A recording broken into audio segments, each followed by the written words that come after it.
To the ladies in the sector, shake that ass, shake that ass, shake that ass, shake that ass, shake that ass, shake that ass. To them ladies in the sector, shake that ass, shake that ass, shake that ass, shake that ass, and just shake it real fast. Bitch ass nigga named Alan Logic. Yeah, we know you LGBT in the closet. Yeah, motherfucker, yeah, we say it to your face. Motherfucker can't even keep a care of me. Woo! Bitch ass nigga named Alan Logic. Yeah, we know you LGBT in the closet. Yeah, motherfucker, yeah, we say it to your face. Motherfucker can't even keep a care of me. Woo! Fuck the DBA. Fuck the DBA. Chat, sing with me.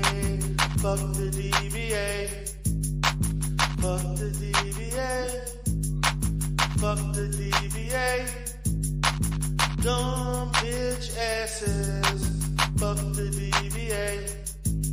To the ladies in the sector, shake that ass, shake that ass, shake that ass, shake that ass, shake that ass, shake that ass. To them ladies in the sector, shake that ass, shake that ass, shake that ass, shake that ass, and just shake it real fast. Pissy ass nigga named K.I.P.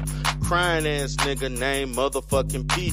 You see him on the panel, yeah, they talking about me. Yeah, you see him in the sector, yeah, they talking about D. Pussy ass nigga, silly ass nigga, old ass worn out dumb ass nigga. You see him all around in the motherfucking sector. They mad that they can't be the Godfather. Fuck the DBA. Fuck the DBA. Chat, sing with me. Fuck the DBA. Fuck the DBA. Fuck the DBA. Dumb bitch asses. Fuck the DBA.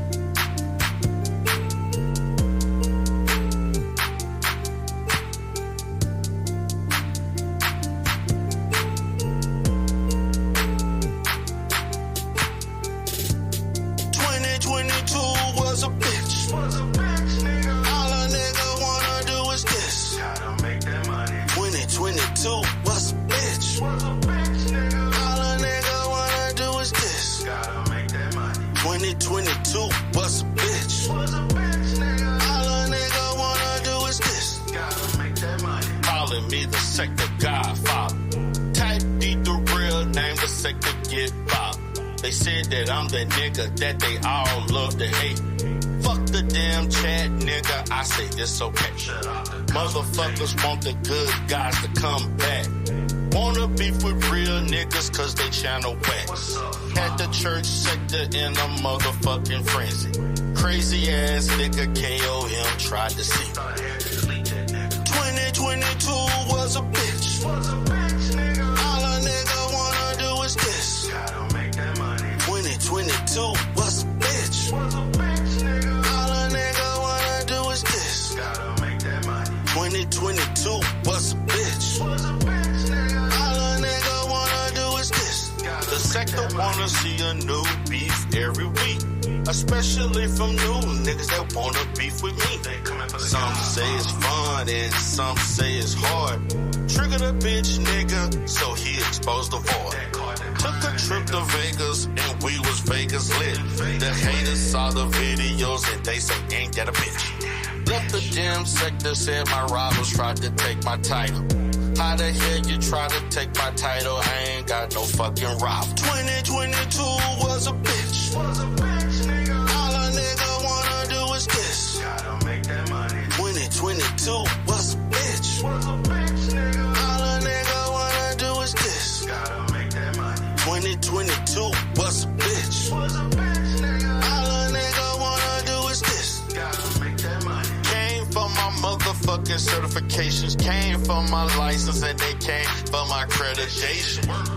All the fucking hating don't stop. The Godfather still came on top. Motherfuckers wanna take me down, wanna see my dollars go from up and then down. The Godfather gon' win anyway. I end the fucking year with fuck the DBA. 2022 was a bitch. All a nigga wanna do is this. Gotta make that money. 2022 was a bitch. All a nigga wanna do is this. Gotta make that money. 2022 was a bitch. All a nigga wanna do is this. Gotta make that money. What's up, the speak easy? Hey niggas like. Hey niggas like. Hey niggas like. Hey niggas like. Hey niggas like. Hey niggas like. Hey niggas like. Hey niggas like. Hey niggas like. Hey niggas like. Hey niggas like. Hey niggas like.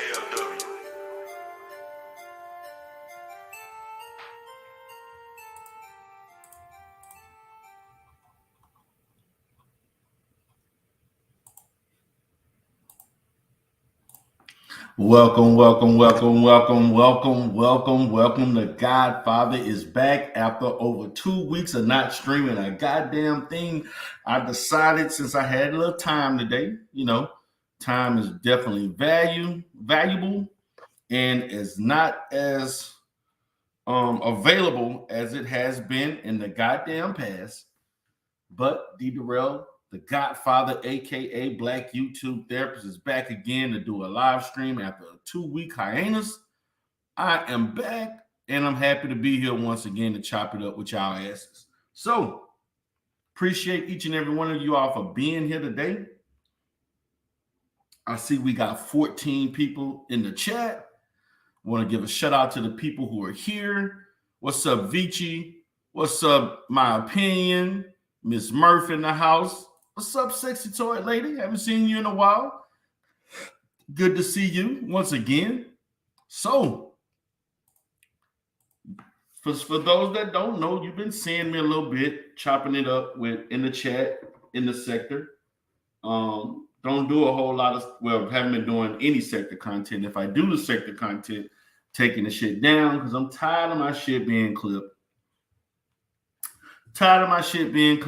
Shout out to my niggas in the Black YouTube and the Manosphere. For those that don't know, you need to check out NT channel with the fucking Purge. It's hot. The Purge got people from all different sectors that are participating.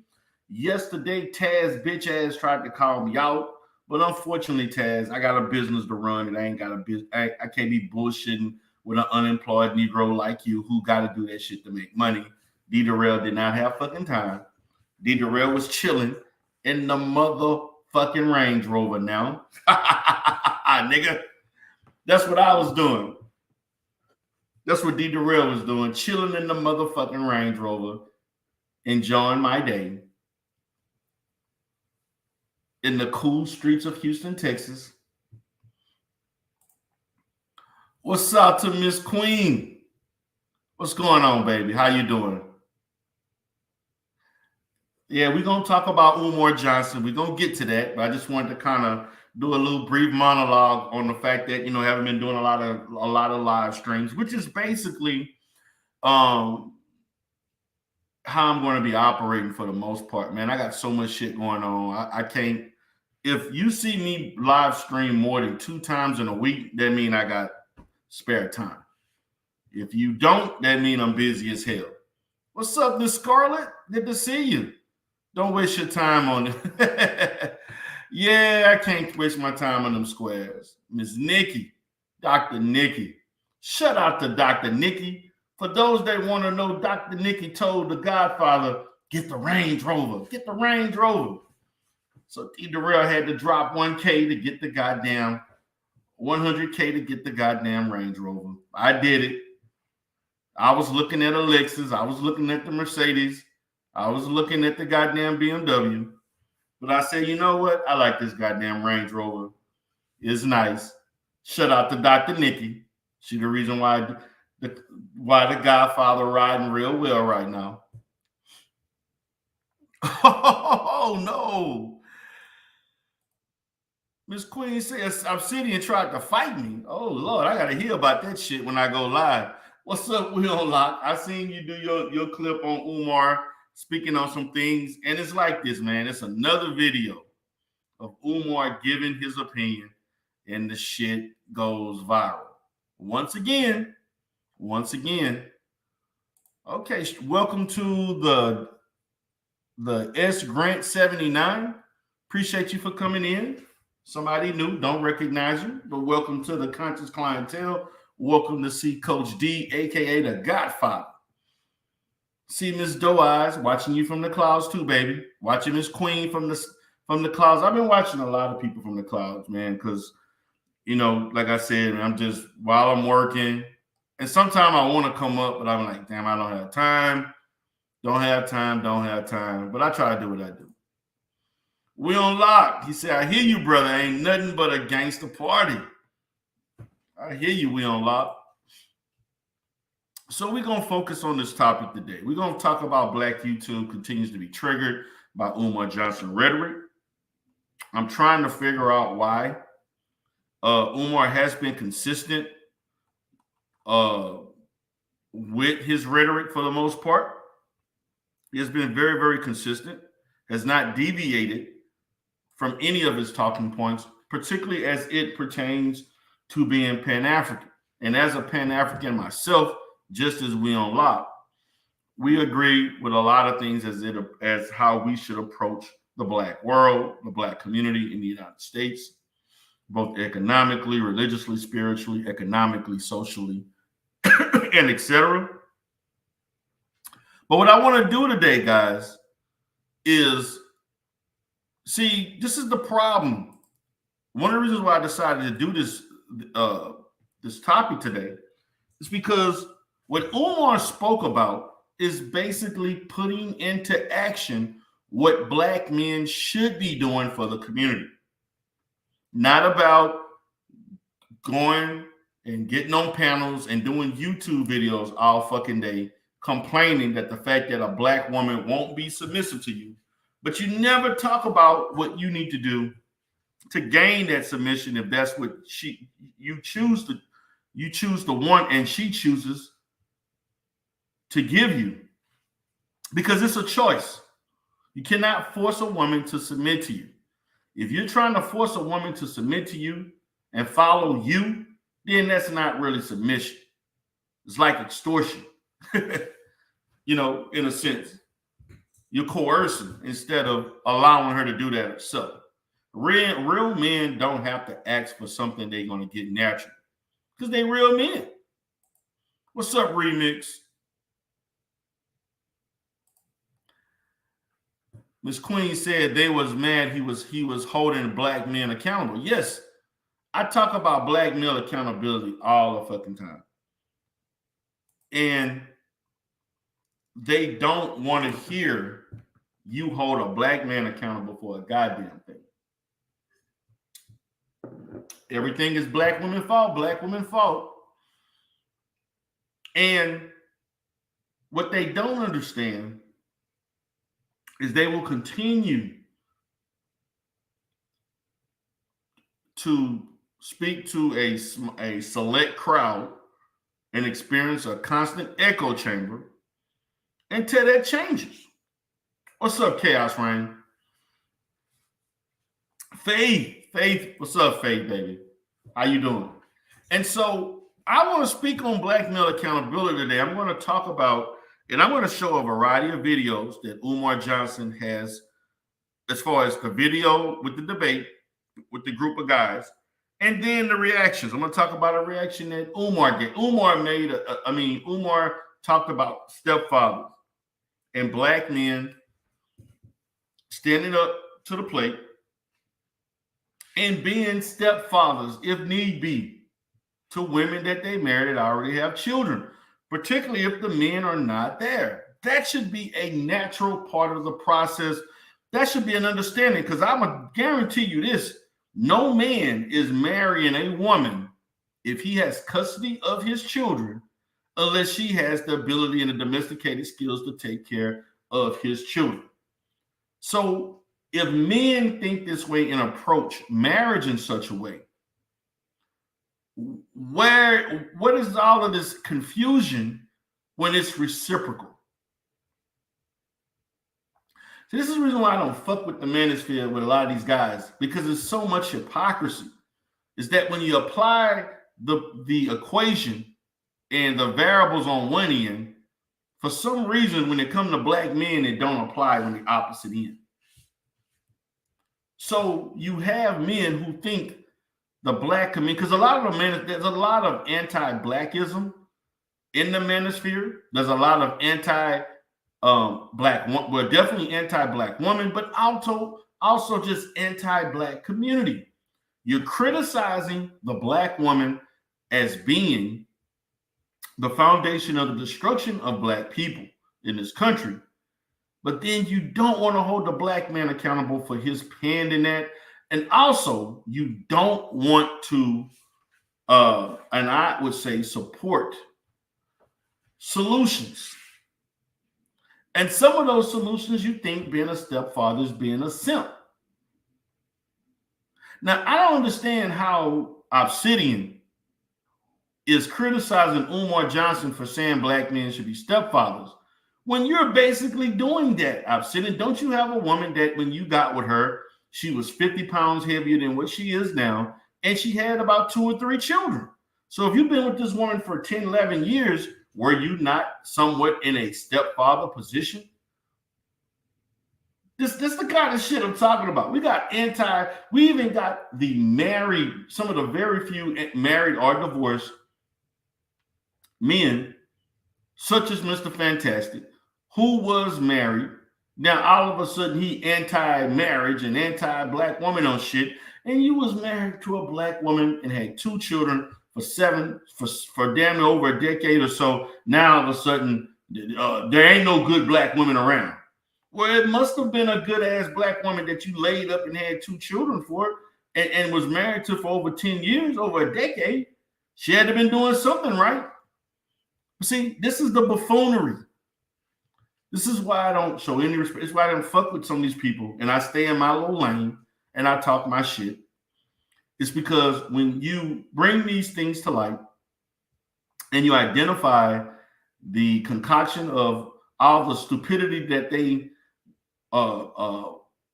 bring up each and every day, they get mad, they call you a simp, you're moving the goalposts, you're a narcissist, all kind of dumbass excuses, and they're willing to, it's feminism. It's feminism. Feminism is the problem.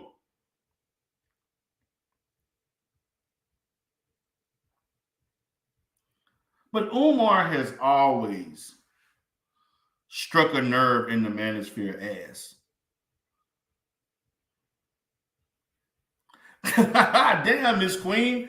Well, I'm gonna say this. That frog-looking Negro loved to try to fight women all the time. He tried to fight Faith, fight me. He even tried to fight a whole bunch of women. He tried to fight Rashida.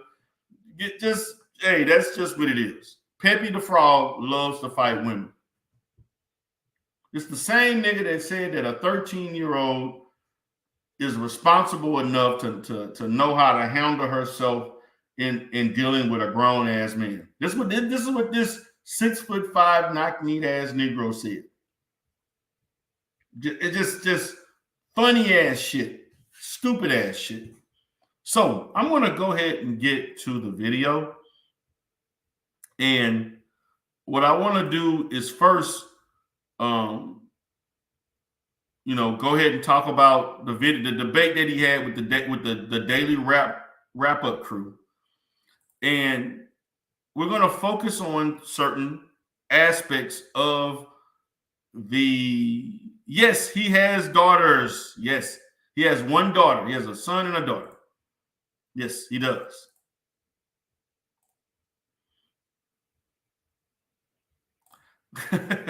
Yes, he did try to fight women over just gigs. But let's get to it. So I'm gonna go ahead and get the screen share going. And we're going to focus on Umar, some of the things he said. Now I'm going to skip through certain parts, but there's only certain aspects that I want to touch upon. And so I'm going to go ahead and take this banner off. And also, guys, if you want to donate to Coach D, you can. $ Darrell77. Let me go ahead and take this off here. We're going to get this going. Then I will be bringing people up. And they said that the daily wrap-up crew is the new generation of the manosphere. I don't know a whole lot about them, so I don't know their content, but they did speak in a manosphere-like style and say some of the manosphere talking points, I may say, from my perception. But let me go ahead and get things going. So we're going to go ahead and kind of start off at this point. Everybody else has been through what you've been through here. Everybody in America showed up as an immigrant. We're the only people who showed up as imports. Why would you dare make the gay struggle equal? Why would you dare make the Arab or Asian struggle equal? Ridiculous. When those Asian women were murdered in Atlanta, which was a tragedy, and I didn't have a problem with the president making a law against it. But my problem was you had about 8 to a dozen Asian women get murdered in one night. And it was as a result of one night. Yep. One night. The president and vice president flew down to Atlanta and met with the Asian community. He passed an executive order almost overnight. A congressional bill came, anti-Asian hate, unanimously passed. Almost overnight. My issue with that, one Asian tragedy, they get a personal meeting with the president and vice president. They get an executive order. Facts. But black people got a goddamn, we got to vote. We got to protest. We got to riot. Go through all kinds of bullshit just to get anything passed. That's just the facts. Let's fast forward. About irresponsible behavior. We're not looking at the global needs of our people. We are content with this America the way that it is. We are comfortable being treated like 21st century slaves. Because if we were not, with the resources we waste every day, we would be going crazy. Go down your social media feed. Does it look like Black America's in a crisis? Go down your YouTube. Does it look like Black America's in a crisis? Go through your Twitter. True. Go in. If you did not know how racist America was, and you went to Black Twitter, Black Instagram, Black TikTok, Black Nothing YouTube, important there. could you tell? No. Don't it look like we live in the best times of our lives? Because Black people are like overgrown children. Slavery arrested our psycho-political development here. But guess what? How I look is way more important than the condition of my people. Black men, same thing. We could take the $4 billion on liquor, the $2 billion on Air Jordans, the multiple billion we spend on vacations, all the money we spend on these damn non-Black women. We could take that money and build Black schools for Black boys all over. Clubs. But I want to know, we can't. I mean, I don't want to say we can't change that, but that's we're surrounded by it. It's like every block has a liquor store. Every block has sneakers. That don't mean you have to partake. No, discipline. I agree with that 100%. Where is the discipline? It's so hard for the people that don't know no better. Discipline. But we do know better. We do. Even the most politically uneducated Black person knows there's something better I could be doing with this money. Do you feel me? I agree. We are comfortable in our oppression. And the reason we're comfortable in it is the white man has allowed us enough of his useless. Now, see, I must say this. Yes, Umar speaking a lot of truth and he's speaking a lot of good shit. But as I have told people in the past, if Umar is not talking about the goddamn school, if he is not talking about opening up the school, the economics of the school, the curriculum, or anything else that leads to the FDMG Academy, I'm not really entertaining much what the fuck he got to say. That's just me. Now, is he speaking all the truth? Yes, I've heard this shit before. I've heard this before I even knew a goddamn Umar Johnson. So, and I understand why people react in such a way. This is all the good shit. But my bottom line is, you cannot come around trying to criticize and in some ways disparage what black people are not doing when you ain't look at the goddamn mirror and open and worry about what you have not done. You're in a position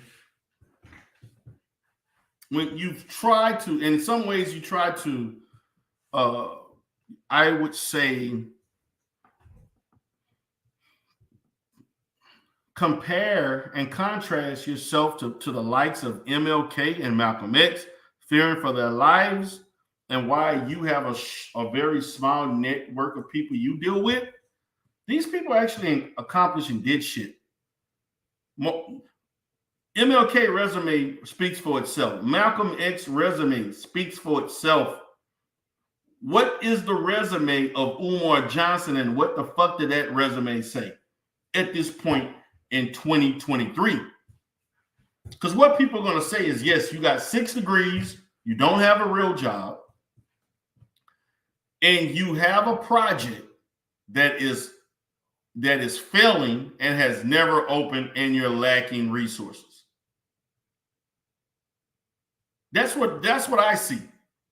I don't want to hear about none. I'm only playing this shit for the purposes of comparing to how certain black spaces responded to the truth. But we cannot be absent of the fact that if you're going to talk about the black community misusing their resources, then we also have to criticize the way you have utilized and mismanaged the resources of FDMG Academy. You see, this is where Umar loses people of intelligence. See, black folks love to hear someone. We love orators. We love a good orator. We love someone who can speak well and emotionally trigger us and hype us up and make us feel important. I never liked that shit, even as a kid. I hated hearing preachers in church yelling and screaming and ain't saying a goddamn thing. And even to this day, I have issues with people who are articulate and ain't saying a goddamn thing.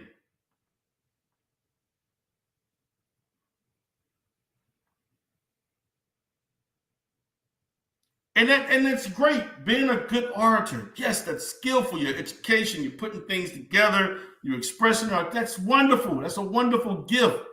And I appreciate you speaking truth to power. But what about creating action to create power? Because we don't have results. We lack results. FDMG Academy lacks results. So you're not in a position to be criticizing anybody of anything when people who have followed you and studied you and who have invested their money with you have issues about the way you yourself have personified failure since 2014 in raising money for this goddamn school.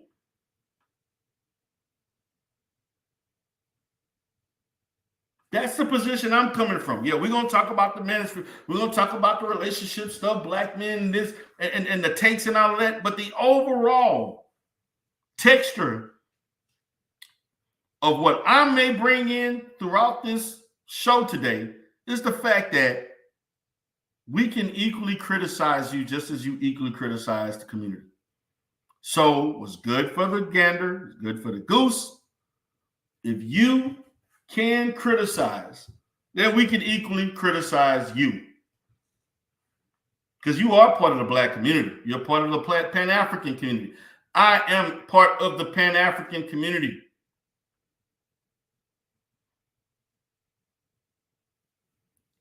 But if I'm going to criticize the Black community, I also must accept the Black community criticizing me.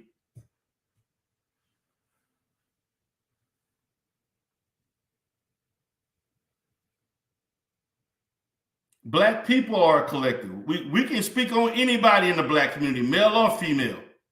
Doesn't really matter. Black women are part of the Black community. Black women have a right to criticize Black men. Black men have a right to criticize Black women. We have the right to criticize anybody within our race. But also in that, you must also accept criticism. The criticism does not stop with everybody else except you. No one is perfect. Now he talks about Barack here. For me, every time I turn on the television, Barack Obama talking about homosexuals. Like they the only people in the country. That's all he talked about. Middle-class white people, homosexuals, women, and immigrants. That's all he cared about. Black people got no attention from him, but that's why the white man put him in there. When Obama was running for office, I'm one of the only scholars of public stature that said when he's done, we're going to be worse off than we was before he got in there. You go to I did a lecture at Black and Nobel bookstore in Philadelphia. It's on YouTube. Go watch it. People still watching now. They say, Dr. Umar, everything you said in the Obama, and this is why he was running, everything you said about him, it has all come to pass. Why? I'm not no genius, but what I do know is every time we get elected officials, the condition of Black people gets worse. It never gets better. Rarely do we do better when somebody Black gets elected. You don't think he was personally hand-selected, especially after the whole Bush situation? Right. And whichever one of y'all we vote for, that's who's going to get the votes. And if you do not deliver on what you promised, very next election, you're gone. They're going to have to deliver. Can they survive without your 4 million votes? Hell no. Hell no. That's why they say save us for the end and start absolutely shit to make us Listen, happy. Here's what y'all need to understand. Nobody wants an organized Black vote. Let me say that again. No Black governor candidate wants an organized Black vote. No Black U.S. Senate candidate. No Black U.S. rep. No state rep, state senator, city council. Nobody, Black or white, in politics wants an organized Black vote. You want to know why? Because you now got the power to hold them accountable. If we was organized, your mayor would have to go to war with the police department on our behalf. He wouldn't have a choice, or he's going to be unseated. Do you understand me? You think he wants y'all to be organized? These handkerchief head-ass Black politicians who don't fight for us and these governmental systems, do you really think they want your vote to be organized? You will make them turn their slave master into an enemy. This is all great and wonderful rhetoric. So then I have to, in turn, point the mirror in your goddamn face. Umar, what have you done to strengthen the Black community as it involves politics? What have you done to increase the political mindset and the political literacy of Black people? Yes, you told us this and people said it was true. Well, if you knew it was true, you did nothing to change it, to counteract that. So from my perspective, I can hold you accountable. If you want to hold Barack Obama accountable, then we can also hold you accountable because the fact that you knew something was going to happen and you idly stood by and allowed it to happen without saying anything to change it, or constructing any type of plan to organize Black people to do such. You cannot talk about a Black politician organizing a Black vote unless you have attempted and had success in organizing the Black vote. This shit sounds great and wonderful in live, talking to people live and saying this and stating your position. But then I also have to say, brother, or Dr. Umar, you have a political science degree. You understand political science. If you knew these things were going to happen, why did you not counteract? You have a following. You have people who adore you, who have exercised their right to support you, regardless of what people think of you, and the scandals that you have got entangled in, and all the other kerfuffles and everything else that you've done. They still have looked past that in order to support you. You did nothing to counteract. You're equally as responsible. See, this is what needs to be said when Umar goes on certain shows and people ask questions. Not this vanilla ass, okay, Dr. Ifa Tunde, yes, brother, yeah, you know, this and that. No. You can equally hold him accountable for the things that he holds other people accountable for. Do you think that's why they give women and trans people so much leverage when it comes to like separating them from an actual like black man or the black family? Yes. I do think they want the black female vote because she's the biggest constituency in our community, right? Brothers don't vote, brothers in jail, brothers know the vote ain't gonna mean shit until we organize it. So yes, they would rather have a black female vote than a black community vote, hands down, because black women vote more than black men. And that's why we need our sisters to come back into the fold and say, you know what? We're not voting as women. We voting as black people. And we voting with our men. Do you know how powerful that would be? Right. If black men and black women stop the dumb shit on social media and say, we're going to fight because we got a common enemy, white supremacy. And we're... Stop. Now, again, this is another example of saying some good shit. Yes, black women and black men should be in solidarity with voting with each other for the most part. Because only 33% of our families are married, most married couples, 80 to 90% of the time, vote the same. You know, so the issue is not that this is not happening, because the black community is overwhelmingly Democratic. Now, should we think more independent than Democratic? I agree with that. And that means we're not going to basically marry ourselves to any political group, but to vote as a block for whoever is going to pass laws and legislation in our, in our best interest. But for the most part, black women and black men vote the same. We vote 80, 85% Democrat. This is not an it, so I don't know what he means by it. We've got to, now if we want to be more strategic and change that to vote some Republican or Green Party or independent person, or we put in our own politicians for our interests, okay, that would be something different. But Umar, you have also equally participated in the online fuckery. You have gotten into beefs with several YouTubers. You called the manosphere a dirty dozen. You have gotten into scandals with at least two women, one recent for some shit that happened, with you wanting somebody's cookies. You have done this. You had the conscious stripper. So you want to talk about the online fuckery? You have equally participated and went viral. Just like this video went viral for participating in black YouTube fuckery. You see, when the mirror shines back in your face, the reflection ain't always as good as you think it is. But he speaks as if he has not partaked in this shit. And he has, at a very high level, for years. For years. Let's continue. we're going to put our votes behind a candidate who offers to do the most for us.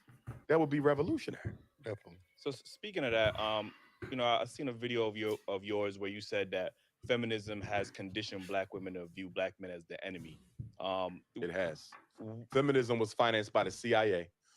Gloria, what was her name? Gloria Steinem, I think she was. Right, yeah. Mother of modern feminism, because traditional feminism goes back to the 1800s, right? With Susan B. Anthony and those white supremacists. But Gloria Steinem was a CIA agent. They financed her. Her first feminist magazine they paid for. The CIA brought feminism into the white household to get the woman out the house, and into the black household to turn the black woman against the black man. To scapegoat us for problems caused for her by white supremacy. So, obviously. Now, this is the problem I have with this. Because to be honest with you, feminism is not strong in the black community. It's not. And regardless of the fact of the matter is that black men and women are still reproducing at 2 plus 2.1, 2.3 children, which is still a healthy rate. Is not, I don't see this big wedge that they claim feminism is calling, because feminism is not strong in the black community. It's not. There's a small percentage of black women who live religiously by feminist values. The average black woman, if you would ask the average black woman about feminism, they don't know who the hell Miss Stein is, and they don't know Susan B. Anthony. Nor do they know anything about other people like Angela Davis, Shirley Chisholm. They would not know shit about them on average. They would not. Now, has feminism influenced some things? Yes. Black women as a whole don't give a shit about feminism. They don't. They want certain things that pertain to them, their families, and the men that they choose to be with. The average black woman, or not even just the average black, the average American, period, when they think about feminism or women's rights, the first thing they're talking about is equal pay and the right to vote. I mean, not the right to vote, equal pay and the right of reproduction and reproductive rights. That's it. All of the other things, yes. To be honest with you, if we want to really do a real analysis of the feminist effect on the black community, if the CIA invested in that, they actually failed on that. That was a project that actually failed. Because even in the 70s, when the induction of not being able to receive benefits unless the black man was there, that black man didn't leave. He just wasn't there when the social worker came by. See, we want to do a real assessment, or we just want to, connect ourselves to talking points and just, blindly and irresponsibly want to be right because we have certain talking points. So that's my perspective on feminism, as far as black female feminism, which should be separate from white women or any other woman, because black women have a unique set of circumstances, a unique set history, and a unique set of needs that are different from any group of women in this country. That's just my perspective. See, a big thing, obviously, we spoke about the gender wars, earlier. Obviously, there's a lot of conversation nowadays about, the value of what a woman brings and the value of what a man brings in a relationship. And now there's a lot more rhetoric from our women that we hear is, I'm strong, independent, I don't need no man, right? So, that's pain speaking, though. Right. Because most black women know they will never get a man. A black woman can have sex whenever she wants. Right. Because she's beautiful. She can have a bed mate, but to have a soul mate, she may never get. I have 2 daughters, 11 and 20, right? My oldest will be 21 this week. Statistically, right? There's a strong chance my daughter could be one of those. I hope she's not. She could be one of those who never get a husband because only 1 out of 4 gets a husband. You see that? So when the black woman says, I don't need a man, that is a reaction to the reality that I may not get a man. So, see, let me put the mirror in his fucking face again. You have 2 daughters. You have 2 daughters that did not grow up with you in the household. One is 21, one is 10, 11 years old, or what have you. He feels sorry for his oldest daughter or the youngest one when she gets of age that they may not find a soulmate. They may not find a husband. But wait a minute, Umar. Why can't we talk about what you think they think of you not marrying their mother? You didn't marry either of those women. What you're responsible for 2 black women not having a husband. You participated in increasing and legitimizing that statistic of black women being the least married.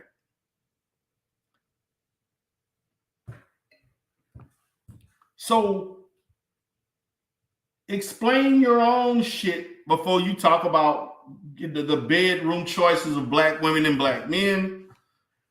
Because you're not married. And you didn't marry the 2 women you impregnated.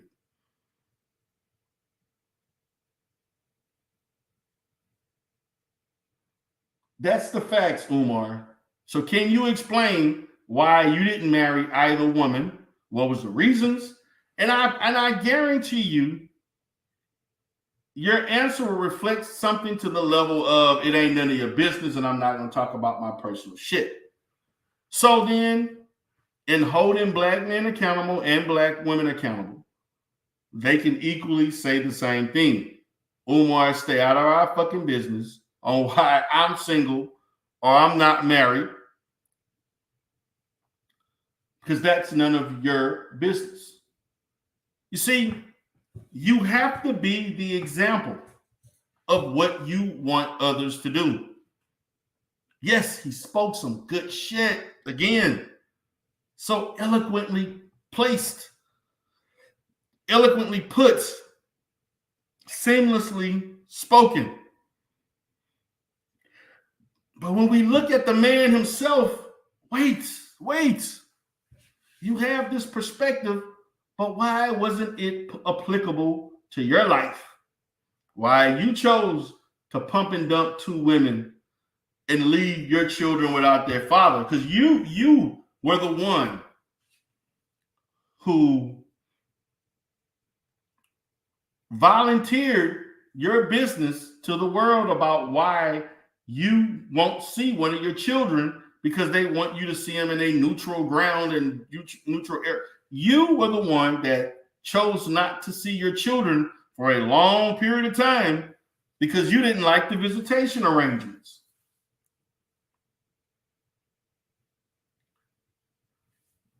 Place the mirror in your face.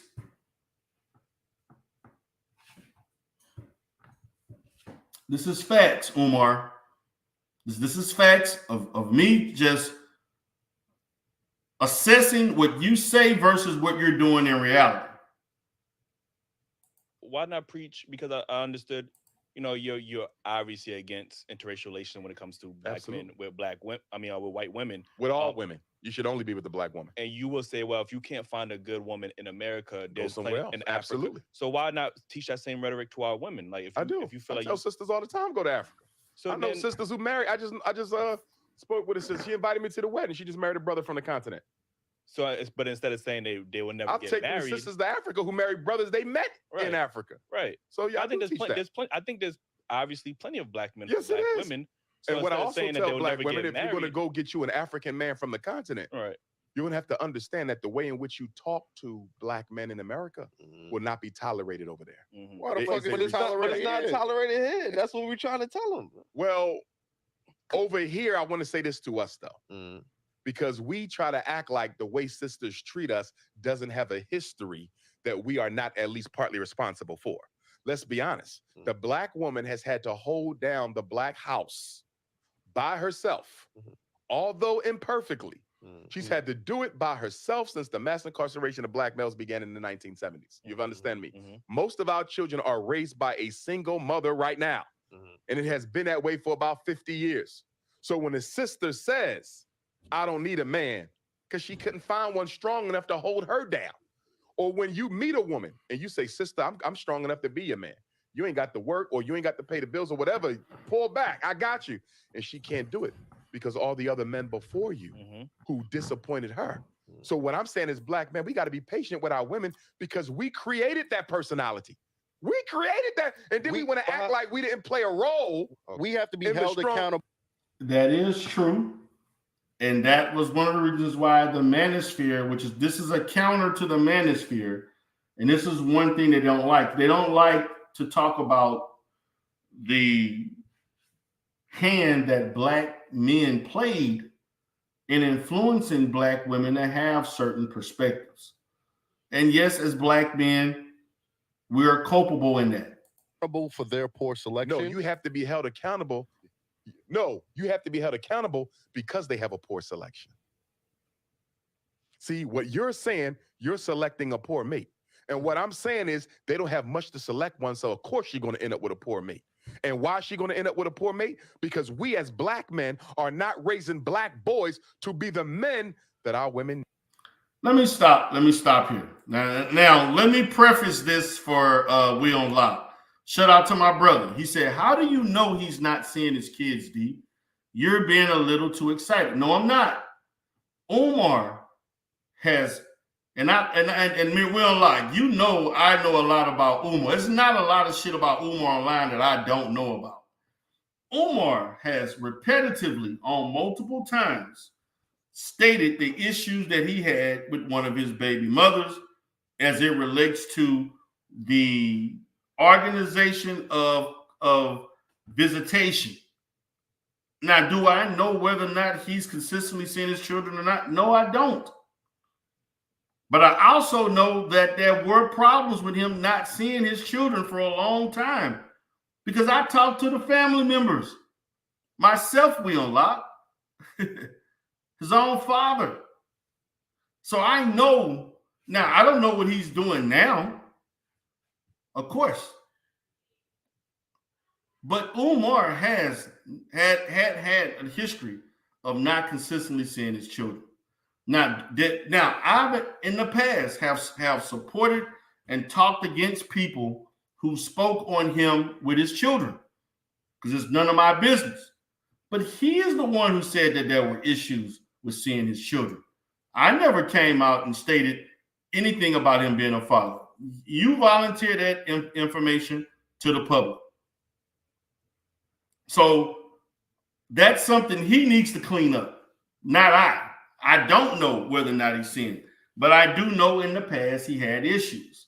Now it's irrelevant as opposed to the 21-year-old. She's an adult and she can see him anytime she wants. So of course, but I don't know about the 11-year-old, 10, 11-year-old. I have no idea. But if you want to talk about black men not exercising their abilities to be proper fathers, you also have to look at yourself. That's all I'm saying. We are not. They out there killing themselves right now. What we doing about it? Unemployed black males, what we doing about it? Pants sagging, weed smoking, what we doing about it? Black men are not raising black boys to be the men our community needs. That is 100% our fault. What I'm saying is she got a right to be angry with us. She got a right to be angry with us. We have not been on our job as black men. If the men are the providers, what have we been providing for our community? I'm not speaking you individually. Yes. Because you may be a damn good father. You may be a damn good father. You may be a damn good father. But guess what? What are we doing for the community? What are we doing for the children who don't have a father? You don't think the black woman got a right to be angry when she's been raising 2/3 of the kids by herself for 50? Now, that is true. So then your two baby mothers raised those children by themselves. And yes, the black woman has been doing that for the past 50 years because there are men like you. Now, Umar never had custody of his children, not that I know of. I've never heard of him having custody of his children. That's not true. But you left these two women to raise the children. You didn't marry either one of them. They could have used your fatherly presence on a daily basis, your guidance.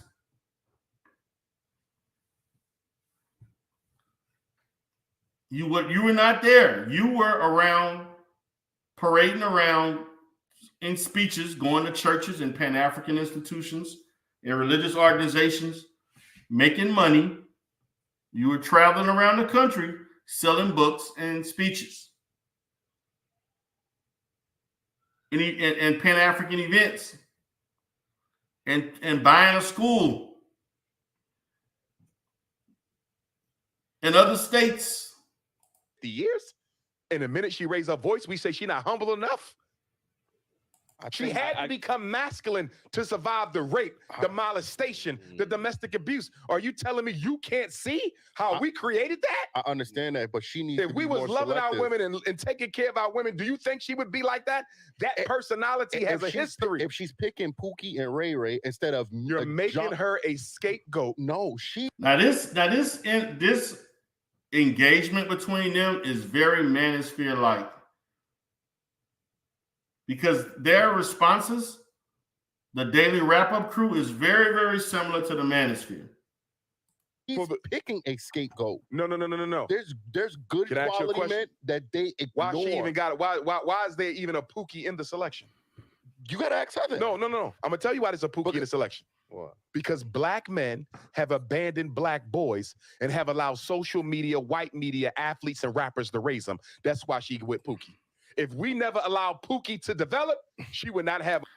Every community is going to have a certain amount of Pookies. The problem is the black community celebrates its Pookies.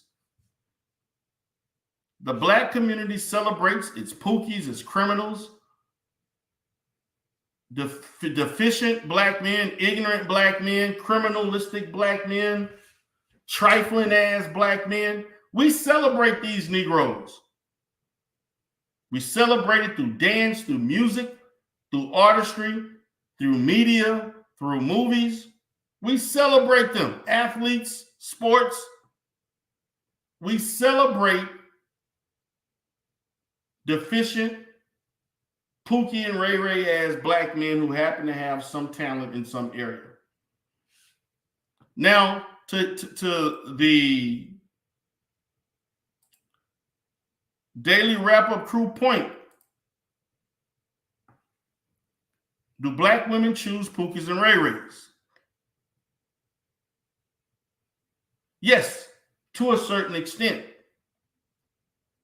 Now, the fact that some black women think that there's not enough good black men, so I just had to choose something, that can't be an excuse. That we're not producing enough, therefore I just got to take what I can get. I would encourage women, if you have to choose a basket full of rotten apples, you're probably best off throwing all of those apples away and waiting for a new batch that's ripe. And be patient, as opposed to just picking something that you already know is rotten and hoping for a better outcome, because that's just not going to happen. Let's continue. Have a Pookie. If we're going to be men, the first thing we got to do is take responsibility for why our women feel the way they feel. I can hear that. I'm not saying that they're right to disrespect, because even if a woman disrespects me, right, that still don't give me a right to disrespect her, because she's still the queen of the community, even if she's not acting like it. I'm going to give it that respect. But when I hear brothers talk like this discourse we having now, we act like we don't understand. No, there's reasons for that shit. I do understand. Women are so valuable. You get what I'm saying? Like, I think women ground men and help them, you know, propel to the next level. I think men get further in life with a woman, right? But when if I'm a hardworking man, but I'm only looked as resources, and then she's ready to jump on Tom, Dick, and Harry because he got flash, he's shining a little bit more, his access to money is quicker than mine. It's kind of hard to have that. Well, no, one, I agree with you, but that's not all sisters. No, it's not. And if you're constantly running into that type of woman, then the problem is you, because you're attracting a certain low vibrational energy. Why not have that same energy for women? You just again, you have because the man we having a responsible. conversation as men. Yeah, I got plenty of interviews with all women where I check them too. Right. But as a man, you should not be concerned about what I say to them. No. As men, we should be concerned of what we're going to do to produce a better generation of black males for tomorrow. That's the only that is where we should be focused. Women bring the choice of life, right? We understand that, right? I can't have a child unless a woman agrees. And she can't carry one if you didn't put it in her. I agree with that 100% too, right? But whether or not, if you want that child or not, she can still make that decision. It's only up to her. If you don't put a seed in her, nothing else happens. And no woman can make you put a seed in her. So the original act was the responsibility of a man. True. I mean, now, this is something that I definitely want to process with you all, because this has been an argument that I have had since 2017, 16, with Negroes talking about this reproductive rights situation. Oh, man, if BMT can actually second to this. There's a guy named J.I. I don't know if J.I. is still around. And there's also Hood Conservative and some other ones that will argue you down about reproductive rights, but they never want to hold accountability for a man, whether you were given consent to have unprotected sex with a woman, don't mean that you should do it. But these Negroes argued me down that the woman controls the right. No, it starts with you. You chose to go in unprotected and shoot the club up.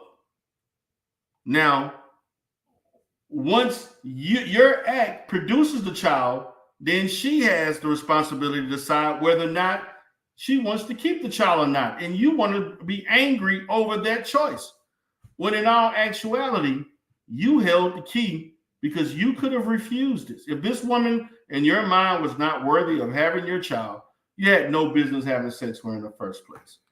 Period. Period. All right. So did black men willingly leave the household, or was it the system that was? It was systemic. All right. So how, if we giving them grace for them having to do it without us, but it wasn't our fault, how are we not getting that same grace and that same respect? I'm gonna tell you why. Why? I'm gonna tell you why. Because black men, as the leaders of the community, now we can't be leaders. Here's the question we got to make. Here's the question. Because the argument y'all make, feeds into the feminist agenda. Okay. It's an argument that says, I don't want the responsibility. I'm a leader. I don't want to fix shit. Right? Now that's interesting. The argument that the manosphere making actually feeds into feminism. Now that's something I think could have been very, very triggering to a lot of people in that space. I'm gonna fall back and let her run everything. That's what the feminists tell. They say, look at them, making excuses for why they can't be better men, making excuses for why they can't make better men. You understand? Your argument feeds the feminist narrative. That's not what we're making excuses for. I'm saying I am the better man, but I shouldn't be held responsible because you wanted to choose a Pookie and a Ray Ray. That's not me. I worked too hard in my life. Back to what I said. Pookie and Ray Ray shouldn't exist.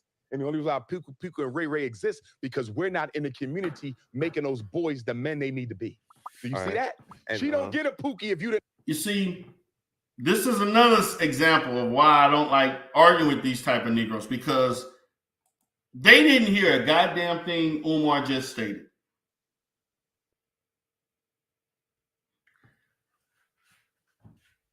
It took Umar 3 or 4 examples to get him to understand that it starts with the man in the community. It starts with the black man. If you are so fixated on the mistakes of black women instead of focusing on the mistakes and the solutions that black men should provide, no matter who causes these issues in the community, because regardless of if the black woman has made these mistakes, you're still responsible to clean the shit up. You're still responsible to provide solutions. Because at the end of the day, the buck starts with you. But the manosphere don't want to hear the accountability that black men have to black boys, to their children, and to the women that they choose to impregnate.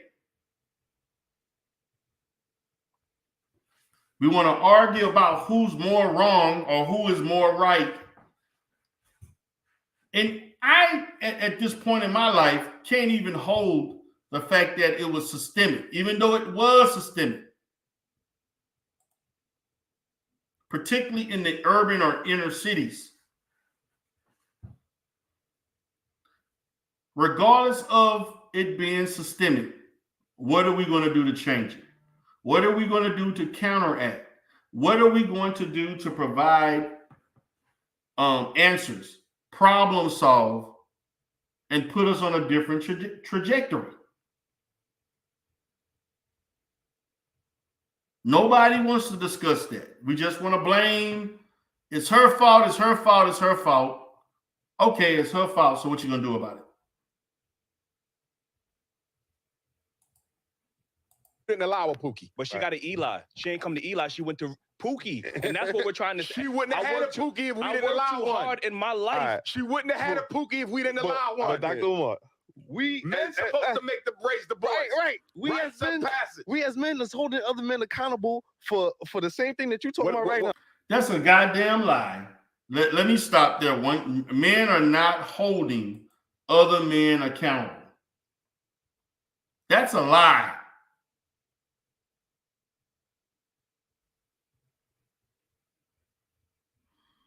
That is a lie. There are men right now who have friends who got 3-4 children for 3-4 different men, and he don't take care of any of those children, and y'all never have conversations about it. I myself, I have a plethora of first cousins that I know that have done this same shit. And I rarely had conversations about what the hell you doing.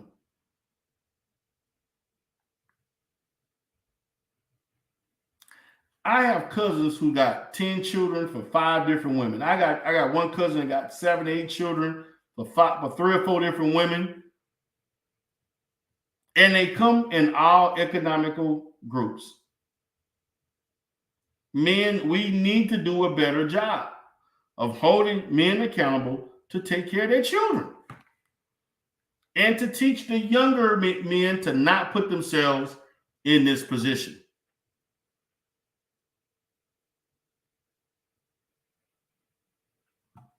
Facts. What are we doing for the young brothers in the street? So what you mean, mentoring them? No, I mean he's a great father. Mm-hmm. I ain't talking about that's individual. That's good. But that's mentoring. Okay, that is going on in the black community. There are men who do it. I'm not going to act like it's not, because there's plenty of things, especially through sports and through the church. There is some black male mentoring going on, but it's not enough. That's individualism. Yeah. What are we doing collectively as men to change the trajectory for black boys in the streets right now? Nothing. We're being talking shit. Yeah, I mean, you could take it. It's not going to get better unless we put hands on deck. The reason the athletes and the rappers are the role models is the professional black man moved out the hood. Shout out to sometimes I get carried away for the $20 cash app. Appreciate that, sister. Where the dentist at? He ain't in the black community no more. Where the lawyer at? Where the business owner at? Where your city council person at? We abandon know who that black is. boys, and then we blame black men for poor choices in mates that they should not even have to make if we did a better job raising our boys the right way. At the end of the day, if I'm gonna call myself a man, the ultimate responsibility for reconstruction of the black community rests with me. Yes, they have a role. Yes, they have responsibility. But as a man, as a leader, to say I can't fix this shit unless she changes, that's not the definition of a man. I don't see. I think we're on two different accords. Like, I know for a fact BGS was losing his goddamn mind. BGS Umar, who has been a perpetrator of we can't do anything for years, an expert perpetrator of the black woman has to concede power and her rights to black men before we can change anything. He has been a proponent of this idea for years, for decades. Until the women do this, we can't do anything. When in our essence, it's our issue from the beginning. It's up to us.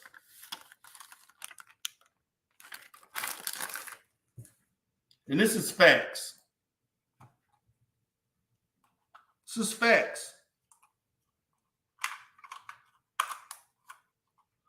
I have had numerous arguments with people over stuff like this.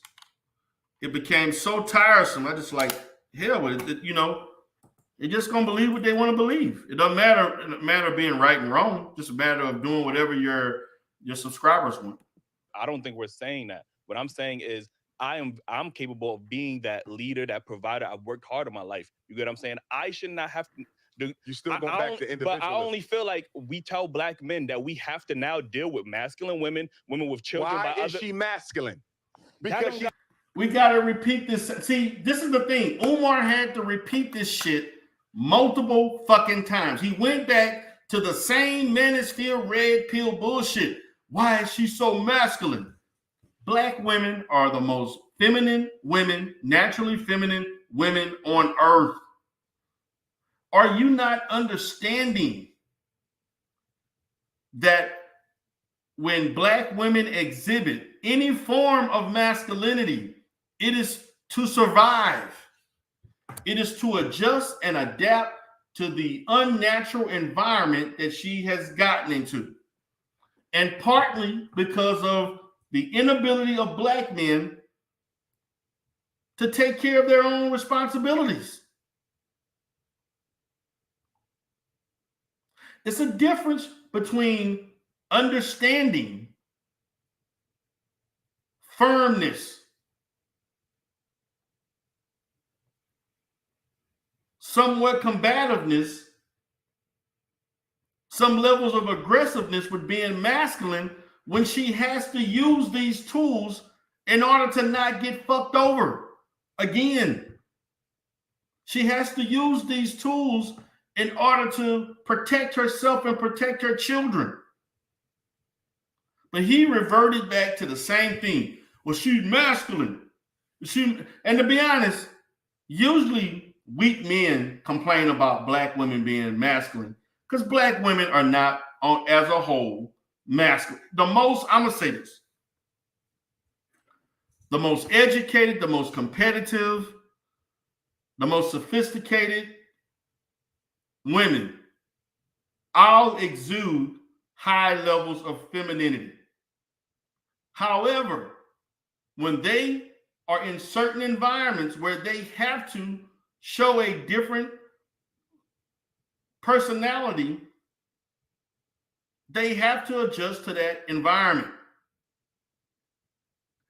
If you are a man and you're married and you are with a woman and you are not consistent, you're not reliable, you're not financially stable, of course, you are going to provoke some levels of concern, some levels of hesitancy, distrust, and combativeness because she feels like you're not holding your weight.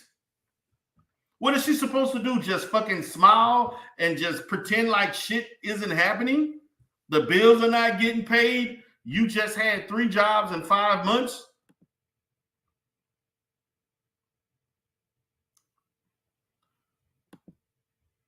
She had to pay all the goddamn. You think a black woman marrying with a black man and she had to pay 80% of the goddamn bills? She's supposed to smile and be happy and jippery about that shit? Like, I don't understand. And I understand these guys are young. Those 2 guys sitting on the tape, the love seat, and they look like they're probably in their mid to late 20s. And to be honest with you, it speaks to the maturity of some of these guys, because I can sometimes tell the maturity of a person based on how they perceive relationships. And so we as black men cannot provide the most jankiest of situations and expect women, black women, to be as feminine and bubbly and nice and nurturing as possible, because you have not provided the environment so that she can easily and naturally show that. It's partially your fault. Her masculinity or showing signs of masculinity is a reflection of your ineptitude as a man. So when black men say she's being too masculine, it is a function of her response of you not taking care of your shit. So if you want her to not show that, then you need to step up and be a man. He's had to raise the kids alone, not one woman, So brother, tell me, a whole community. So you mean to tell me the only woman I can look forward in my life is a masculine woman that has kids by other men? No, that's what I have to look forward to. But I'm telling you, mistakes made by black men systemically gave rise to the conditions that allowed her to be masculine and made her end up with a man that you consider to be less than what he should be. And I'm telling you, black men are responsible for her being masculine because we have not helped her raise them children. I am and not. when I say help them raise them children, I don't mean you as the stepdad. No, I mean you as an active member in the community where we go to every single parent black mother and say, how many sons you got? 2? How many sons you got? 2? Well, guess what? That's your son's big brother. That's your son's big brother. He taking them to school. Now, let me stop right Let me stop right there. Because this, to me, when Umar said this shit about black men volunteering to be in black boys' lives, I know for a fact these niggas was rolling in the ground and damn near had a stroke. Matter of fact, I got to replay this shit, because I know for a fact of him speaking on this was highly triggering, because they believe that we should not have this role. And he said, I'm not even, and what he stated was that it's not even relative to you being a stepfather, but it's because if you are a functional, productive black man, and you know that a black woman down the street is struggling to raise her 2 or 3 boys, why not spend a few hours a week with them and give them some male energy, grown man energy? Give them a different example. Because if you don't do it, the thug down the street, the drug dealer, the pimp, the hustler, they'll give them their time. So as black men, we need to be more cognizant of this and understand that in the condition that we're in, we have to provide solutions instead of blame. Blame does not solve any problem. Now, I got to repeat. I want to read. I want him to say this again.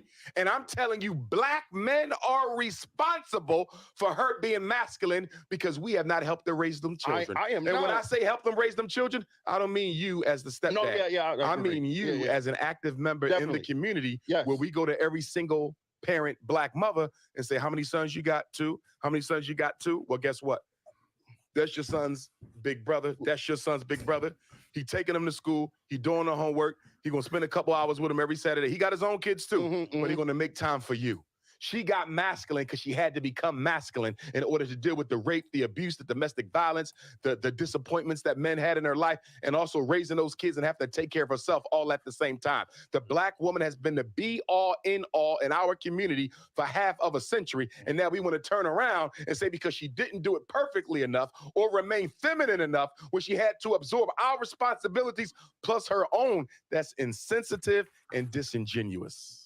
I don't believe so. Yeah, I can't. I mean, I guess I do understand what I understand what you're saying. See, and the thing about it, let me. Umar said this shit, and they still don't get it. They still gonna say, well, black woman, you should have not chose that Pookie. You should have now. I'm gonna say this, and I'm not looking, and I'm not trying to be stereotypical, but at the look at these guys, since they want to talk about Pookies and Ray Rays. These guys don't come off, and I'm speaking generally, as these Negroes look like, they don't look like the most professional, most polished, cultured-looking Negroes in the world. They look like niggas that are very urban, hood-like, that just so happen to put together a nice background with cameras and mics to do a show. They don't sound well-read, and they're not the most intellectually astute individuals by the questions and the things that they're saying and the exchange with Umar Johnson. I'm just going to be honest. Now, you can say I'm looking down or talking. No, I'm not. I'm just giving a basic observation of these 20-plus-year-old, 25, 20, whatever plus-year-old men. I'm judging it by their thought that what they're verbally saying.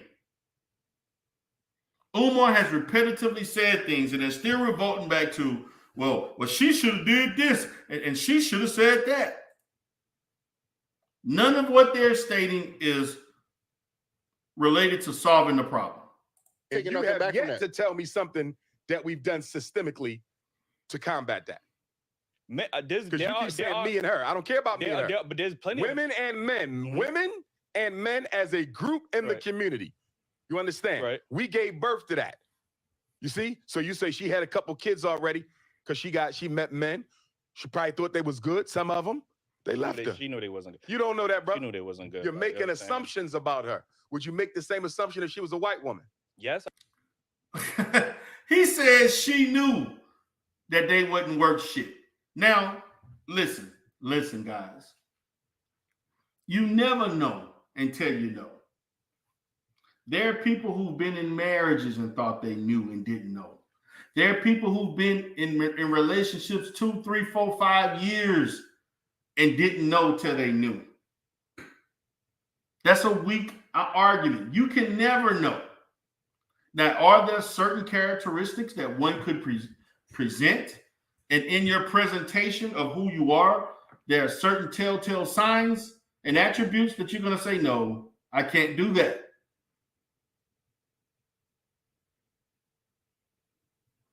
However, you can only know by a person's actions over time. And regardless of what this woman didn't do or did do, I don't care who you are as a man. If you made children, those are your children, and you are responsible for those children. We cannot, and I'm going to say this as a community, we cannot look down and disparage and punish women for having children for men who chose not to take care of their children. That's lunacy. We as a people, when we see black women with 2, 3, 4 children, instead of saying, oh, wow, she a baby mama to 4 different men, we need to change the rhetoric to, why are these black men not taking care of these children of this woman? Why are black men having multiple children for multiple women and leaving? and not being responsible. We need to and should start culturally putting the onus on men for creating single mothers instead of Black women being crucified for thinking they had something that didn't work out. Or as an alternative to that, if we don't want to go from one pendulum to the other, give both equal blame. But there is no excuse for any man not to take care of his children. I don't give a damn what background you came from. So I would. So you say. No, come on, man. Nah, come on. Hold Listen, women accountable. So you say. Listen, Come on, like I said, I feel like as a black We man, don't hold them all accountable because black men date outside their race more than every other man put together. I said we. Y'all three. Yes. Okay. yeah. I But can't disprove that because I don't know you personally. Even that, But if we look at the numbers, black men marry black women at an 87% rate, where black women marry outside of their race, or they marry outside at a 92%. black women That's do only not know. That's a lie, and Umar getting ready to correct him. Black women marry second to last than any other group of people except for white men. Black women marry around, at one time it was as low as 7%. I think it has increased to maybe 8 or 9, maybe a few more points. But black women next to white men are the least likely to marry outside their race. So that's a lie. No, you're That's wrong. percentages of You're wrong. That's not that much. Black women do not marry out the race more than black men. I'm That's not wrong. saying that, but the percentages Black ain't that women, far off. That's what I'm black saying. women have one of the highest, fastest growing interracial marriage rates. Mhm. But her interracial marriage rate pales in comparison to what black men have been doing interracially for 4 or 5 decades. You understand? She don't even come close to what we're doing And interracially. black fathers are in the home more than any other group or race. That's damn, man. This shit. Look, let me stop. Because this is some fucking manosphere bullshit.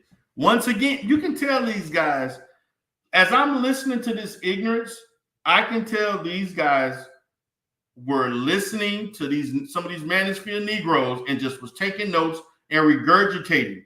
If you read that study that talked about black men being in the household more than any other group of men, it did not say that. What it stated was black men who are in relationships or who are in marriages spend in that study, doing a comparative analysis of other different groups of men, spend more time with their children than any other man under the same circumstances. But the problem is that it is so little, the statistic is so little as far as the occurrences, there is no significant effect unless the marriage percentages increase. 33% of black men get married, as opposed to 45 to 50 plus with other groups of men. That statistic would not hold any water unless black men get into the low to mid 40s, somewhere between 12 to 15% more. Then that statistic would have more weight. I'm sorry. But see, this is an example of people reading research, regurgitating things, and not understanding the application. They don't understand the functioning of research and statistics. They're just regurgitating something they heard, or they're regurgitating something that they read, not knowing full context. It's about the occurrences. Black women are the fastest, but the thing about it is, you got to understand the measuring point that they came from. Black women were second to least likely to white men. White men are the first least likely. Black women are the second. The percentage, I know for a fact, because I did the research, was around 7% are willing to marry. 7%. Now it has increased about 2 to 3%, maybe 4, depending on the research, which is fast. But even in that recent trend, it's still very low in comparison, not only to black men, but it's also very low comparison to any group, black male or female. And it's still the lowest amongst women. It's still the lowest. So that statistic doesn't hold any weight if you truly understood how to interpret research. But of course, people want to listen to these quote unquote green gorilla and BGS Iltmore and Edward Anderson and all these other fools that don't understand research. But they want to argue with D. Durrell about what he knows. When I see, listen, man, it's very hard for me to talk about black people not wanting to be married when I facilitate at least 5 to 8 marriage counseling sessions with black people every month. It's very difficult for me to believe black women don't want to marry and be with good black men when every week I see at least 10 to 15 to 20 or plus black women coming into my office about their relationship issues with black men. We need to stop it. We need to stop it. We are a community in peril, and we have done a lot to inflict that upon ourselves, but it's time for solutions and quit bullshitting around. Okay, but what That has no value. it does have value, but we're going to put that up against the other statistic. 2/3 of our kids are being raised by the women. 2/3 of our kids are being raised by the women. Mhm. And like I said, when I say being raised, I'm not saying it needs to be a father. I would like a father in that house, Yeah. but I know it's not enough of us to go around. Yeah. We are not even being accountable to the boys in the hood. And we're complaining about the women I argue with women who all are the making babies Yeah, with the irresponsible men that we didn't raise correctly. That's bullshit. all right. See, and they laugh like this is fucking truth. I've actually talked about the process that creates these unproductive black men. And I have stated that one of the biggest things that happens is black male apathy that starts once kids enter the school system.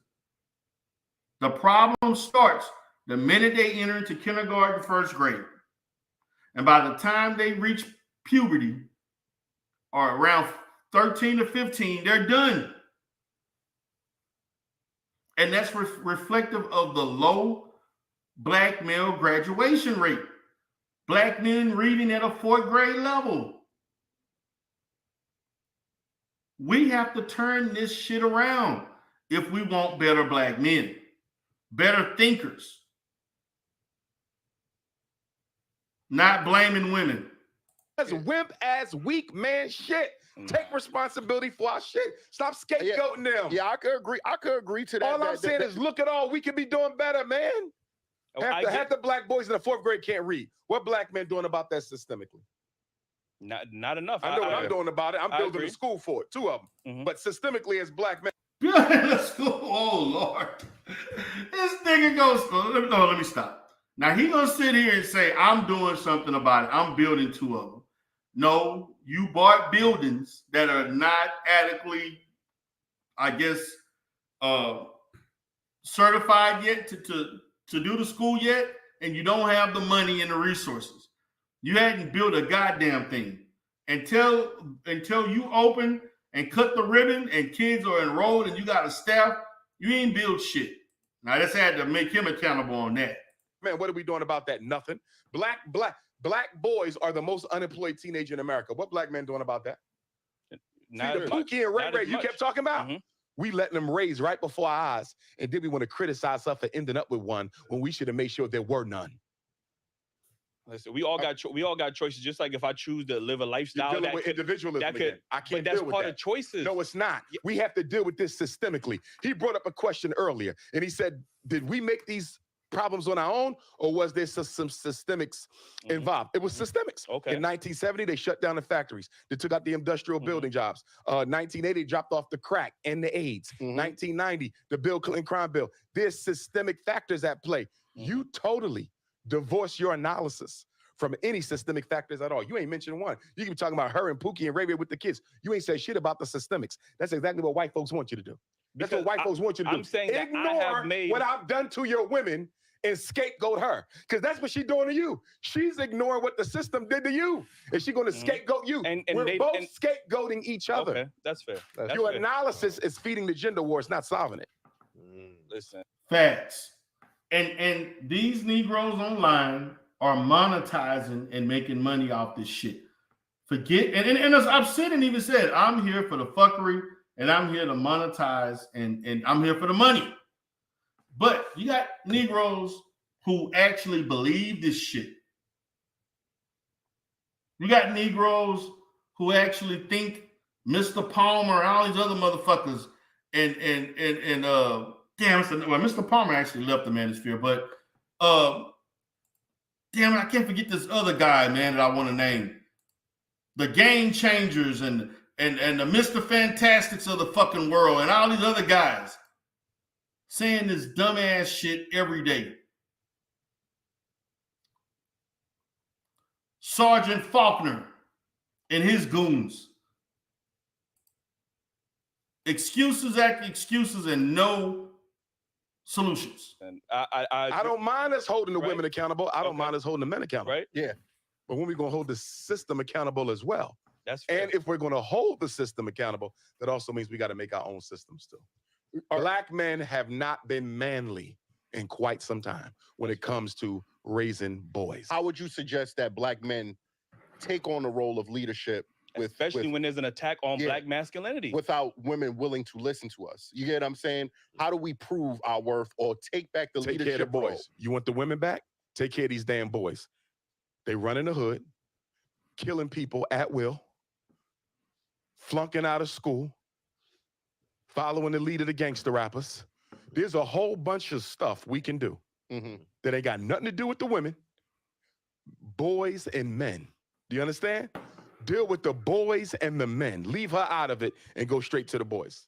And you'll get her respect back. Give them jobs, give them education, give them training, give them your time. They not getting none of that from black men. We don't give a shit about black boys. And then we're going to get mad at her for ending up with one later in life. It's ridiculous. Now, he did provide solutions. However, I got to show the mirror on Umar ass. Umar, what black boys are you mentoring? I know you're probably going to say that when you were a certified school teacher, certified school psychologist, you mentored the kids, the boys and the girls. You have not enrolled one child into that goddamn school, and no black boy has benefited from your work or your school yet. So you are part of this problem. I'm going to say, even for myself, I can take some accountability in this. I can even say I got to take care of my own son, who's damn near grown. He'll be grown. He'll be 18.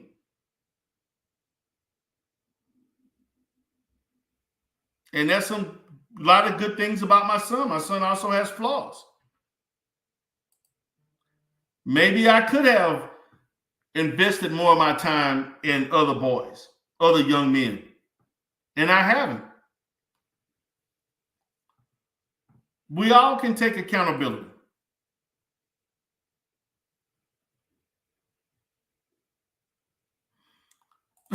Will Locke, stop. Be patient. Doesn't need the paperwork to eat around to enroll kids to that school. Be patient. We've been patient. It's damn near a decade. Come on, Will Locke. Stop. Like I said, we get product and get mad for her for ending up consuming the product. She could consume whatever she wants. I'm just saying, as a black man, it's not about her consuming whatever she wants, brother. Because if we're trying to fix the black community, everybody and everything matters. It's not individual. You're an individualist. You're not thinking as a community. Your whole analysis is based on me and her. Step out of that shit. This is systems at play. You understand? Right. Multiple black men screwed up. Multiple black women screwed up. You understand me? Look at the systemic nature and say, what system do we need to create as black men to prevent the Pookie and Ray Ray from coming into existence? Facts. Now I want to go to the schools. No. First of all, this water was good and it better not be FBI water. Now we're about to talk about the school. Let's see what he has to say about this. Okay. Yeah. Frederick Douglass Marcus Garvey Academy. First thing I want to say to your listeners is, please donate to the Academy. Indeed. Get on your Cash App, $FDMG School. Get on your PayPal, paypal.me/FDMG Academy. You can mail, check, a money order in to FDMG Academy, P.O. Box 9634, Wilmington, Delaware, 19809. You can get that information on my website, drumarjohnson.com. You can also text message me for that.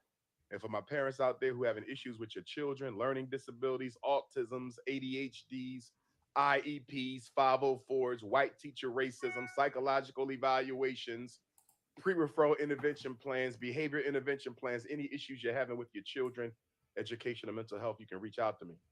215-989-9858. That's 215-989-9858. Frederick Douglass and Marcus Garvey Academy. The idea had been with me since I was a psychologist with the School District of Philadelphia. The idea began to take form in 2014 when an associate of mine gave me a phone call and told me that the historic HBCU St. Paul's College was for sale in Lawrenceville, Virginia. He said they only want $2 million.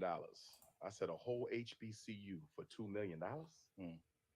118 acres. I went down there, told them I need this school for our boys. The white people at Motley's auction in Richmond, Virginia. And they said, if you can get us $500,000 in about a month, we might could work with you. So we started a fundraiser. As soon as we started the fundraiser, my detractors attacked it. They called Motley, tried to disrupt the sale. In 2015, a year later, we started a GoFundMe. They sabotaged the GoFundMe, said I was spending the money on my own. So they stopped the GoFundMe, even though this was heavily done by a woman by the name of Andrea Michelle Stewart, who lives in California. She's a failed marriage and family therapist, along with her cohorts, who actually who intensified the efforts to stop this. Just want to make a note. Though I supplied GoFundMe with all the account statements and gave them permission to speak to the branch manager to verify the information, GoFundMe didn't even check it out because they wanted to shut me down. They didn't want to support a Black initiative. So then we learned in 2017, I want to say, 16, that a Chinese corporation bought the St. Paul's College. I couldn't believe it. That in the process of you doing it. Yeah. I couldn't believe that Black people let Chinese people buy a historically Black college built by our ancestors coming out of slavery by Father Russell, who was friends to both Booker T. Washington and George Washington Carver. Chinese own it now. So once they bought the school, I said, okay, Black folks are donating. We've always got a lot of donations. They're just low amounts. Quantity versus quality, right? Yeah. Quantity low.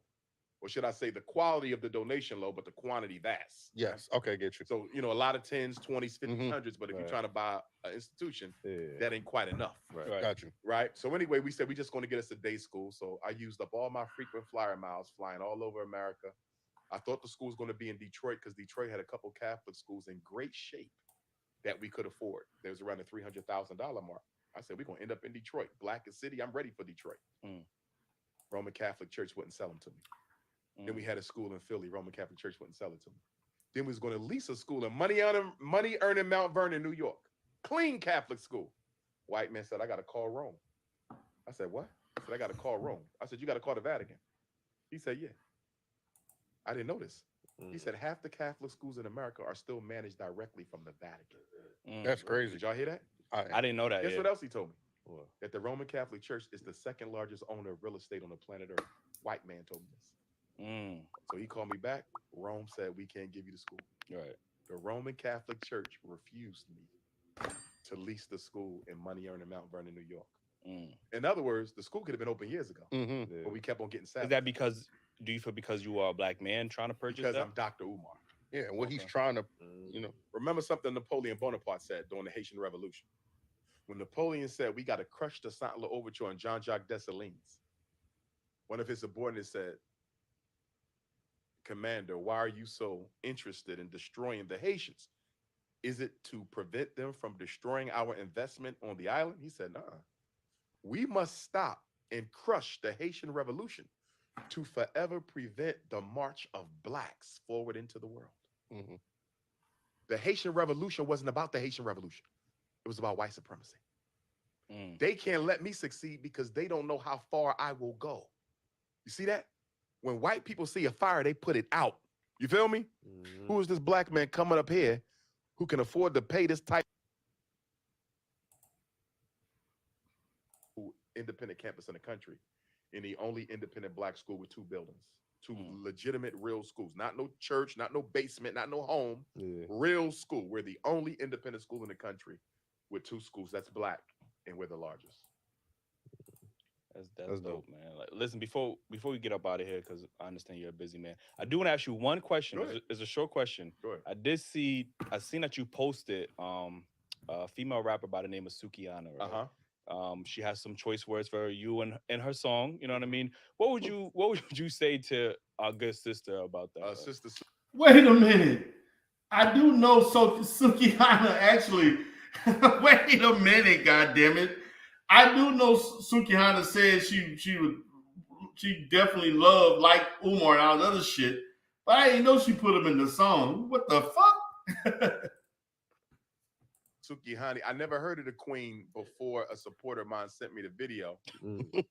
You know, where she said, I'm not going to use her words, but where she said if I wanted to spend some private time with a man, it'll be Dr. Umar. Right? And then at the end of the video, which wasn't on my Instagram, but it's on my Facebook and TikTok, she says, if Dr. Umar met me, he would shoot his shot because he would see that I'm a beautiful black African conscious queen. I could use some guidance. I got a little bit of daddy issues. She was very humble, right? You understand? Yeah, indeed. I didn't know she was from Wilmington, Delaware. That's where the school is, right? Yeah. I would be open to meeting with her, right? To see where her head is. Because first, it's always politics before Punani for me. So what can we do together to build the community? Now, obviously, her content isn't something I could endorse, but it seemed to me that if she's willing to follow my lead, that she might be ready to make a transition, right? From the raunchiness to the righteousness. And so maybe she'll take all her followers and bring them into a more conscious lifestyle. Maybe, I don't know. That would be a conversation that we would need to have though. But if she decided to turn the corner and leave that content alone for something that is more conscious and more positive for our daughters and it sounds like Umar want those cookies. sons, I would work with her.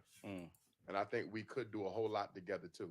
But she would have to turn that corner because I couldn't endorse the current message that she listen, if anybody could do it, you could do it. Like yeah, again, appreciate you for pulling up. Again, Umar want those cookies. Oh shit, let me stop, man. Let me stop. So guys, I got the link there for anybody want to come up. Anybody want to come up and chop it up with Coach D? We can talk about this. I was going to play some snippets from other people, but I decided not to because my analysis was a little longer than what I was expecting. Appreciate everybody in here. What's up? I see Miss Queen laughing. I see what's up to Tanya Sweet Sweat. Mr. Chris said that was Umar's shot at Q Butter. Okay. Well, you know what that's you know. What's up, We Unlock? You know, Terry, the Notary Public stated, salute D. Durrell. I'd like to hear proposals that could solve the Pookie and Ray Ray problem. Anyone in the chat want to take a stab at it? Let's chop it up. I sent the link out there. I put another link. I'm gonna give it about 5 minutes.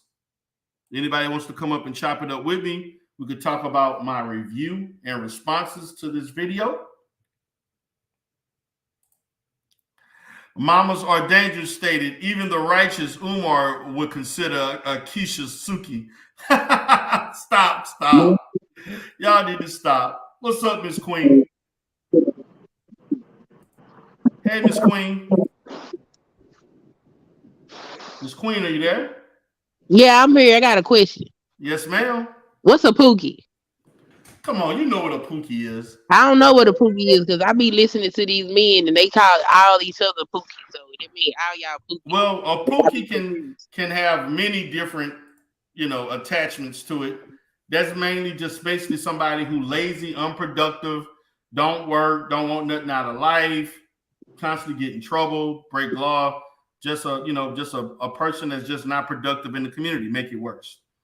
Well, I was over there at Sister George and Concrete Road show this morning, and I had asked them, since all y'all such good men, you know what I'm saying, why come y'all not hooking each other up with y'all daughters? And then they put a poll in the chat and said, would you suggest manosphere men to your daughters? And over 50% of them was like, hell no. So you got No. Now, that's some funny shit. That is some funny shit. Yeah, and that's when Obsidian tried to fight me. What did he say? Huh? What did he say? He said that I was attacking his life's work and that he was a better man than my husband and all this other weird stuff. And I was just like, sir, I'm not even finna do none of this with you. I asked a legitimate question based on the conversation that was up there, and the poll proves that y'all don't even see each other as viable men. So why y'all keep running around here talking about all the women got babies by pookies? Because the women got babies by y'all. So that mean all y'all pookies. So what is y'all sitting up here talking about? And he said that I was attacking his life work because he done built and made all his money off of his what he called it, black female fuckery.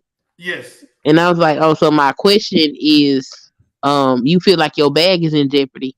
And I understand your bag is in jeopardy, but if that's how you found your success, you ain't got to worry about my question because there is plenty of hurt black men that you can trauma bond with and they will forever keep coming. And you ain't got to worry about your bag. But I don't consider you successful. You're making your money off the backs of black men's pain and continuing to open a bigger rift between black men and women. And I don't find anything successful about that. But I'm just a homemaker. My opinion don't matter. Go ahead and go on mind your business, sir. Wow. I'm surprised he actually fought you with that. And I thought that was very disrespectful for him to think that he better than your husband.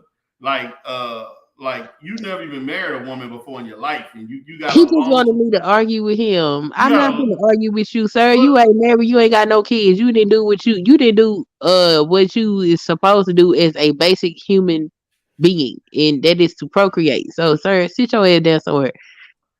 Wow, that's crazy. This is on Sister George's channel today. I wasn't reading the chat room. I didn't know that was going on. Back and forth. That's it. Yeah, I'm gonna have to check the replay on that one, Queen. Oh yeah, I got the screenshot. I'm gonna put it on my community wall of that poll because that dude was hot. That was funny. That was real funny. What's up, Chaos? Any comments on my review of the interview with Dr. Umar that everybody been complaining about? The only thing I could say is I gotta do my own content on that person. Because people have been talking about it too much now. And I've been holding on because I try to look on the internet to find the full interview, and all I see is snippets, bro. I mean, I'm not sure what the hell these guys do as content. It's weird, man. I mean, I when I do things, I like to see it in its full context, regardless if it's hour, 2 hours, 3 hours. Right. I like to have the whole tape and then maybe do segments of it. And if it's more than 3 hours, then a part two would make sense because let's be honest. When people look at content today, D-Darrell, they only look at the first minute or two. People's attention span is very low. I don't see people doing streams on content that's more than 30 minutes now on the average. Wow. Right. I mean, think about it. You cover this, everybody else covers this, and I cover content that when people have interviews, they can't handle the length. I'm sorry. They talk about how bad TikTok is. People today, because of how the internet is structured and how content's put out right now, that you're conditioned out to absorb things that's less than a minute now. You need to break your mentality and break your habit of absorbing any information that's under a minute. When it gets to that point, it's very dangerous. Because now they could put anything slide up in you would not know because under a minute. Right. Now imagine they do the political games and put more greater propaganda. All they could go back to is say, we'll just put out under 2-minute clip. That'll be enough. And get our point across. Right. They have set the template of how content should move forward. And I don't accept that crap. I debunk that. All right, because when it first was designed, it was designed for mid and now long content for a reason. Because you need to take everything in its full context. Right. You're not supposed to take everything in Brits. Right. What's up, brother? Speak. Hey, what's up, D-Darrell? How's it going? Yes, good. So what do you think about my analysis of the interview, your own take?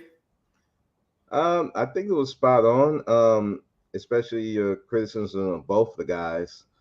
And the whole interview in itself, I can understand where those guys are coming from because, hey, I'm not the one doing this stuff. And, I've had kind of like the similar thought processes. But then I have to understand those guys inherited the bad decisions of other black men. Just like the issues with my ex-wife wasn't caused by me, but some other men did that to her, including her brothers and her father did that to her. So I didn't make it better, but I inherited that. Just like how my mother acted was because of my grandfather and my father.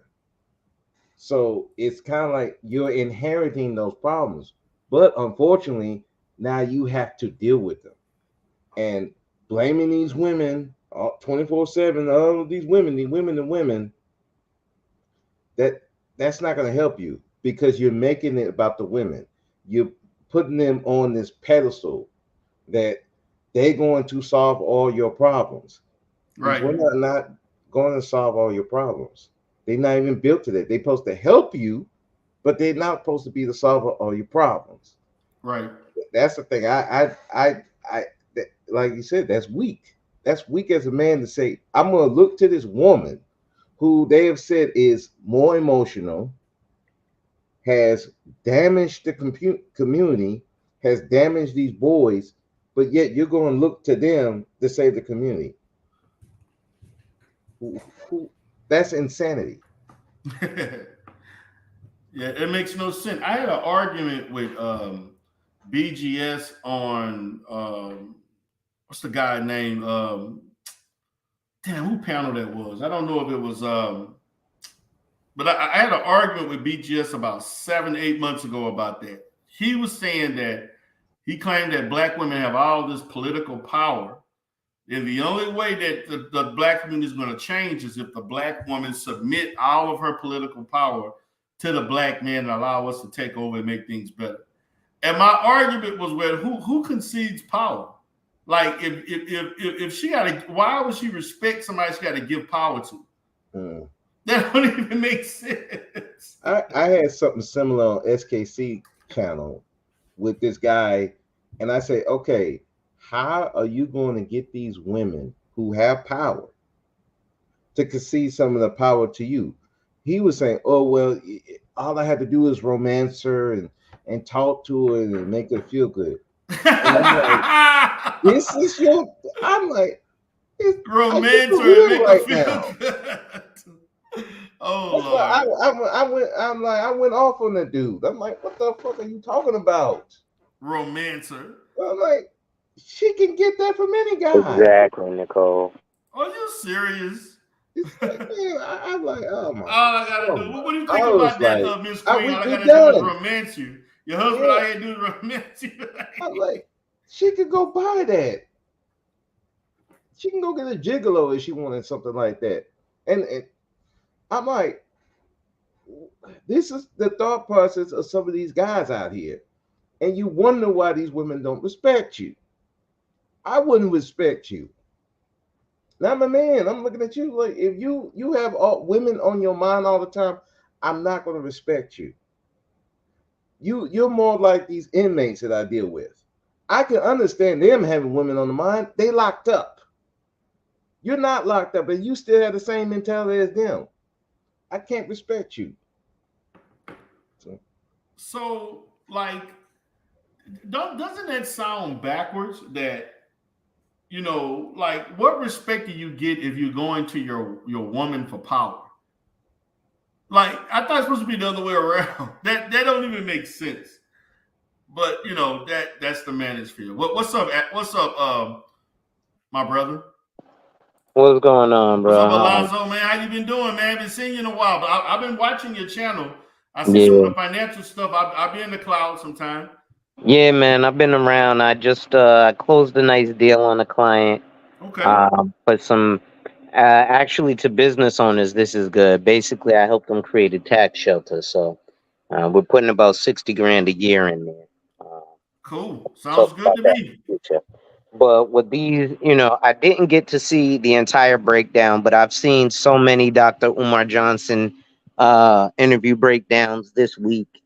Um, but I want to go back to something that Bro Speaks kind of touched on in terms of how do we expect when we're like, hey, give us your power and then respect us? Like, nobody's going to do that, right?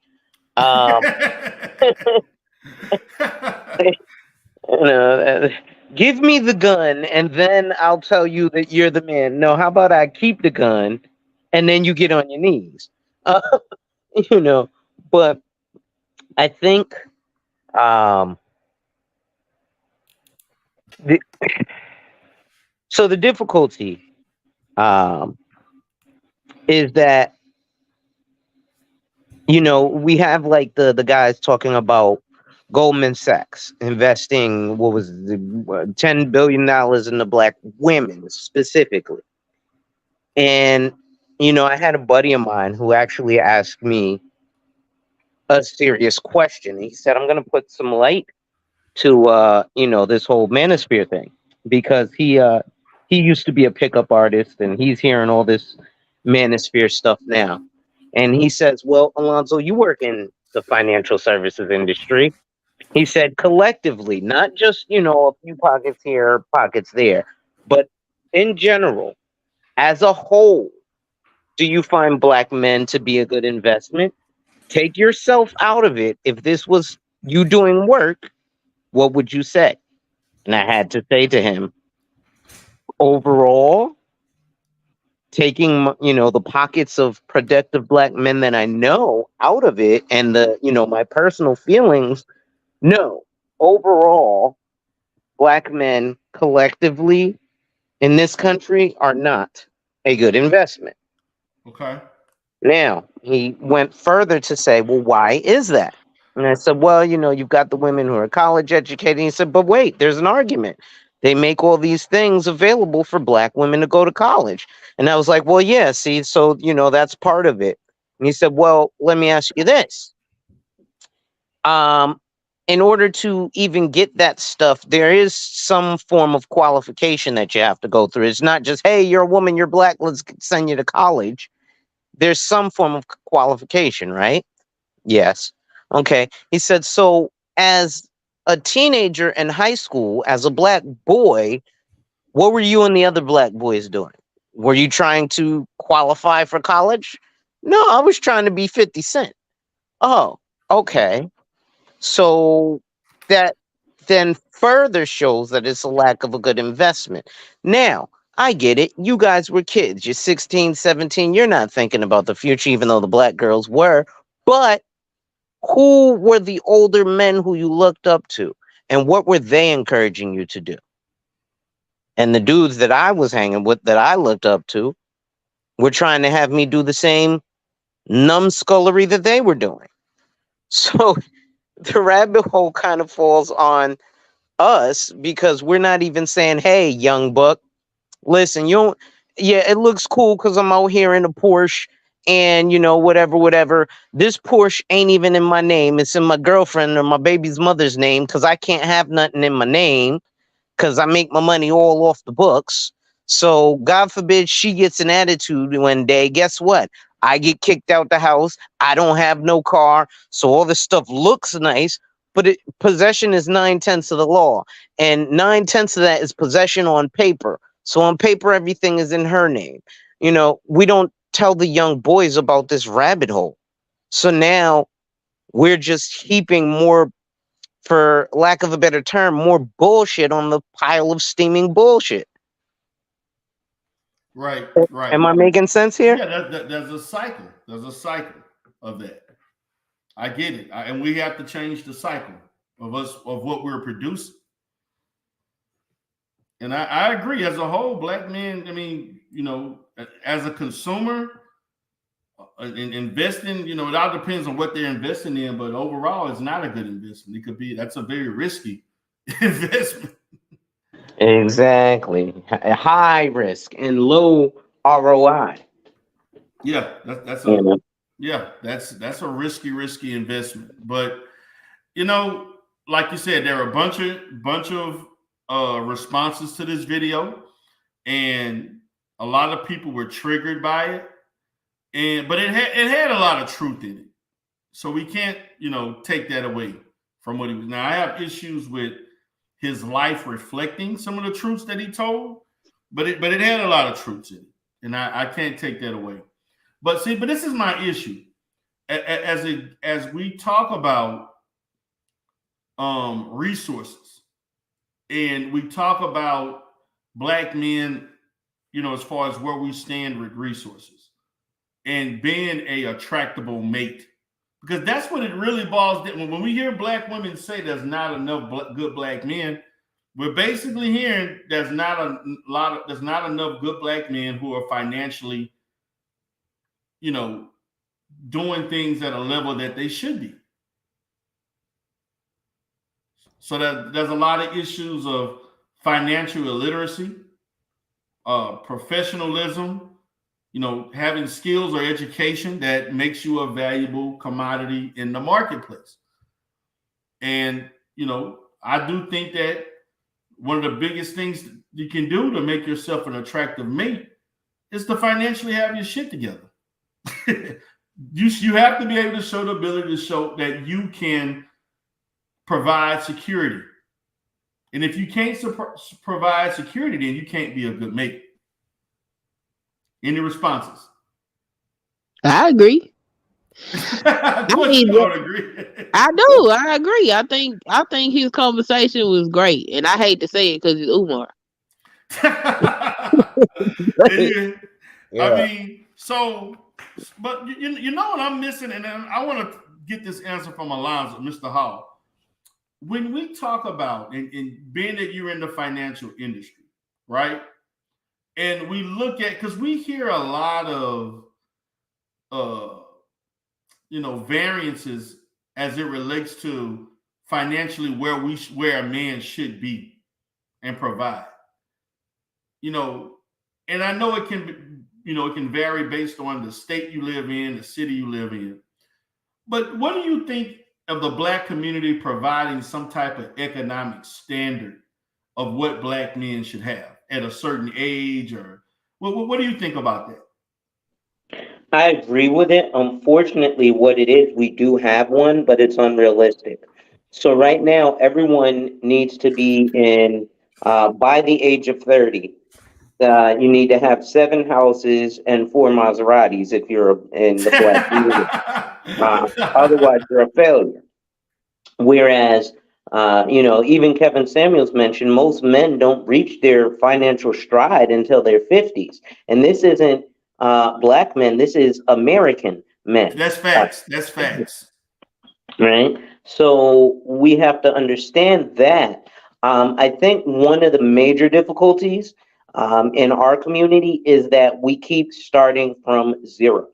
So what do I mean by that?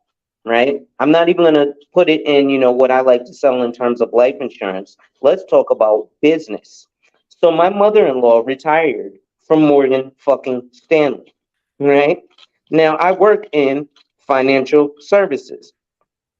So I asked her, "Hey, Ma, do you know anybody who, any black advisors with Morgan Stanley?" "Yeah, I do, but they're all around my age and getting ready to retire." Excellent. Guess what that means? They have this thing called a book of business. So what can those older advisors do? Pass that shit down to me, right? And in passing their book of business, boom. renting doesn't particularly mean anything. So again, we're looking at class and class levels, right? Because, for example, he may have been renting an apartment for $10,000 a month, which most motherfuckers are paying in taxes per year. So it's all relative, right? But there weren't enough. Now, if I was some, Italian guy or some Chinese guy or something, do you think the Italian guy would say, "Hey, I'm retiring. Let me give this young buck my book of business," or give him a couple of my throwaway clients instead of, "Hey, it was a hard business for me. Good luck, youngin." No, motherfucker, you got a couple of $1 million worth of business. Pass it down. So I think that is one of the struggles. So I will say, as a man by 40, you should start having things, right? Some of those things need to be looking toward the future. So for the youth, it's substantially better because you need to, in your 20s, start thinking about retirement. Why do I say that? They have a 30 and 40-year mortgage, and you're trying to get a house at 25, but you ain't thinking about retirement. But a house means that you're making this payment at least for 30 years. So you should be thinking about retirement at 2025, right? Yeah, I do think we need a basic skill, a trade too. That's actually a good thing there. But so these are things that also, unfortunately, due to the saturation of my industry, only 5.7%, I'm sorry, like less than 6% of the financial services industry of people who are actually licensed to do this are black.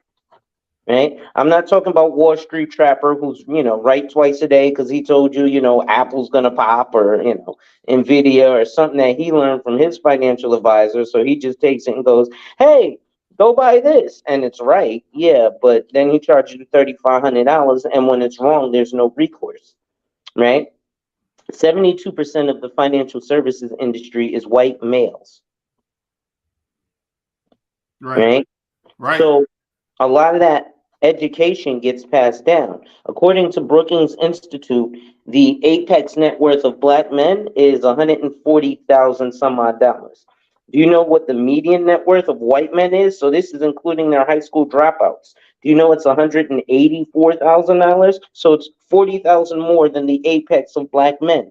Mind you, when we're taking these averages, that's including our billionaires like Robert Smith or Jay-Z. We also have to teach our people the difference between corporate and not. I was in an entire argument at the barbershop with these gentlemen because I was explaining to them that Jay-Z is not corporate. Yes, he has a corporation, but he is not corporate. And then they were like, "Well, is Oprah?" Yes, Oprah is corporate. Well, she got her start in entertainment. No, she got her start in journalism. Completely different. Well, Jerry Springer got his start in politics. If Jay-Z was not Jay-Z, he wouldn't be in business. We wouldn't know about him. How do I know? Because most of us don't know who the fuck Robert F. Smith is. Most of us have hard dicks over Jay-Z, but tell somebody about Leor Cohen, who I run into all the time in Manhattan, and we look like fucking aliens with our head cut off because we don't know who Leor Cohen is. That's the guy who signs Jay-Z's checks, by the way, Black America. Right. So, these are things that we have to learn, and maybe we start looking up to someone else. I had another brother who I worked with who was like, "Yo, there doesn't particularly need to be a number, right? I think 60,000 for most of America is a good annual income for black men to start to strive for. I know we have all this 100,000 plus. Listen, only 10% of the country makes that. And let me explain to you something. Making $100,000 a year ain't all this shit. Making $150,000 a year ain't all this cracked up to be. Right? Because then you got, especially if you're a W-2 wage earner. Yep. You gotta look at the taxes. Yeah. Taxes are a bitch. Now I'm self-employed, so it's a little different. That's why I told you about that tax shelter. Because listen, we're gonna talk about that stuff. But I'll pause there because I'm just on my soapbox ranting because okay, no I get problem. emotional about this shit. What's up, Sexy Red? What's up, baby?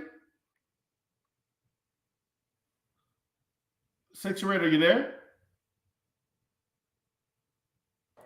Hey. Hey, what's up? What's going on? All them numbers was making me dizzy, Lonzo. You the Sorry. numbers guy, baby. I know he was going, so I was like, let me call in. Seemed like he kind of wrapping it up.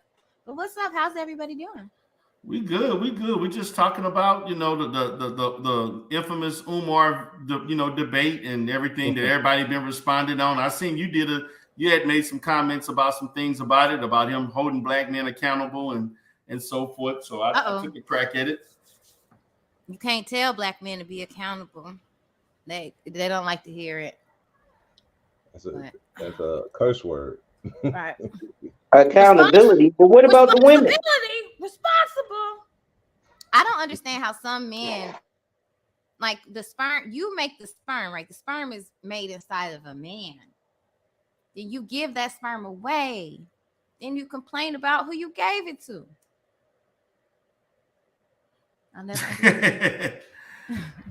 Yeah, make it make sense. The logic behind it. Yeah. Yeah, I mean, but that's the complaint. We've had people talk about financial abortions and all this other stuff, but nobody wants to talk about, just because a woman gives you consent to have unprotected sex, don't mean you have to oblige. You can, you don't have to concede to that shit. So simple. And it's some people are concerned because it's Dr. Umar. They're concerned with the messenger. Right, but when it was Kevin Samuels telling men to be accountable, they was down. Not really. I mean, not at the beginning. Not at the beginning. Not at the beginning. Not at the beginning. They did. Yeah. I don't think I was here at the beginning. Now you wouldn't. What people don't tell you, Sexy Red. Kevin Samuels too. What they don't tell you, Sexy Red, is that this fake support for Kevin. Back in 18 didn't exist. When he first came in, Kevin Samuels was roasted and kicked off of panels in the manosphere. Absolutely. Really? Yeah, see that nobody wants to talk about that history. Sexy Red. Yeah, he literally came was on a panel with Cynthia G. Nah, that just means I got he also looked like Pookie in that apartment with them walls. Yeah. Hey, Queen. The only place that Kevin Samuel could go, the only place he was allowed to speak was at BGS. BGS was the one that took him on first.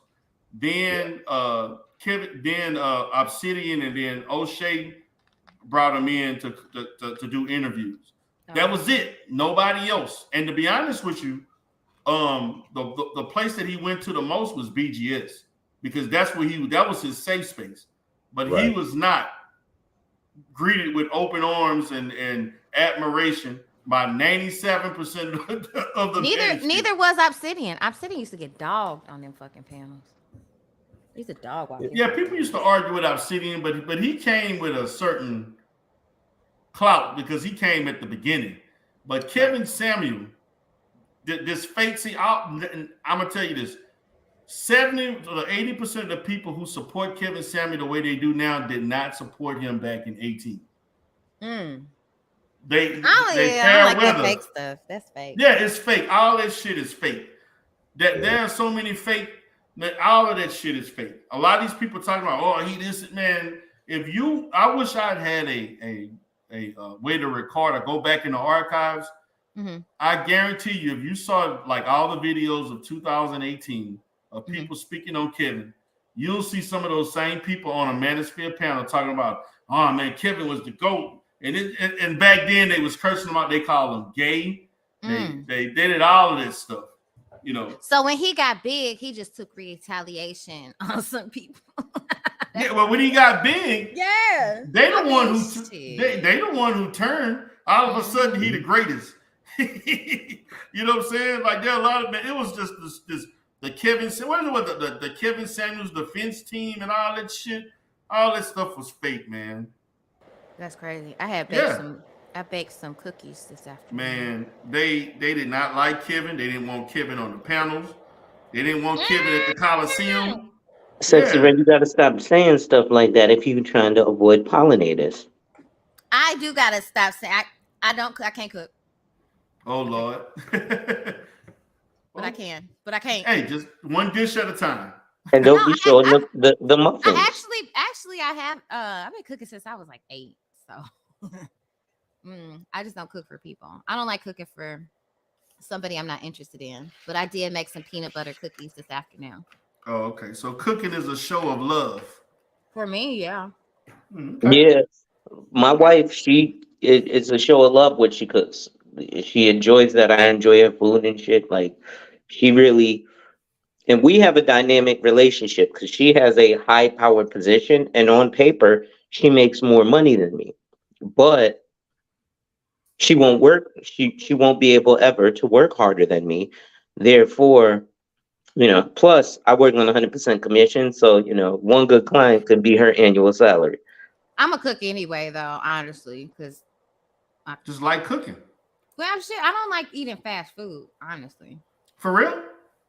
I'm not. You know what? For me, I used to be big when I was younger on like eating at like McDonald's. I don't eat at any of those places. The only burger I eat now is a Wendy's burger every now and then. I'm not big on fast food that much either. I think I got spoiled because all my food, like when I was younger, was fresh, cooked, hot. So that's how, I kind of eat.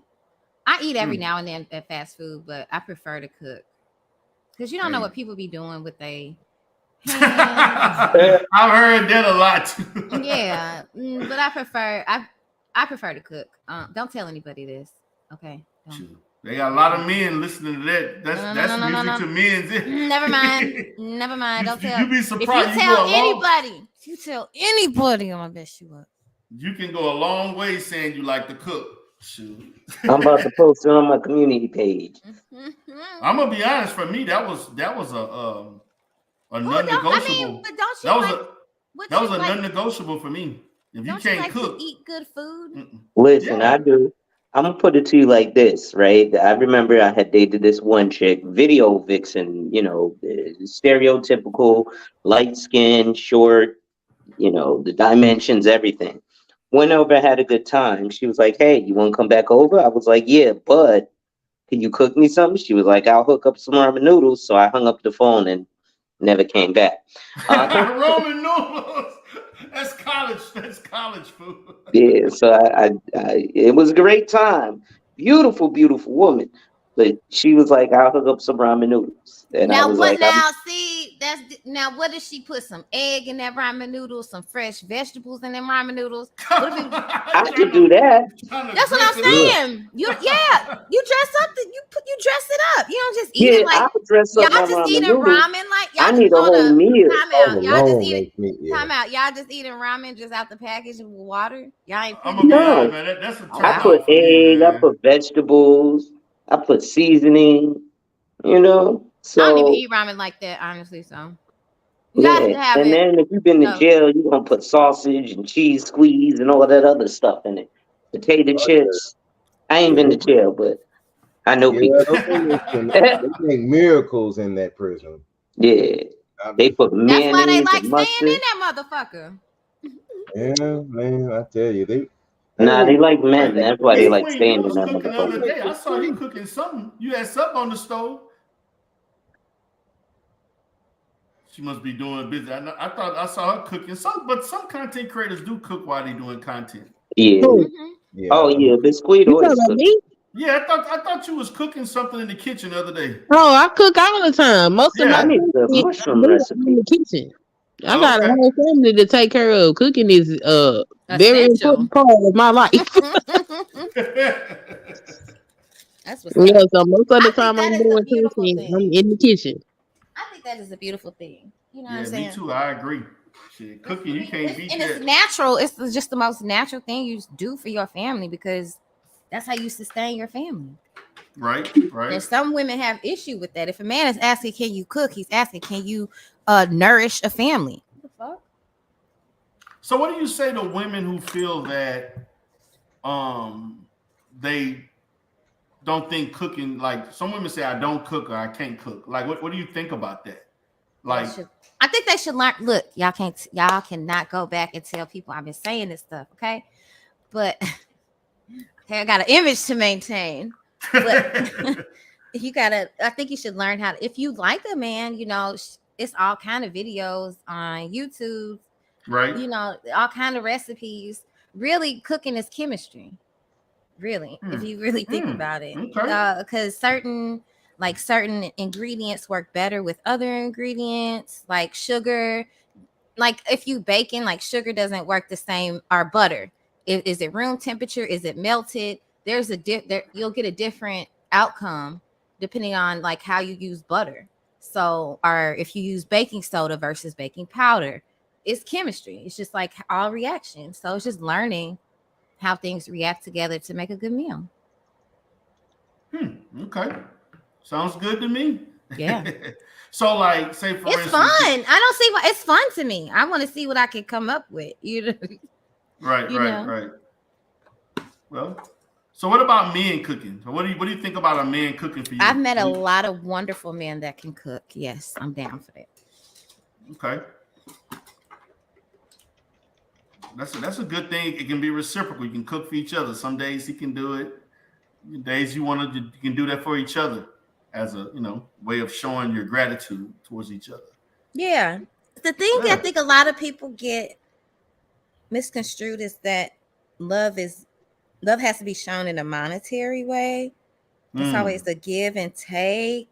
Even though it is, but they just put so much emphasis on it. And the way that I love, it's just natural.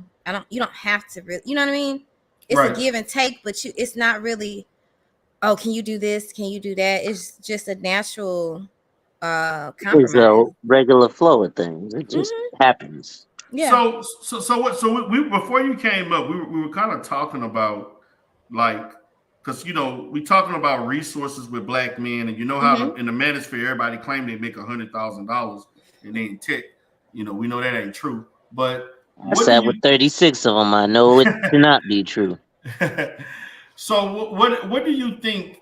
Should there be a standard for black men as far as what they financially should be at a certain age? I think every man should do what's best for him. Everybody can't make, 6 figures. Some people are, some people working with what they have, but they have potential and they don't even realize it. They don't want to empower themselves to make more money. They feel like they have to rely and get validation from everybody else, but it's something that has to come from within. And I'm kind of speaking for myself too, but it's something that has to come from within if you really, really want it. Don't wait on a woman. Don't wait on children. Just do what you have to do to get to the next chime in again? bracket. Absolutely. So I was at Bloomie's yesterday, right? And I was in there, and actually Mont Blanc has I have a thing for Mont Blanc and Burberry, but Mont Blanc has a new scent, so I picked it up. And the young man who was there also sold the suiting. So one of the things I realized that we should probably implement for black men is by the time you reach 20, at minimum, you should be making $1,000 a year for every year old you are. So at 20, minimum 20,000. I think this is a requirement from 20 to 40.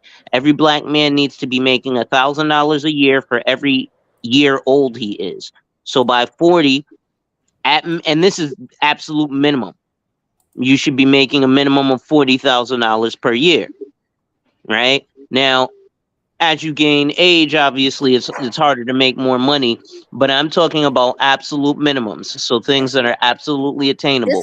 This is why male leadership is necessary. Put some numbers on this shit. So I'm all about feelings and empowerment, but that's the duality of masculine and feminine. You know what I'm saying? Like he's like, fuck that. Put some numbers on this shit, and I get that. So go ahead. So, like I said, at 20, 20,000 minimum. Otherwise, it's unacceptable, right? By 40, 40,000 minimum. Otherwise, it's unacceptable. And men, we're going to implement this. And if you can't do that, you're not a man, right? You're going to be called a little boy. And I think we start doing that. Now, obviously it's circumstantial, depending on the field that you're in, right? But there's things like monthly reviews. You need to learn how to ask for a quarterly review from your boss. Don't just sit there and wait for once a year to hopefully get a COLA, right? You want to actually ask for your quarterly review. Yeah, the skill can be more valuable than money, but the skill is to attain money. So at the end of the day, it's definitely important to get those skills, and those skills will put us in the position to have, like I said, at 20, a minimum of 20,000. Again, the reason I say this, because uh, because it's actually attainable, and there are grown men who ain't there. What? So it needs to be a bar that's realistic, as opposed to, oh, you need to be making $150,000. The Bro. average annual salary for America is $50,000. It's So actually 41,000. yeah, That's why these so people be saying this crazy stuff. I'm like, y'all don't know nothing about finance either. That's why y'all ain't got no man, because y'all unrealistic. They And don't you make no gotta. sense. A lot I of heard times I some woman don't say a hear. man needs to make A lot of $500,000 times. a year. Girl, what's wrong with you?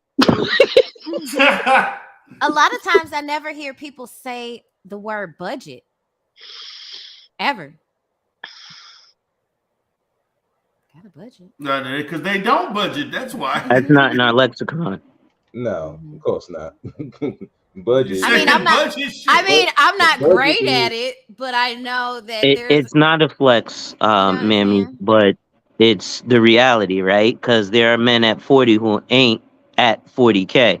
So again, it might not be a flex, but the reality is the numbers show that most Americans aren't substantially above that. Um, so we gotta look at what's real, I'm number gonna one. say this. I trip out when they interview these people on these dating shows, or they talking about dating, or even when because it kind of really started with Kevin. I hate to say that, but with women, oh, I want a man making 250,000, 270. I deserve to be with I'm a gonna guy say. making. Can I cut you off real quick? I'm gonna go say ahead. that's incorrect because, Kevin Samuels led those women into saying that they wanted six figures.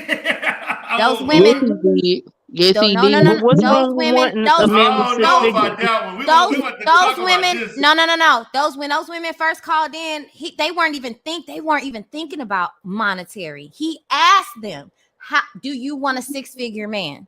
Do you want a man that makes And they six said, figures?" yeah. Yes, but they Yeah. never. They could've But that's said what I'm no. saying. He coached them to say that. Wait a minute. So if I ask you, He coached them. No, The hold women on, never. hold on, The sis. women never brought up money. Hold on, Most wait of a the minute. women in the beginning never brought up money. You He are right conditioned about that. people. He Reflecting conditioned on people. that, you're right. They didn't bring up money. He actually brought up how much a high value man. Yes. He sure did. Kevin did that. But if I ask you, Sexy Red, Of course, I want a fucking six-figure man. Are you silly? But that's not. But I would never say that. You see what I'm saying? I would. But what's wrong with saying that? That's the thing. It's a thing in the black community. How dare you talk about how much you want a man to make? Well, here's the thing. Okay, where are we going with this? I want to know where we go. Like, so I think we just putting a number on what we think is acceptable for black men. And I know black women who are in their 40s who are like, look, if a dude makes 25,000, I'm comfortable. So, then we have responses like, well, 40K is not a flex, sir. It's not. However, the reality is more women are doing like Sexy Red said and not even considering the money, nor are men. So this is a conversation that opens that up so that as we move forward, we're like, hold on, let me think about the money. So I've been fucking this up. I've been fucking up. Yeah. Money. I've been fucking up. How much money? Yes. How much money do you make? What kind of car do you drive? And where do you live? Boom. I'm gonna say this. My position is this. I'm a person, when I do my dating, I actually think that it is good that women do create a standard of as far as I agree. as far as money, as far as like say based on in the context of the city and state that you're in. Like that if a person makes 50, 60,000, they live in this type of lifestyle. If they're making 70 in the city, they can afford this. I think that that's healthy that you have a somewhat of a bar of, a measuring stick to like this. A guy should make certain amount of money so that like no woman wants to struggle with a man. Like no woman wants to do that. Yeah. Well, Sexy Red put it perfectly earlier, right? She said that when a man is asking a woman if she can cook, it's, hey, so can you provide nourishment for my family, right? So when a woman asks a man, how much do you make? Hey, can you provide the shit that I need to nourish the family? That's good. That's great. Now, for me, my position is see, this is a thing that yeah, that's a fact, bro. Speak. What he say? That also can you provide the invite? Can you get me to a place where I can have a fucking oven to cook? Right. Yeah. Yeah. The I type mean, of but you don't the type need- of oven that I like to cook in. Like the type of washer and dryer. That's a One of them little extra. fucking That's a little Viking far. ovens. Well, Viking is I expensive fucking as shit. love. But I love household appliances, and I want to make sure I pick the right one the first time. Sorry. See, no, you just need what you need. Like all that extra stuff. That's why women need jobs, because women need Yes, exactly. the- Because I always want some extra shit, and I'd rather pay for it. right. And that's not fair to them men that women want all these bells and whistles and then tell him he needs to make an exuberant amount of money to provide him for that. If he can put a roof over your head and you I not can decorate this fucking house. and he ain't got you living in a shack or something, and if you want more than that, your money is to enhance what he provide. If he can make provision for you, I agree. then what's the problem? Right. I completely and that's why I didn't understand. This is my whole thing about the thing. What I'm looking at it is that when I have seen people, and I'm just basing this in my profession. When I've counseled women in relationships and marriages that fail because of finances, I feel like white women and Asian women and other groups of women are far more stricter about this than black women. That's just my experience. I've seen black women be far more flexible about finances than other women, groups of women. Because I've seen white women, you get fired, they gone. I said this to this man. I said, if you lost your job today, do you think your wife would stick around? He said, yeah. And I'm like, I highly doubt that. I've seen this happen. I've seen this happen many times. I've seen people lose their job or they was not making the money that the other person, they was gone. No questions asked. Most of them didn't even give a heads up. They just came home one day and it was all gone. Yeah. Man, listen. Facts. And I've seen that happen many times. I've seen, now the issue I've seen with black women is they'll stick around. That's our problem. And the problem's way too long. They'll stick around hoping it's going to get better, and it didn't. And everybody miserable for 2 years before you decide, I got to go. Now, that's what I've seen. Black women date potential, not ambition. Yeah. Right. Yes. That's where I messed up in the beginning. And stay way too long, even though you see clearly. I said, wait a damn minute. I'm doing every fucking thing. This is not good. I even seen that with my own mother did that with a guy. He ain't getting no better, but she's still staying around. And but I'm like, it's crazy because a lot of these guys are the quote unquote good guys too. Well, that's subjective. That's subjective. That's what I'm saying. Somewhat still a member of the "Where's My Hug at" ass niggas, right? So as a still a former "Where's My Hug at" ass nigga, I understand where they're coming from, right? You do build yourself to something, and generally, right, you get ignored. Maybe you ain't got the swag. Maybe you ain't as attractive as you think you are, homeboy. It might be a multitude. Maybe your breath stink, right? So you got money, but your breath stink, right? And those things get missed out on because a lot of those guys, though we have money, even in things like tech, we don't do things like get dressed or. Like, I had a homeboy who thinks getting a pedicure is fruity. I was like, what? I love getting a manicure and pedicure. I'll get a facial too. I get one every month. I get a manicure and pedicure every month. That's maintenance. That's maintenance. So that's why the dude at Bloomies ended up selling me because I saw his manicure and I was like, oh, let me get that suit at Yeah, I'm sorry. I like that. See, That actually rubs off too the female tendencies when you are raised by a single woman. Because I enjoy going shopping. There's Like nothing I had wrong a with. I blast don't think yesterday going to shopping go is in there for feminine. Nordstrom. Is shopping considered feminine? Because I don't As like a to man, shop. you're supposed to go in, get what you get, and leave. That's me. I go in, good what I get, and go. I don't like shopping. To me, I feel like this. I hate It could shopping. be all relative to the lifestyle you want to live, because I mean, some people are more materialistic than others. You know, Yeah, the I'm type of not really lifestyle. materialistic. But see, when I hear women that come online talking about, well, he got to make at least 275,000, and I'm just making, 40,000. That's a, now I can see if this is close to your bracket per se. You know what I'm saying? Like, say if you're a woman that makes 150 and wants somebody that makes 150 to 75 or 200, okay, that I can get that. But when you're making 40, 50,000, but you want somebody making 100, 500, $500,000. So my question is this: can you manage that money? Can you manage? Because part of being a wife, it is is managing household, Can you manage that? That's true. And I'm gonna say this. Yes, and black a lot men. of women, and I'm not trying to say this. A lot of women do not know how to manage a large sum of money like that effectively. A lot don't. Many do, some do, but I've seen a lot of women not handle that kind of money right. They'll go off and trick it off. A lot of people want that instant gratification, that instant gratification. Right. You know, they want to spend that money. They want that feeling like, yes, I spent that money. It's that dopamine hit. But I think also it's about your beginnings, right? Because I remember when I was younger, many of my toys came from Goodwill. And it's not because it had to. It's just that my grandmother liked Goodwill.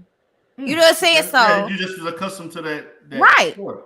It right. did. I mean, I did. Don't get me wrong. I did get a lot of new stuff, stuff like that. But I just remember also going to Goodwill, and she also used to sell stuff, also like at the flea market. The consignment shop. Yeah, so something like that. But it was like a flea market. She had an eye for certain like plates and curtains and things like that. So a lot of my toys came from there.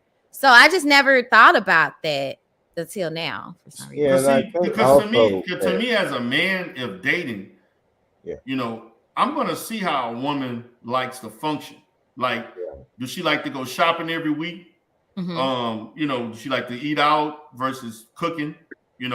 Saving money cooking. Like what level of clothing and things you like to buy. Like if I take you out to a restaurant, are you looking to buy the most expensive shit? Like this is what I'm looking at, because to me, I understand, and just my experience with women, that every woman has a certain type of thing that they like to do. Like the certain brands they like to buy, purses, shoes, clothes, everybody likes certain stores. Some like them, like you said, some go to the consignment and shops, so they like to do a mixture of both. So I'm looking at, can I afford to be with this woman? Like really, like, because I do understand me dating this woman, I am going to use my resources to make her happy. Right? Like that ain't tricking. That's just you functioning in a relationship. And if I flat out can't afford, I just tell her I can't afford this lifestyle you have. You know what? That makes sense. Be honest. That's what I'm saying. Yeah, that makes sense. And but I would also say, be honest about your intentions as well. Yeah, and I think Go ahead, brother. The woman says she wants a relationship, and you only want, you know what I'm saying, just to have a good time. Say that. When a man says, "I don't want to get married," I remember that. I don't. I remember that because I'm not gonna. Because what most men do is say that and try to trick you and try to make you think that, oh no, you got to change his mind. I got to do all this and do all that. No, you said you don't want to be married, so I'm gonna remember that. I'm not gonna try to change your mind. Either you like me or you don't. I think that's part of the challenge for some women, especially when you're talking about these players. Those women try to change them to be the husband. Oh no! You need an average, regular guy. You can't all that flashy stuff. He's in a phase. That's a phase, okay? Right. Some of them want to be taken out that phase, and they know when they're ready. They know when they're ready. But let's look at it like they want a woman to take them out the game, and they know immediately on sight when they see her and when they meet her. Because every man that has gotten married knew and told the woman, "I'm going to marry you someday." Most of the time, right, true. So a man knows, and he knows when he's ready. Sorry. So what's the difference between an average man and settling? Like, what point do you think you're settling? I think it depends. Every man's different. Every man is different. He knows when he's ready. Like every woman, she knows when she's ready. No, but what point do the woman consider is the woman settling for the man? Right. Ooh, I don't know. Okay. Well, I'm not sure if I understand the question.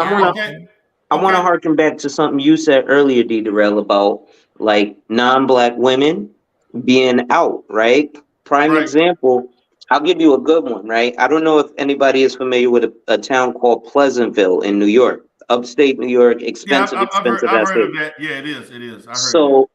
I was working at Mutual of Omaha, and I get a phone call from a woman. She wanted to get life insurance on her husband.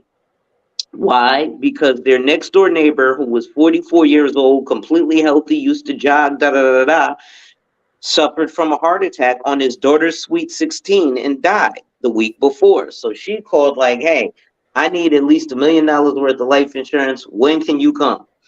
Because this motherfucker next door just died. We got this $200,000 house, 2 kids, a car, this, that, and the third, a college fund.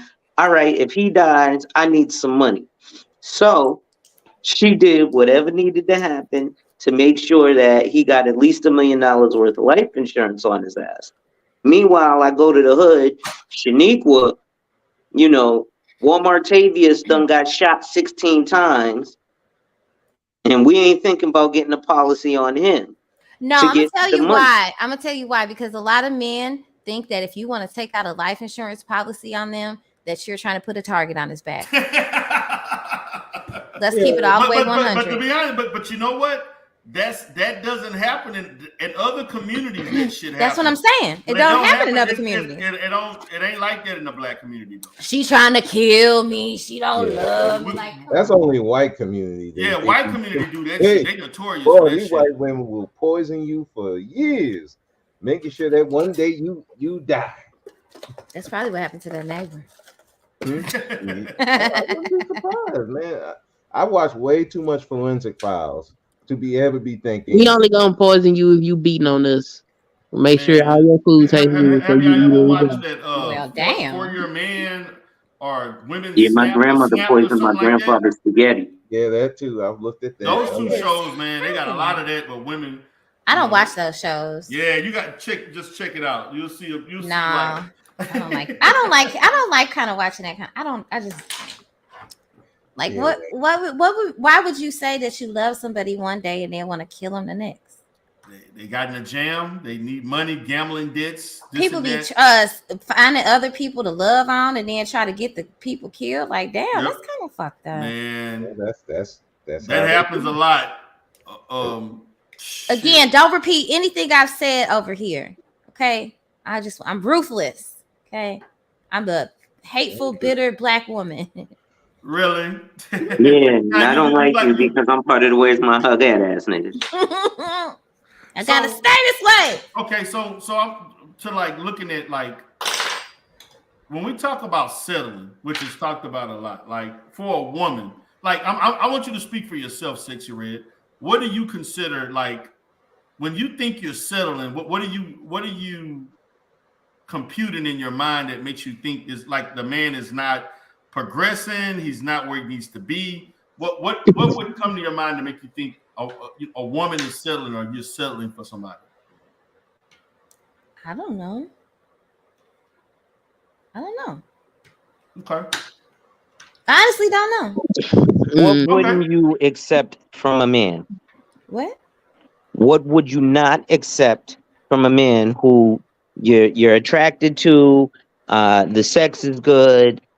You could potentially see as a mate, but there is XYZ that's unacceptable. I don't know. I plead the fifth. Boom. Okay, Miss Queen. I have no idea. I have no clue. Okay. I Okay. tried to word the question differently. I know I'm stupid. She Really? trying to Really? duck that question. She don't want to go into that. She was like, "But them back shots, though." No, because sex isn't everything. Yeah, Yeah, but but Because it's them back important. shots, though. this is the thing. Because It's one day important.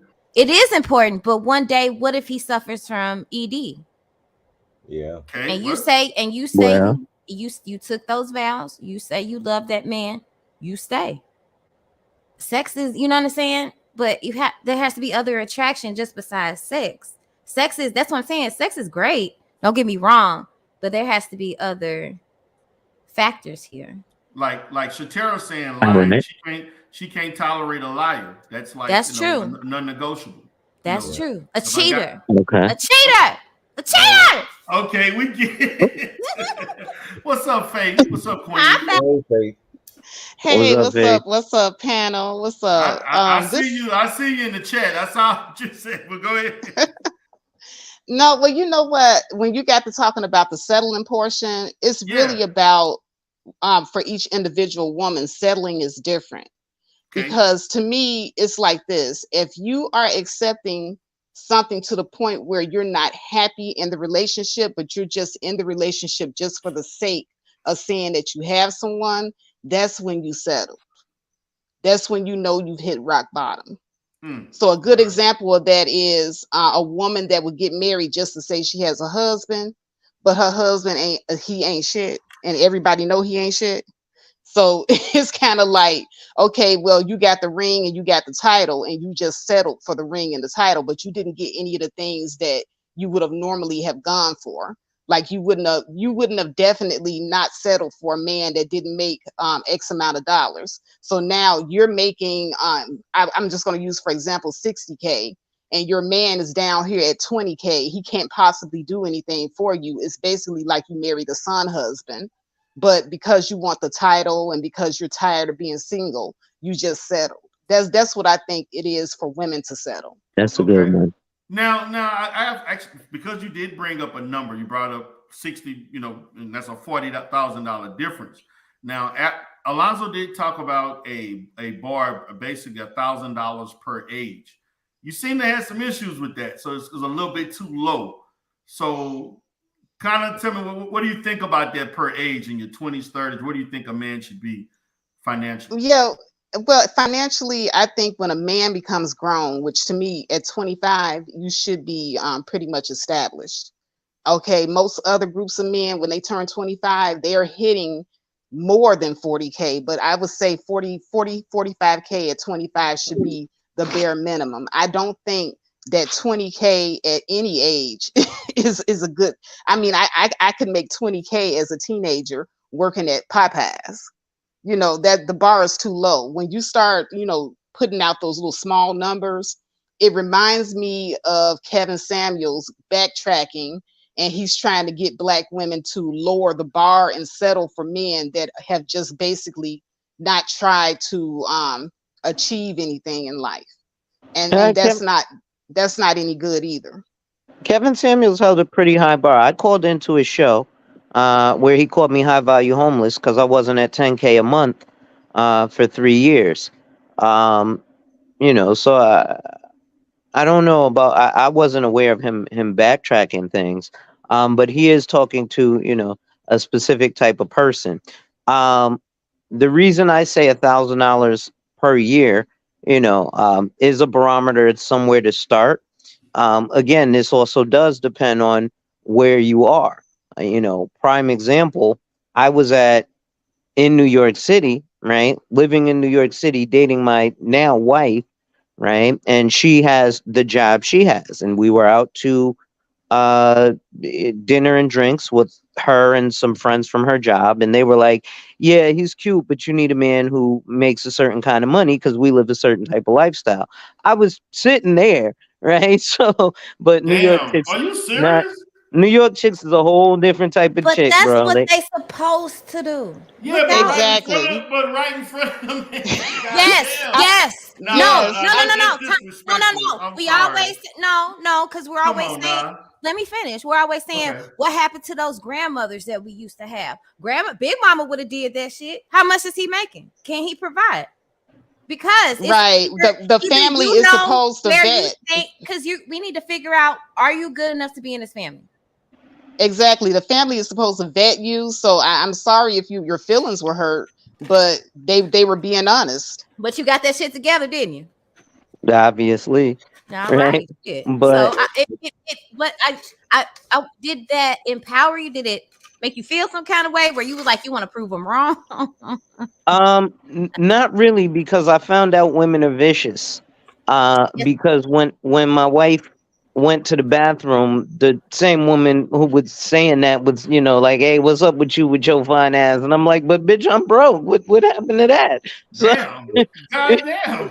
No, that was a test. That was a test. Yeah, I was just gonna say she was testing you. If you had took the bait, she was definitely gonna tell. At least you passed. At least you passed, baby. Look at you. Passed the test. Yeah, everything is for a reason. You know what I'm saying? Everything's for a reason. If these women didn't test you, you wouldn't have put your A game on. You know what I'm saying? well, no, I was gonna do what I was gonna do regardless. This what you But had to go through to get your wife? no, that's just okay. To be honest, that's not. My wife isn't that way. These are her. Well, was her friend. So at the time. These are However, friends? huh? Yeah, these are the chicks she was hanging with. Oh, okay. Yeah. But she her still hang family. with him today? No. See, Now, it worked out. I could get the family, but just friends. God damn, I'm gonna be honest. If I was you, I would have had some choice words. Listen, I'm sorry. They man. are all still single.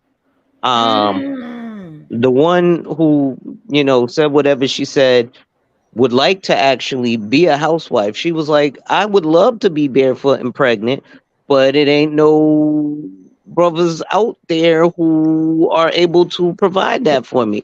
She's an attractive young lady. She owns 2 homes in Brooklyn. She's making upwards of 6-figure. Well, she's making low 6 figures. So there's some stuff there, right? Well, So there's nothing wrong with that. There's absolutely nothing wrong with her being single. I'm single because I well, want to yeah, be a but she stay-at-home doesn't wife. want to be. So that's what's wrong with it. I want, yeah. Wait a minute. What did you say? She doesn't want to be. That's How what's old wrong. is she? Sorry? How old is she? She's encroaching 40. Oh, yeah, she gonna stay single. Why do you say that? She too old. Ain't nobody finna put up with that. Ain't no man finna put up with that at that age. Yeah, I don't want. I mean, I know it's there's no children. I don't want any children. Yeah, she don't have any kids, so that's a big plus. So what is her But that's not personality like? necessarily true because women get married in their 40s. Look at her attitude. Ain't no man finna put up with that. Not no man. Well, my friend got married at 50, so How does she have an attitude? Hold on, excuse me. How does Wait. she have an attitude? Wait a second. What did you say, Miss Face Factor? You said your son got married at what? No. I said my friend, she got married at 50. Okay, I thought you because I looked at your picture and I thought you said my son got married at 50. I was about to have a heart attack. No, but what I'm saying is women do get married older. As a matter of fact, it's something that's pretty common for Black women to get married later in life, especially for Black women. Yeah, it's some women in my wife group that got married but after they done raised their children and all of that stuff. Then they got married. That woman, she ain't got no children. She not getting married. Yeah, most are not. That's unfortunately. That woman is not getting married. But that's the whole Black community, though. I mean, not many of us are getting married, male or female. Yeah, The major problem I have though is that men 30%. drag shit. That's a cultural problem. Right? And I want to ask about this, and I'm guilty of it too. Why do we drag shit, right? And what I mean is we'll have a woman right? And okay, say she's quote unquote settling. We dating for fucking 29 years and then finally married. Like what the fuck? Like, especially like, like I was with my wife now for 7 years before we finally got married. I don't know why. Maybe I was scared. I had never seen, a healthy relationship like that. So I didn't know what it was like. And this marriage shit is not a game, Thank you. especially Thank when you. you Some take it people a take certain it kind of way. seriously.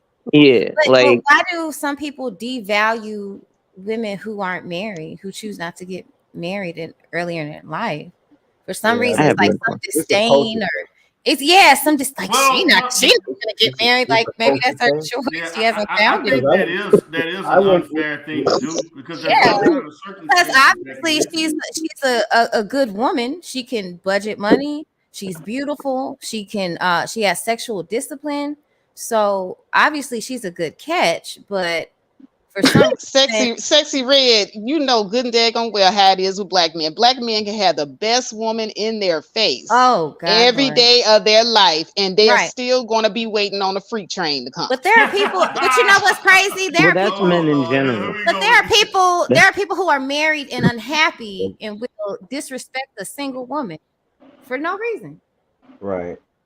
Well, But it's I mean, because but they're my I unhappy just position, that think they're it's a not cultural single, thing my too. Because position is right? this. I used It's to a And little, men are petty. it's Hold like up. some Go type ahead, of Dita. there's some type of contempt there. yeah, women are Obviously, petty. I some don't people know, got but I something to know I be sitting here listening to these men and these women, and they all crazy as hell. All of them delusional. It don't make no sense. It just say some of the crazy have the most ridiculous expectation, and I'm like, it's a wonder. I see exactly why they but women there are a lot of women who gotta be don't. talented But you're and talking healthy. about when people who are online, but there are so many people offline who don't even think like that. The younger Well, generations are getting married. But certain expectations come. So, like, prime example, right? Certain expectations do come from lifestyle or lifestyle desires, right? So, like, prime example, when the chicks said what they said to me in front of my face, I didn't particularly feel no kind of way because there was a lifestyle that I'm looking to attain, and they were living the lifestyle that I'm, encroaching upon. So it wasn't anything to me, but oh, okay, well, this, like, all right, prime example, the other, what, in 2020, all I needed was $122,000 in premium I sell life insurance, to qualify for the MDRT. That's $1 million round table, top 1% of financial professionals in the country. Unfortunately, I fell short. I only did 115,000. So I wasn't invited to the party. I told my boy, That he was was like, still oh, damn good. yeah, but it's not invited to the party. So my homeboy was like, well, damn, they couldn't, extend a olive branch. I said, did I make the 122? No. All right. Well, 122 is the bottom of the barrel of the best of the best. So I'm below that. Therefore, I'm not invited. Try again next year. Right. That's all there is to it. So it wasn't nothing but there's a level of some shit I want to make it to. So I got to do what I got to do to make it to. Right. Some people are comfortable with a normal lifestyle, and ain't nothing wrong with that. I happen to like fancy shit. I want my Samsung TV, Samsung refrigerator, Samsung dishwasher, Samsung phone, blah, blah, blah. Right. So then Ooh, there's I certain love shit that I Samsung got to products. do. Sorry. I said I love Samsung products too. Yeah, See, Yeah, I love my Samsung do have Samsung. some of the best products. Man. But because of that, there's certain shit I got to do. It just is what it is. It's not offensive. It's reality. yeah, Right. So Yeah, guys have to but understand. earlier when you were saying about the $1,000 a year, according to the age, when a Uh-huh. man turns 20, I'm just going to be honest with you. It only takes 8 weeks to get a CDL. It only takes 8 weeks to become an electrician, even get your HVAC license. Like I am seeing men of other groups come here young and get those licenses, and they're earning the 60, 70, 80, 90K. So I'm wondering, why is it taking so long for black men to set the bar higher for I can themselves? That's speak to all I'm that. saying. No, I let can. me answer this. Hold on. Stop. Let us cut the crap. And I'm very frustrated with this conversation. as men, even black men or any men, and I said this constantly on my own channel, we should not feel so happy or dear or comfortable that saying that there should be a cap of how much you could possibly make. I always say this constantly. I'm gonna keep going like this. It's a broken record. You want to make as much money as possible and as much as you're able to make. You should not be saying that there should be limits on how much you could make or you can't make, regardless of how you get it. Once we start saying these numbers stuff, and when I've heard from the space about what's the limit for black men and to race some men, I say that's, to me, is not only low, but really is stupid. Because you're in a country that fully takes and capitalize off the small people to get as much money out of us as possible so they keep all the money to themselves.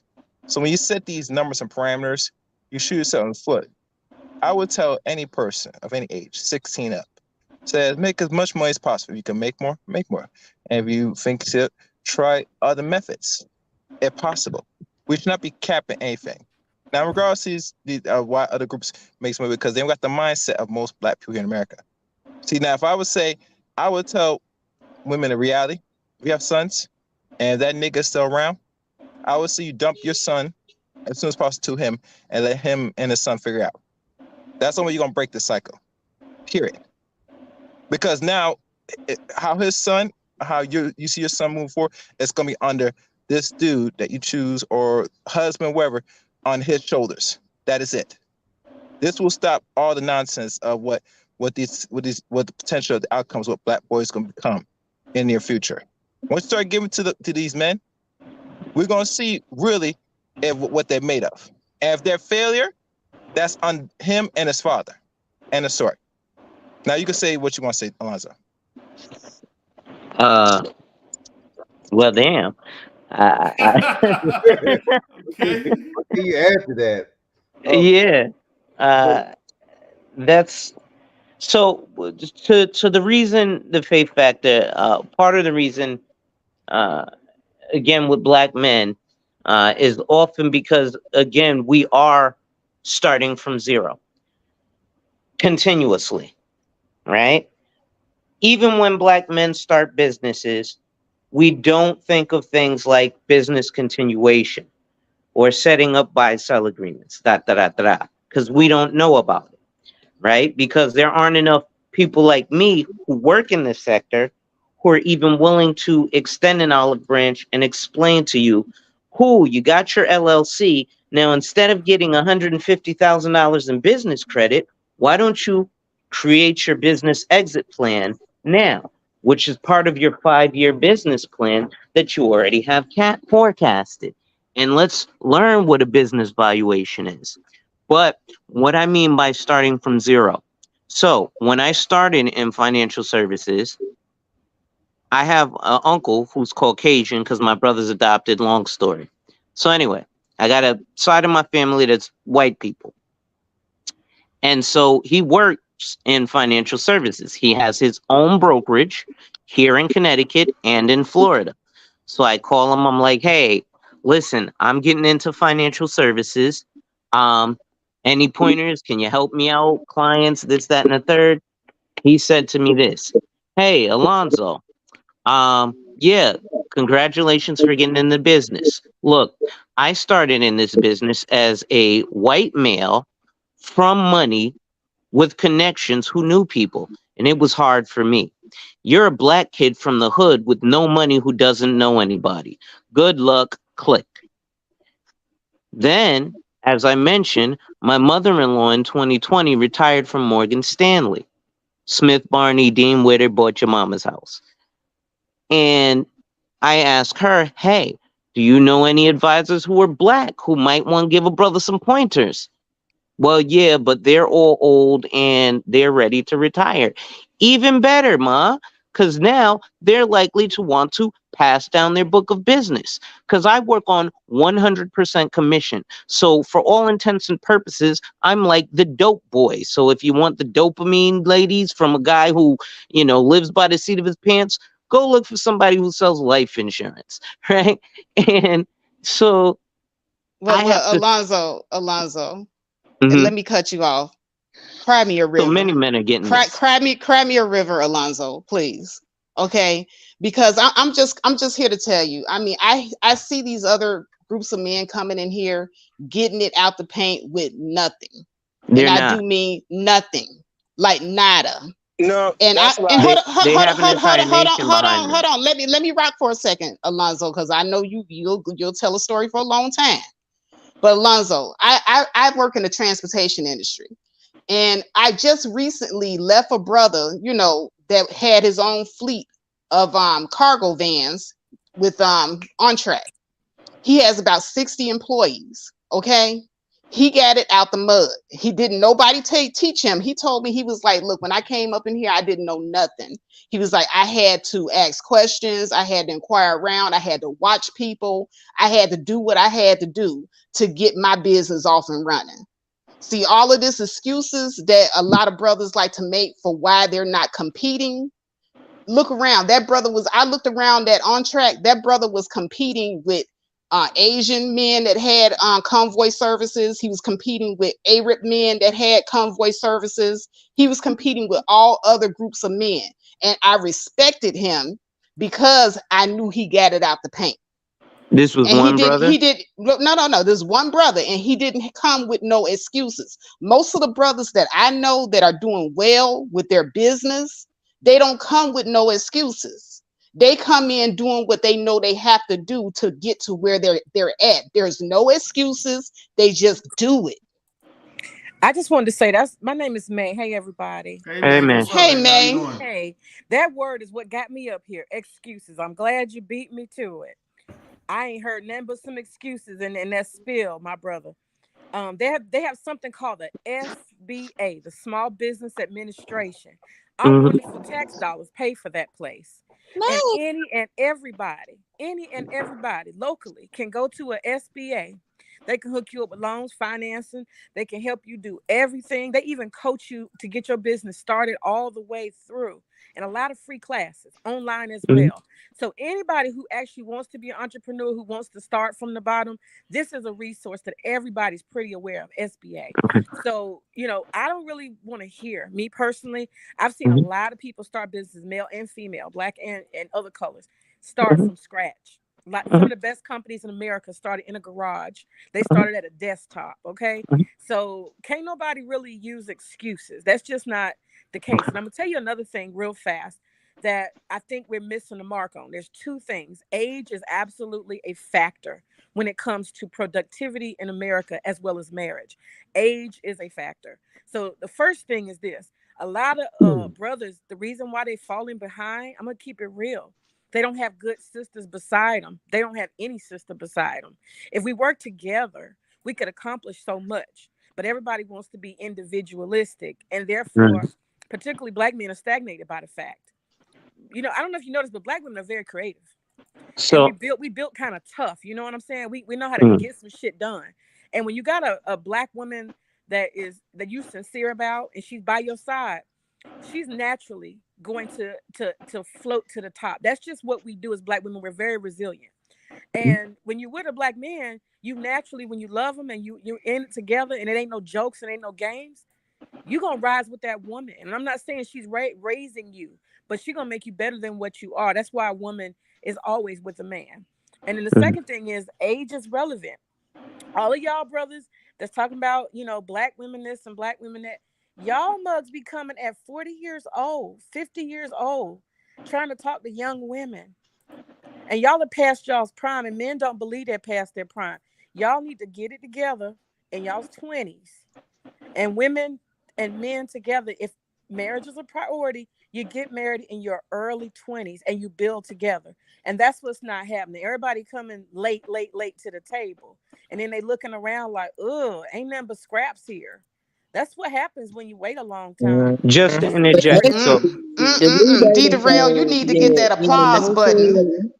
You need to get that applause button, D-Derail, because she just spoke. May just spoke bars up here, okay? So the new data shows that the millennial age group has decreased the divorce rate by 18%, and it's because they are marrying younger after they have gotten their education and all of this stuff and become more settled, and they're not divorcing as much. Right. So getting married young is an outdated thing because of the way the world has changed now, and because people tend to um, change after they have secured themselves. It's not that much fighting anymore because they're meeting their mates after they've already discovered who they are, and they have a more general idea of what they want. So Thank you. it's not good advice to give Well, the younger generations So anymore. that I would really be, I would be briefly, that's butt I just for that. wanted I that's to would for be the butt interject, black that. ladies. community. I would I, just butt that real quick. Getting married young is outdated for the black community because we have never followed that practice. Right. I'm just saying, most other communities, they get married young, they build together, They do. Right. they're able to get an empire. But black men, for whatever reason, they always stagnated and behind, and all you hear is a bunch of excuses. So So then again, we right there, right That's on. there. Wait a minute, Faith. That's on Hold on, both because what I sides. was They can't just mentioning leave black men alone. was reasons, not I'm excuses. sorry, I got to tell the truth though. Right. I got to tell the truth. There are So black women that don't want to be married young. There's a lot of black women that don't Yes. want to be married young. that's We fine. gotta- That's Listen, and Where that's they fine. at? it's That's taboo fine. right now. It's not a cool The thing. divorce rate Listen, has y'all, this is another decreased thing. because they're Everybody no don't need to be longer married. marrying young. Everybody don't need So to be that's But hold never on, been hold on. really a I good want to take a step back. Hold on, Everybody don't guys. need to One be at a married. time. Just one at a time. Go ahead. So again, so ladies, we're talking about the whole stagnation. So part of that was just evidenced here. What I was mentioning was not excuses, it was reasons, which is why I used myself as an example, because obviously I overcame those. However, there's something also that you mentioned, the faith factor, that I don't think you realize. What you said was this brother, individual, was going against Asian men, multiple No, white men. not multiple white men. He was Asian men, Arab men. It was different groups of men. So don't give me that excuse either. He was competing with all different groups of men. And that's the reason why I Individual, right? I But respected that brother. those groups of men. Not individual. Okay, can I Not finish the individual. sentence so you can No, understand what I'm saying? You cannot continue to So that make you're not going to excuses, understand what I'm Alonzo. saying. It's But not Alonzo, an you're making excuse. excuses. You're Alonzo, you said stagnating. reasons, but they're just Hold on. Let excuses. them. You're Okay. stagnating. It They're sounds Let like excuses, but Hold you're on. They are stagnating excuses. the Alonzo. conversation. Alonzo, Right. let me say this. So go ahead. I want you to give. Okay, if you're saying that you're not making excuses, okay, it sounds like you're going to this route as far as there was a systemic situation or something. Well, here's As the a reality. group that related to that outcome. So if you There's want to expound on that, you can. there's groups of men, right? So the Arabs have entire nations that they can depend on. So the issue is that black men don't have other black men to rely on, right? So we do have to do it individually, as opposed to prime example is 2017, 31,000 Sikh men entered the trucking industry simultaneously. How many black men do we have in the black manosphere who'll be like, I make $100,000 doing trucking and then go buy a G-Wagon, which is $100,000 car, versus Singh Bros LLC, right? Which is an individual company, but they put 3 men in a truck so they can deliver 3 times faster than Alonzo Hall Trucking LLC. Okay, that's nice, but that's not what I was talking about at all. I'm just gonna cut off all the he excuses. did that to me earlier, girl. I thought that was weird. He cut me off to make I was still making my point, but it's Well, that's a you trend. guys do the exact same thing, but okay. No, I didn't do that to you. But in the scenario that I was talking about, there was no legion of Asians. There was no legion of Arabs. It was just individuals. An individual Asian had his individual company at OnTrack. An individual Arab had his individual company at OnTrack, and an individual black man had his individual company at OnTrack, and they were competing against each other. Right. So if this black man can do that, what's wrong with the rest of y'all? So that's excellent. I can answer that. Collectively, they however, on each other. That's why. right? They Exactly.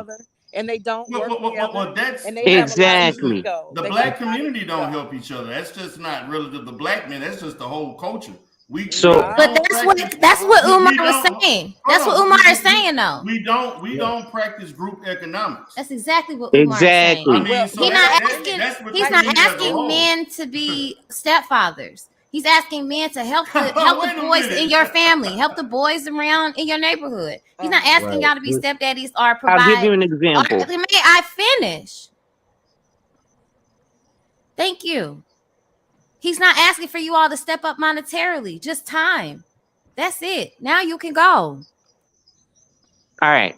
So, prime example, if we want more black businesses to grow, if we're going to have a meeting with the boss of whatever for my automotive business, instead of meeting at the Swank restaurant, let me go meet at the restaurant that this black man owns. So then we can, as a collective, grow together.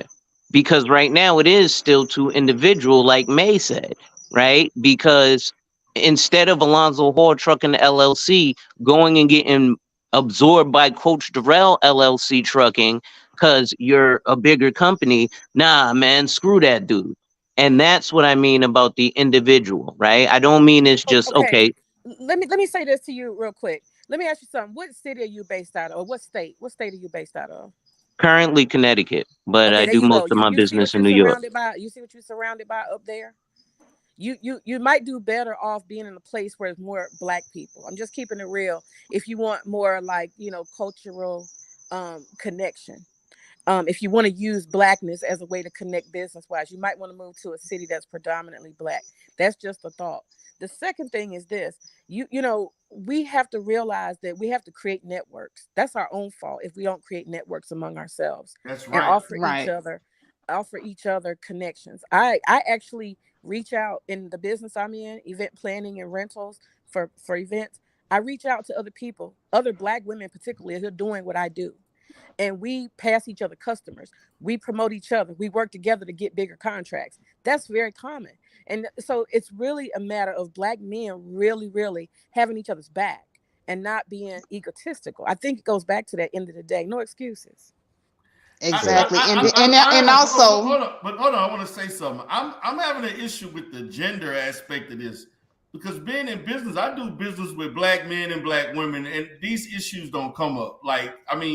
I know there's a systemic thing, but I have a lot of black women I do business with that I've done business with in the past in mental health, a lot of therapists and things like that, because I'm in an industry that's mostly women, and black people, we make less than 11% of mental health professionals. And I'm looking at this as a black community thing. This is a problem with us as a community.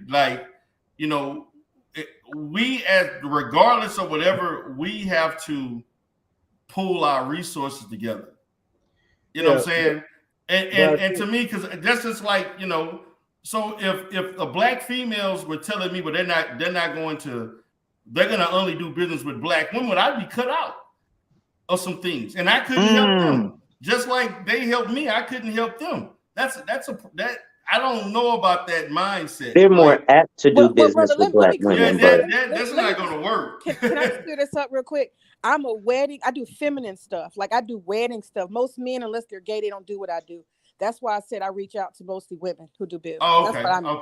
Okay. We don't have only gay men do this.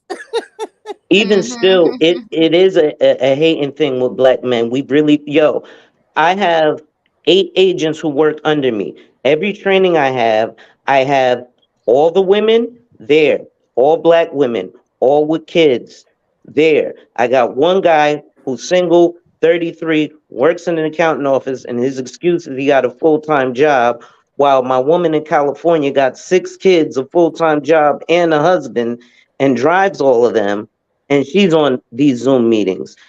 I have black women who have come and done consults with me and paid my fee up front.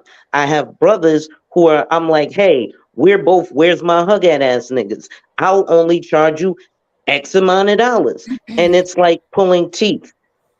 Alonzo, that's what I was trying to tell you. Like the brothers, y'all have to want to do the work. You just made my point right there.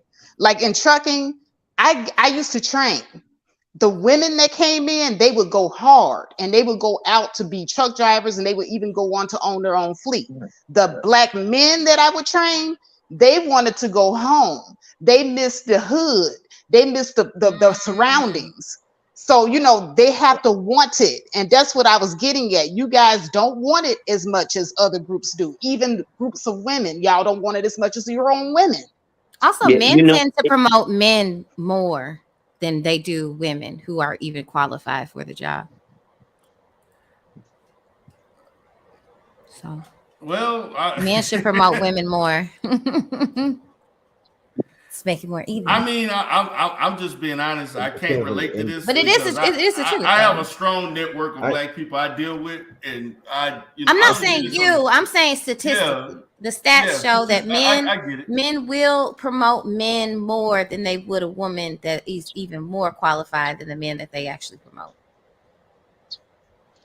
So that's. I don't know about that, Sexy Red, because if you look at YouTube, I don't know about that either. I don't know about that. I mean, just look at how the guys when there's a woman, female creator to come out and she just look good, show a little leg. I'm not talking about YouTube. No, but I'm just saying, just use this as an example. I'm not saying because those men need those women in order to get to gain clout. So that's, no, but these are just guys that's because that's to line their pockets. That's not because they actually want to support that woman. No, what I'm saying is a lot of these content creators are actors. They don't mean what they say. Right. But nevertheless, whether they're actors or not, those guys are dropping money in those women's chat rooms. Women, because without women, they wouldn't even be able to make it on their own. Right. But how come they don't drop the money in the men chat room like that? Because they don't support men like that on this. Exactly. But you just got through saying. No. I'm saying on this platform, women receive. I think it's just a natural thing that men send more money to women. It's just their national. But I have actually seen in real life that men will actually push a woman before they would push another I'm not brother. saying it doesn't happen, but there was. I'm just saying it was a stat that I seen. But it's mostly because they think they're going to get something.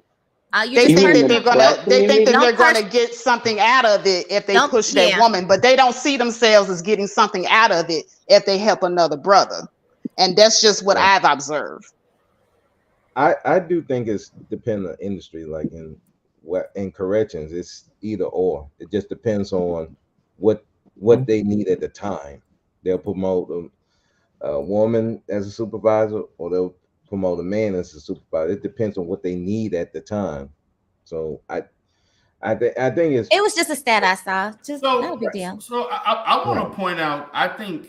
You could put that in the back chat. If we're having issues with black men being more ambitious, I think that we have to really look at. We have to really look at the progression of how that came about, because that didn't just happen overnight. That didn't just happen. So because when I'm looking at things like a lot of black men not graduating out of high school, reading on a fourth grade level. That's some systemic things that produce that type of man that we have to really look at. If we want to change that cycle, we got to change the cycle of what produced black men not being more business astute and being more productive. We just can't accept just because they're a man grown at that age that they're just supposed to have the skills and tools to develop that. That's developed over time. Yeah.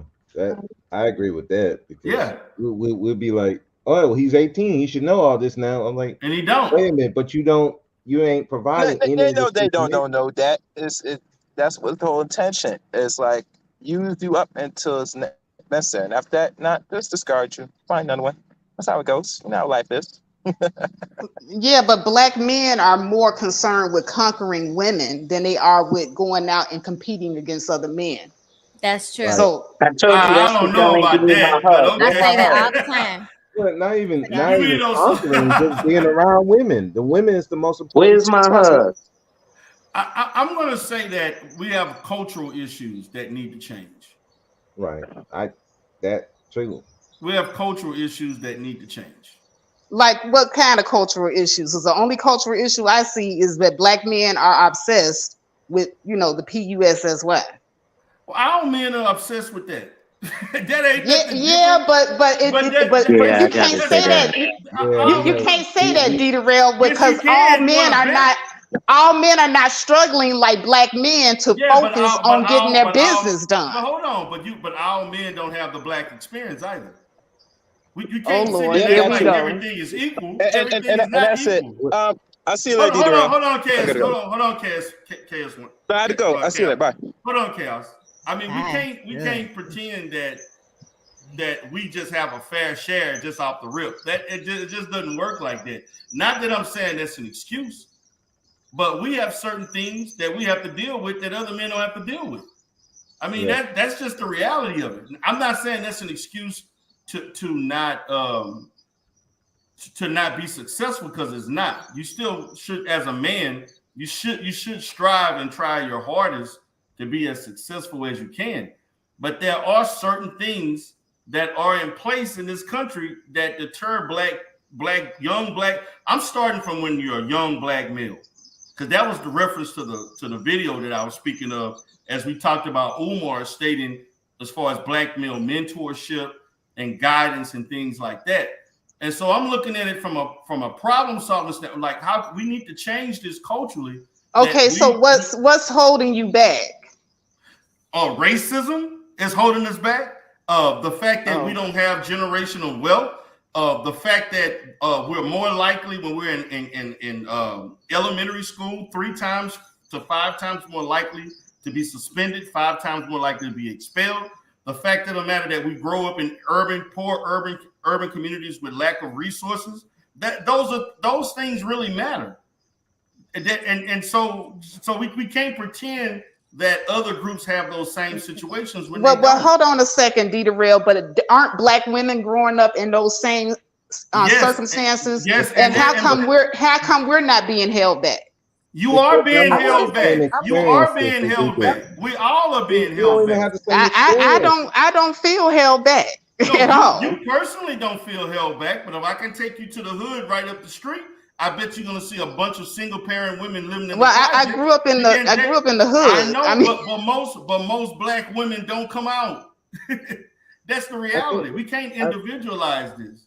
I think again, we gotta look. I get it. Yes, black men, we are failing, and our women are outpacing us. That's a fact. We get that, but we can't sit and act like black men are just naturally just failing. No, we're not just naturally failing. We're not. It's not like we're not trying. That's not the case. There are certain things that are placed and happening. Lack of certain things. I think that black men are holding themselves back, D. How is that? Because look at all of the excuses. I mean, you guys have so much. They may be facts, but how come you cannot say, okay, this is what I'm up against. I'm going to try. I don't see them trying. I don't see y'all trying. Because you just said that you see women getting promoted, so they're trying. Obviously, somewhere. You just said you saw black men or men that were making all these moves. You just said that. Who said that? Faith, right? No, I didn't say that. But if you have a lot of failure, more failures than but you said a lot of these other races you of knew black men who were promoting women. No, I didn't say that. That was somebody else. So when we look at it, like I'm looking at this systemically as a whole. I'm not looking at it, black men are doing this, black women are doing that, because regardless of what black men have, it has an effect on black women, and what black women do also have an effect. We can't get away from the fact that we're going to be interconnected no matter what. We can't look at it like if black women are doing whatever they're doing, good or bad, positive or negative, it's going to have an automatic effect on black men. And just like the failures of black men have a negative effect on black women. We're talking about the prison industrial complex, all of these other different things, black men being arrested, all these. Okay, and we've been under these conditions for how long? So when are you guys going to come to terms with the fact, okay, these are the obstacles, these are the hurdles. I know what I got to go through. Now I'm going to put my best foot forward and try. But earlier you said a black man. Earlier you said you respected a black man because he got it out the mud. I respected a black man. I didn't say collectively. But that's one man. That's no. I spoke of. But you no. There's a difference. There's a difference between what you're saying and what I'm saying. You're talking about the collective, and you're talking about the collective, and I gave an example of one black man, and I was saying, why can't the white? And I hold on, and I said, hold on.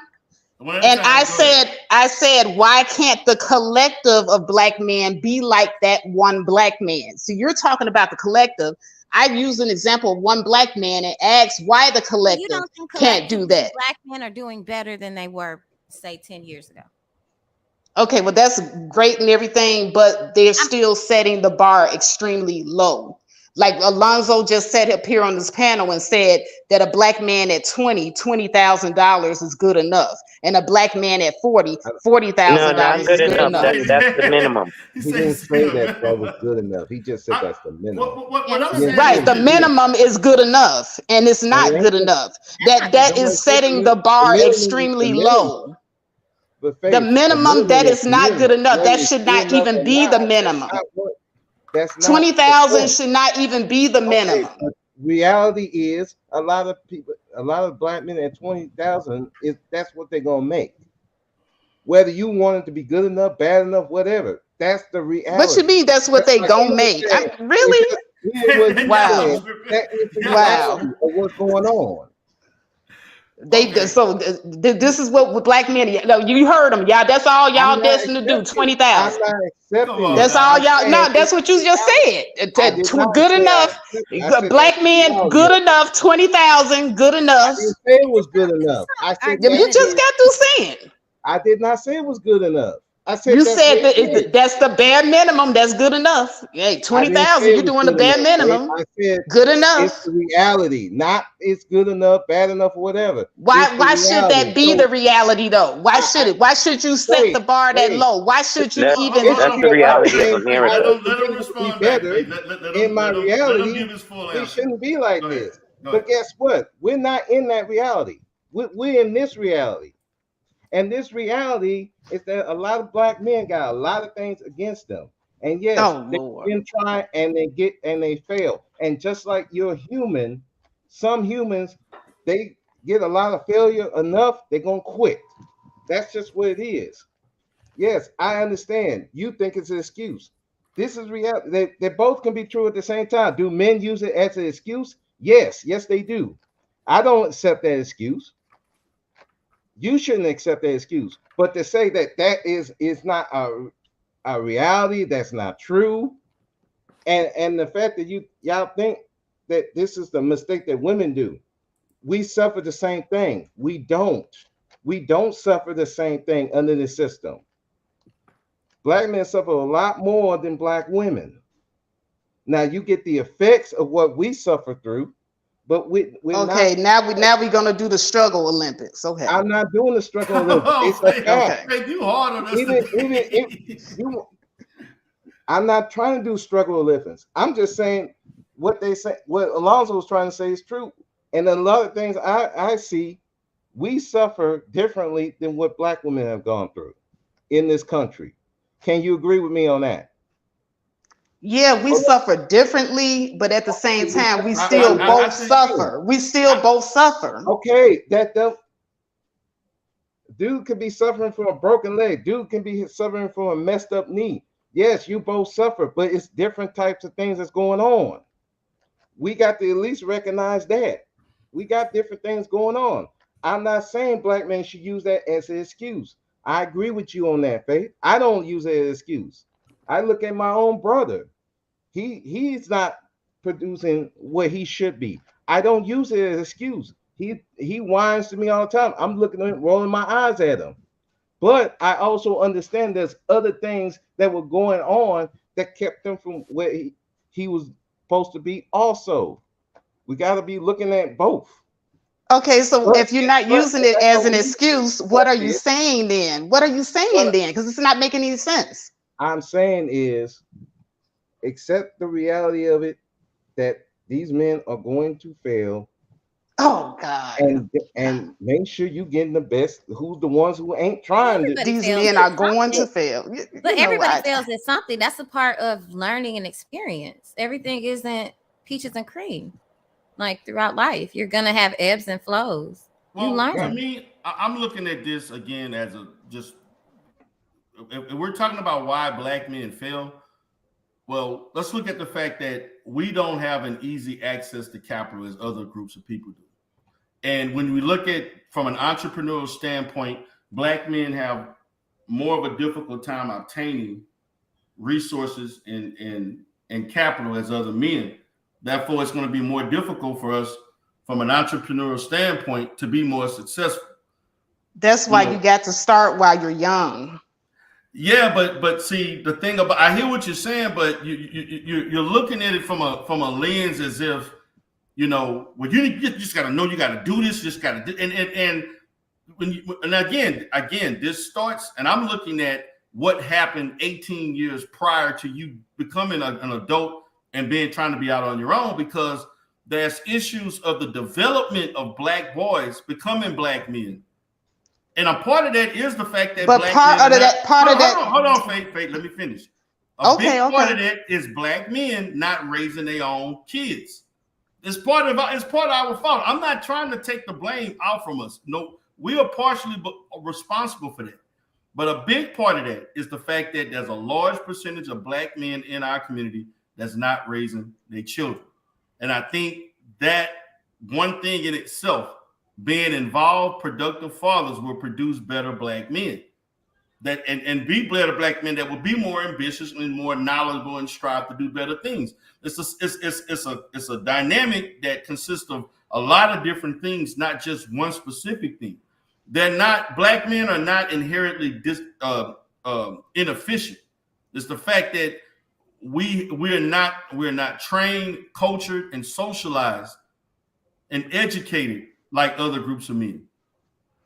And that's one of the reasons why these are the outcomes. This has repetitively happened for like the last 40 years and has not changed. Well, So I agree with you. I agree with you on that. And so this is not, I get it. We should listen, Faith. I can tell you some stories. We talk offline about stuff of me trying to do business with black men and it went to shit. I can give you 10 years worth of stories of me dealing with certain black men, and they were bad. Some of them were bad employees. Some of them were bad businessmen. I tried to go in business with some people. They didn't do shit right. They was all over the place. They tried to niggery. I can give you all. I get it. I've had way easier time doing business with black women than black men. Like way easier, and I get it. But in that and dealing with the men that I dealt with, there was always these other extenuating circumstances.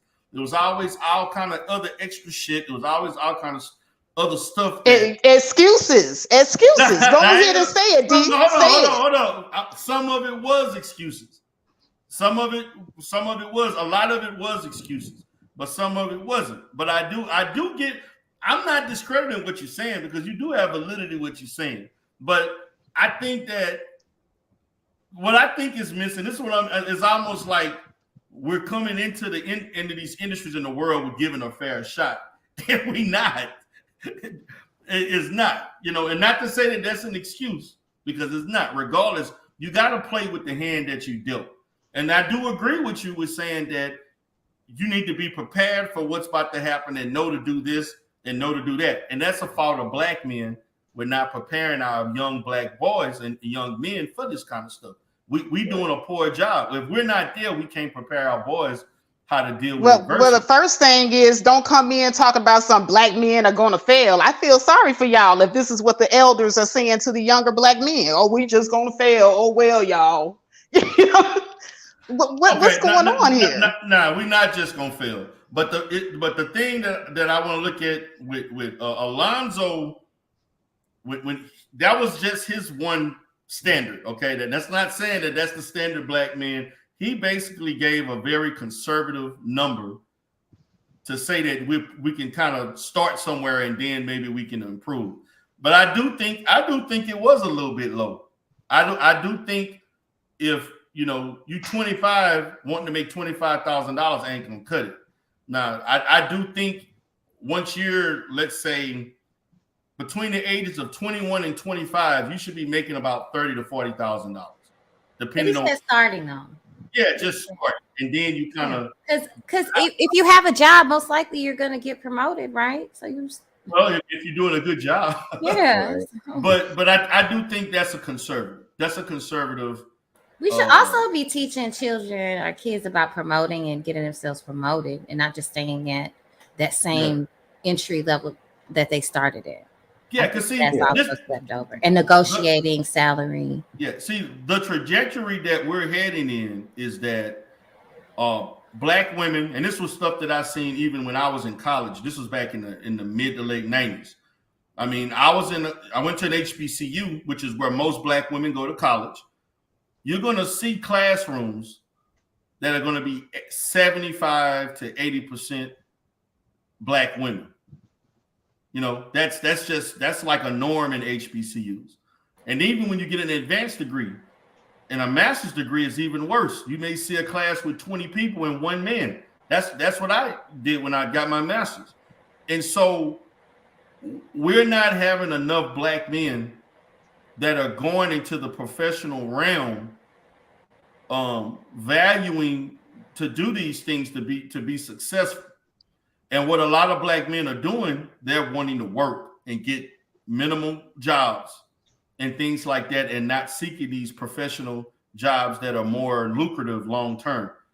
And so what we're going to have is that, as we have now, we have black women that are outpacing black. We're the only group that does that, but that's reflective of where we are in this society.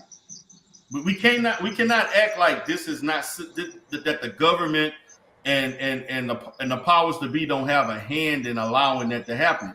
I think they had a hand in it initially in instilling that in black men, that they don't have to be responsible. But eventually we started telling our own black men that they don't have to be responsible and that they're not capable of. Now, I don't know who's telling. I've never seen that in our community. Look at this panel. I'm right here, D. Right here on this panel. Come on now, D. Now I do think that there is a bit of lowering the bar of what we should do, and I do think that saying because you're black, you kind of lowering the bar of your expectations should not be lowered, and I think that our community does that, and that needs to stop. But let me give you an example. The Bush Foundation has just, and I don't know if y'all heard this or not, they're trying to give reparations to black people. Everybody except black men. They actually wanted to give to reparations in Montana and a couple of other northern states, like South Dakota, whatever, to LGBT black men and women and black women that are heterosexual with children. They say nothing about black men. And I'm like, if you're going to give reparations should be for everybody, no matter what situation you're in. And that's the thing that this system does. Just like the thing with what's that? You think there needs to be more black men in government positions? We do have a lot of men. We do have black men. Well, how is this getting passed? The reason why it's getting passed because that's the other people in power are passing it. No, because other groups have special interest groups that rally for them, and black men do not have. Black men do not have that. No, black men don't have special interest groups. Y'all don't. Are they a protected group, Faith? No, see, that's the problem. No, they're not. Mm-hmm. That's the problem. Yeah, that's the problem. Y'all looking at it from a genderized standpoint, and that's not. It should but be black men are people. always complaining about what they don't got. No, and they don't. Guys, I got it wrong. We're looking at it as okay, so that means black women. So how does that look? What's the logic in making black men non-protected and make black women protected? But you're okay, but D-Rail. Hold on. Listen, let me say that. Listen to this. But you're continuing to manufacture more black men. Okay. You're working against your own group. That is illogical. That makes no sense. D-Rail, you just got through saying that they passed all these laws, but black men didn't get nothing. And you specifically said black men. No. I did not say black men. Yeah. Let's roll the tape back, D-Rail, because this you did. We can roll the tape back. What I did say was that the Bush Foundation, there was another financial group. Bush Foundation wanted to give reparations in Montana, I think South Dakota, North Dakota, to LGBT.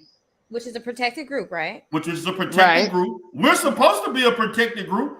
Under the civil rights legislation, we're supposed to, but y'all let white women infiltrate. Y'all let all these other groups infiltrate. Yes, you did. No, we didn't.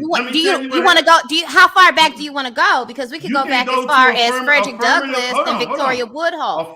He fought for black men's rights before he even thought. He didn't even think about black women's voting. When you look at affirmative action, that's okay. When it was I'm talking about before that. Yeah, but that wasn't black law. men have always supported white women. Don't you have a black man in Congress, Clarence Thomas, talking about we don't need affirmative action? Yeah, but affirmative action actually. Thurman Thomas don't represent white women. I heard, or somewhere I read that white. He's black though, isn't he? It don't matter if he's black. That's because he's black. He's a black man, and he is not working in your best interest. And y'all did not collectively get together and get his behind up out of there. They want black women to work on their behalf. Wait a minute. They want black women to work on their behalf and get laws changed for them. That's married to that's what they mean by come to the table so you can do all the work. Do you think she's in the best interest of black women? Do you think Kamala Harris is in the black interest of black women are going to get her the hell up out of there? We're not going to vote for Kamala. Y'all didn't vote for the first. Y'all voted for the first time. No, the fuck we didn't. No, we didn't.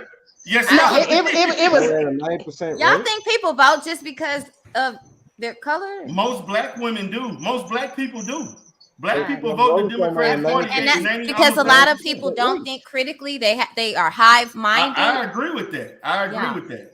But my position is this: when we're talking about the failures of black men, the failures of black men is not nearly because black men just failing on their own lack of effort. It's a lot more sophisticated than that. Yes, there is a lot of excuse making and blaming, and I'm not negating any of that. But there are other factors that other people. It's just like even for black women, when you compare it to other groups of women, you're at the bottom too. But the fact of the matter, and that's for a reason. And we're fighting to get out of that, though. But if we're actually fighting back. If those things didn't change, the numbers would change along with that. So it's highly relatable on both sides. It's just that there's certain dynamics that black women have to deal with that black men don't, and vice versa. Now, I don't think that black men have it harder than black women. I don't think that. I actually think that black women actually have it harder than black men as far as dealing with certain things. I actually think that. But in response to that, there are certain things as far as certain access to certain resources, governmental wise, that are afforded to black women, particularly if they have children, that's not given to black men. Now, as a black man, I don't see a problem with that because as black men, we should do it.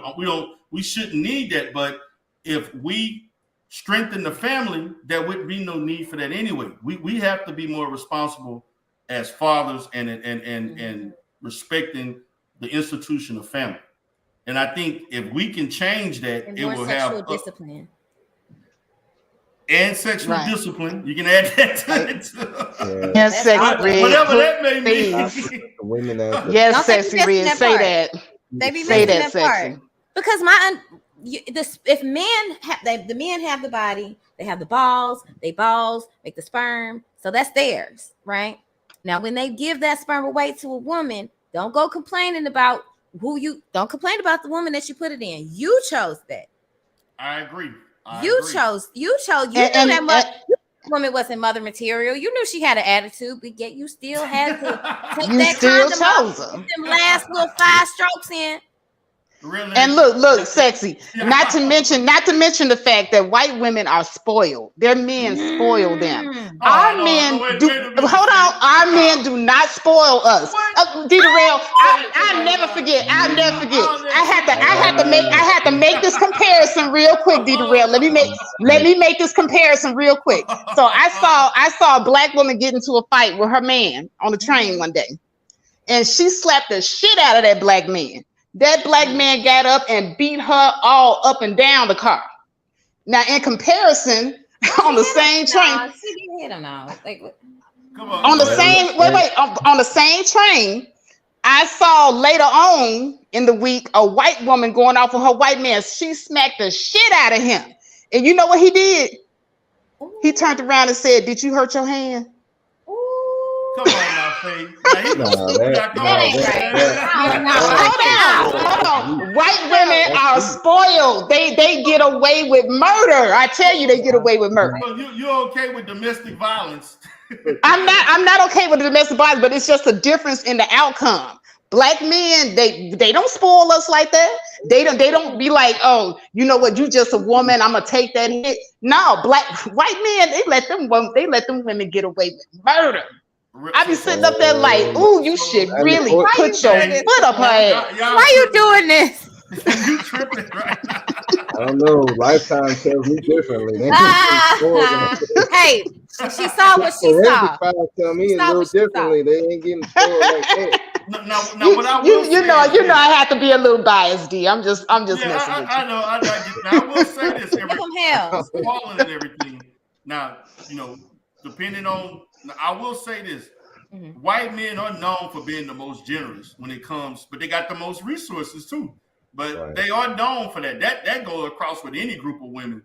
Consider white men being the most generous with their resources. I get that. In the escort community, white men come with the money. Yeah. Black men come with their penis and trying to scam women. Even pimps tell their girls don't fuck with black guys. I heard this shit on like pimp. He said white men come with their money, but the black men come with their penis. Hey man, I've heard so many stories, and it's like I can understand.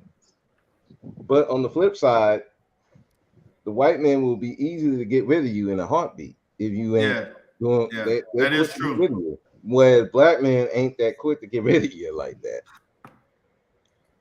Willing to work it out. They're willing to. No. They're willing to cheat it out. They'll cheat I it don't know out. about the work. They quote unquote work it out, aka they'll have other women on the side and cheat on you. I mean, right? They'll cheat it out, like Sexy Red said. Cheat it out. You know. And then you'll quote unquote accidentally find out. Yeah. The what's up, Renaissance man? That's how men really want to get rid. They don't tell you. They just cheat. What's up, D Darrell? What's up, panel? No, I was just gonna quickly ask. Man? Long time no speak. Hey, what's up, bro? Speaks. I was gonna ask. Hello to the ladies on the panel as well, Sexy Red and Faith Factor. Hello. I did want to add on your comment on you were saying with white men. The thing is with that, where you all are saying quote unquote spoil, that's also a means of control as well. Like when you start talking about like generous with resources, like a lot of that is about control in the sense of like I grew up in the South, so I saw that sort of, I'm gonna have my wife work and stay at home and not do this and not do that and pay all the bills. But see, that's a form of that was a way of controlling these. Well, control me, baby. Control me. Yeah, I'm not comfortable with it. I'm not comfortable with that. No, but it was I literally was talking to like one white guy I worked with, and he was talking about the bills and stuff, and he literally admitted himself, like if he died, his wife would not know what to do as far as paying the bills. Wow. I'm dead. I saw. And he thought that was a flex too. I bet. No, that's not good. No, but I mean, it's a form of abuse, financial. Yeah. But I mean, that's the way. I mean, there was another guy I knew who was a white guy I was working with, and I remember like some of like the slightest things, like something would happen, like a repairman or something would come or something like that, and like he'd have to go home and deal with it because like his wife wouldn't know what to do or something like that. Like just little stuff like that, in the sense of like it almost kept the women almost like they can't do anything for themselves. Like that's what I saw. That's what men think submission is. Absolute dependency. Yeah, that's a sign of abuse. And that's deadly. But thank you so much. I had such a great time. All right, thank you for coming in. You was very no problem. Yeah, D, I'm about to drop down as well, but thank you so much for having me up. It was fun. I had a few laughs. I gotta hit you up. All right. All right. Peace. All right. But you know, Renaissance Man, we kind of went to a lot of different areas, but it kind of stemmed from the Umar thing. I don't know if you saw the video with him talking about what black men need to do as far as mentoring black kids. And so what's your take on that?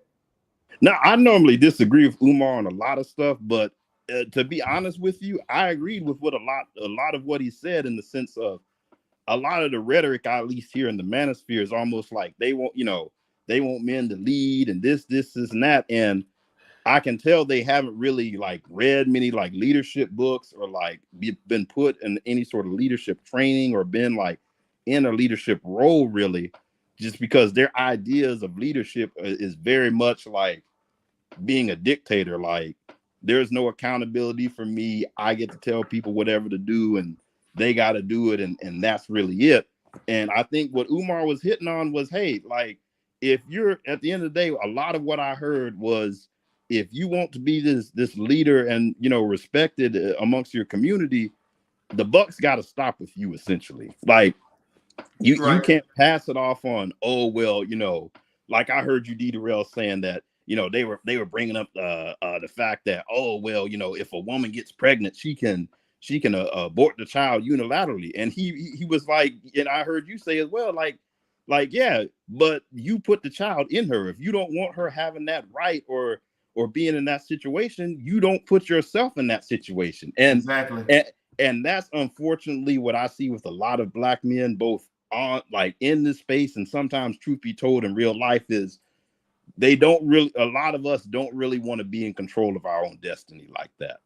We don't want to say, hey, like, if I don't want this to happen, I'm going to take responsibility and I'm not even going to leave it to chance for anyone else, whatever that be, you know, marriage or, you know, getting a woman pregnant or, you know, whatever, going to school, you know, whatever whatever you're trying to achieve. I see too many of us at times who just sort of have that mentality of, oh, well, you know, if it goes wrong, almost like I got something to fall back on. And I'm like, you can't have that mentality of truly wanting to be a leader and have that mentality. You've got to have a results oriented, like almost by any means necessary type of mentality, because you gotta, at the end of the day, if you want to be a leader, you're gonna be judged by your results. And I think I think that's what he was really getting at, was like, hey, if you all want this community, you're gonna have to go out here.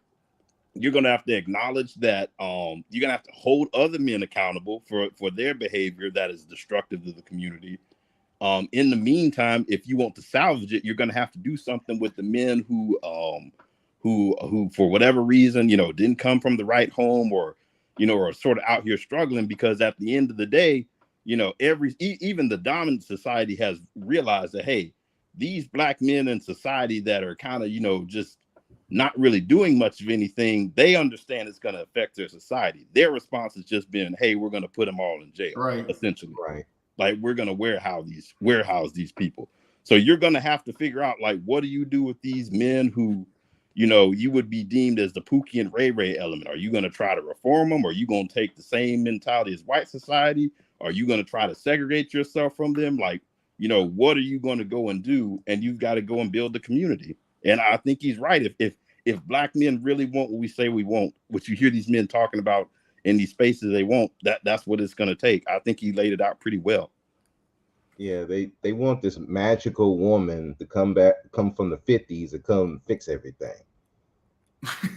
Like, but you know, it's really getting old though, man. Like, because this I think when we really look at it, that was a huge explosion of people beginning to watch the Manosphere more once Kevin Samuel became bigger. Yeah. That brought people to the space, but in that it became a bigger assessment of the Manosphere. And so what's ended up happening, you know, a lot of these talking points are being evaluated. Matter of fact, I'm gonna give you an example. I was watching. Did y'all watch The Purge with Anti-Purge that he does with all the people coming from other sectors? I didn't. No. Oh man, they had women. I never even heard of a Mode 3 sector, the beef sector, the other sectors of black men. They had people from all different types of sectors that came in there. And you know what they came? All of those people from other sectors came there complaining about stuff they heard from people from the Manosphere. That they don't even watch the sector that much, but they all knew about the man. I mean, these were sectors I never heard of, but they knew about the Manosphere. And they all were attacking Manosphere talking points. Matter of fact, many of them were trying to trigger people to come up there so that they can go at each other. Yeah. It's like when DJ Academic he told Fresh and Fit, you cannot bring that red pill Manosphere ideology to the public. Yeah. And every time they have tried, they have got roasted. They've got every time. Even Waka Flocka went on the show. He was listening to that. He had to leave. He had to get out of there. Right. Because he didn't want to be associated with that stuff. No, right. No, that's the thing. Nobody wants to be associated. And I think it was was it Faith that brought it up that they put a poll in the chat that said, okay, y'all have daughters. How many of you want you to date these men with this Manosphere rhetoric? And most of them said that was no. Queen. Said that was no. Queen. Oh, that was Queen. Okay, I'm sorry. Yeah, but Queen did that. But that to me is a testament that these Negroes are out of, you know, they got these crazy ass talking points.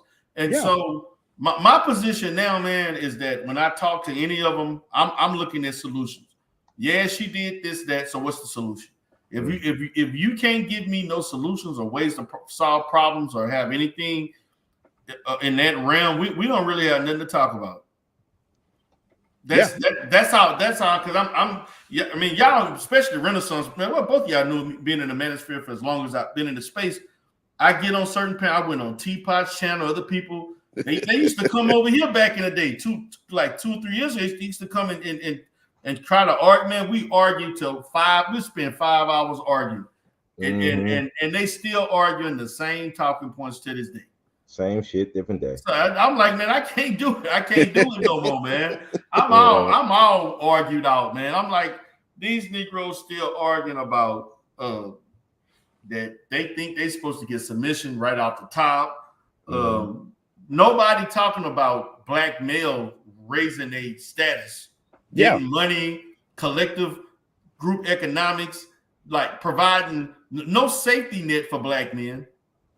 You know what I'm saying? And then on top of that, you got a lot of these men who are anti-intellectual in the sense of they'll try to discourage other black men from going to college or doing shit. Yeah. Actually, Dieter, I was going to ask you that about because you were saying about the professionalism and going into that realm. Do you think that in these spaces, do you think they scare a lot of black men into going into the professional realm? Yes, for the young ones, not maybe the ones that's like 18, because you know they got kids, teenagers watching this shit too. Yep. But yeah. Those kids, that's that. Now, as far as those that's in their 20s, I don't think so. So they pretty much got their mind whether or not, you know. But the like 15, somebody like Psycho Candy and I do Jalen. think Jalen and all, like those kids, it could make them hesitant about wanting to do other stuff. Right. I do think about it. I do think that is a possibility. Yeah, and the crazy thing is when you listen to most of them haven't even been inside a community college, but they're trying to act like they're some sort of experts on higher education and what the professional world looks like. They'll sit there and argue me down about psychology. They'll sit there try to argue me down about mental health, period. telling me that it ain't a true science, and all this kind of stuff. You a bad therapist because you sit there and just take the woman's side and all this other craziness. And they trying to tell me how to be a therapist. Like this has happened, man, and I've seen them have. They not only did they did this to me, they did it to lawyers, people who are in law. They did it to other people who work in certain industries outside of like tech and different stuff. They'll tell you how you're an accountant if you're doing this and how they there's a lot of but don't let it be a science like biology or you're in the medical man. Oh Lord, they'll read one article and think they know everything about that particular topic. Yeah. And man, I'm sitting there shaking my head like, man, do you know that you're doing black men a disservice? Yeah, exactly. And see the thing about it, and this is where the women, I gotta side with the women, because in the women you don't get that. They don't. Most women, now there are some women that do. They act silly and they try to act like whatever. But on a lot of those women channels, or particularly, it could be the divestment community, it could be whatever. They don't do that to professionals like the men do. No, and D-Ray, I was going to ask you in your counseling, your practice, because I've heard this. You can rule in on whether you think it's true or not. But I've even heard, just in general, there is a tendency for like when there are circumstances that don't go people's way. In general, not always, men tend to blame others versus women tend to blame themselves. That's a good question. That's what I've heard. I don't know if it's like you know what? It all depends. I will say, generally speaking, man, that's a good question. I need to look at that. But I'm gonna say, generally speaking, I'm gonna say women are more likely to blame themselves, but that's kind of relative to the female psyche, because of the male ego is more individualized driven. So we have a tendency. So we have a tendency to never think that it's not our fault, it's other people's fault, because we have a tendency, but just as a male ego, to be more triggered and have more of a heightened sense. We have a certain sense of thinking we can achieve things out of curiosity and take a risk that women are not willing to do. Yep. So that's the reason why men behave in the manner that we do, because women are more likely to identify risk than men. Because if men function like that, this world would be a totally different world. We would not take the chances to achieve things as men do. So I'm gonna say there is some truth to that. Yeah, no, I was gonna say the other thing is too. That's why when I hear these arguments of them saying, well, men are logical and women are emotional, I'm like, there's some truth, but I'm like, don't get like, when you listen to the manosphere and and like you said, men in general, like if men have their ego triggered, they can be some of the most irrational people you've ever bumped into. Yes. Yes. If they off their kilter, not like they're in a compromising position that they were not prepared for. Yeah, we can, when out of control, be very irrational. Yeah, I'm like, when they say that, I'm like, y'all never worked in a prison, have y'all? Yeah, it's full of irrational, emotional men. That's the reason why they're there in the first place. But see, the difference is when men act the most, and this is the reason and this is why there has been a human culture within men to suppress emotions and because when men become emotional, violent things can happen. When women get emotional, they may just cry or just be stationary. Men usually turn that emotion into a bad action. And you cannot compete with other men being emotional. You'll be ate up if because men, that's just how we are wired. If emotional men are not they cannot thrive in a competitive setting. I don't even know if it's necessary. I'd say if they have not regulated their emotions, that's the real thing. And I think because there are varying degrees of men. Some are more sensitive, some are more, more callous just naturally. But the big thing I think is emotional regulation. And that's where I think the big issue is. You have to teach men actually, because like for the longest, and I think what some of the psychologies in the more modern is trying to do is trying to teach men to actually like process healthy, like process in a healthy way their emotions versus just suppressing it. Yeah, you're right. You're right. See, and that's why we have what they call, I'm pretty sure you probably heard of dialectic behavioral therapy. No, I haven't. I haven't heard of that. Never heard it. It's kind of an offspring of cognitive behavioral therapy.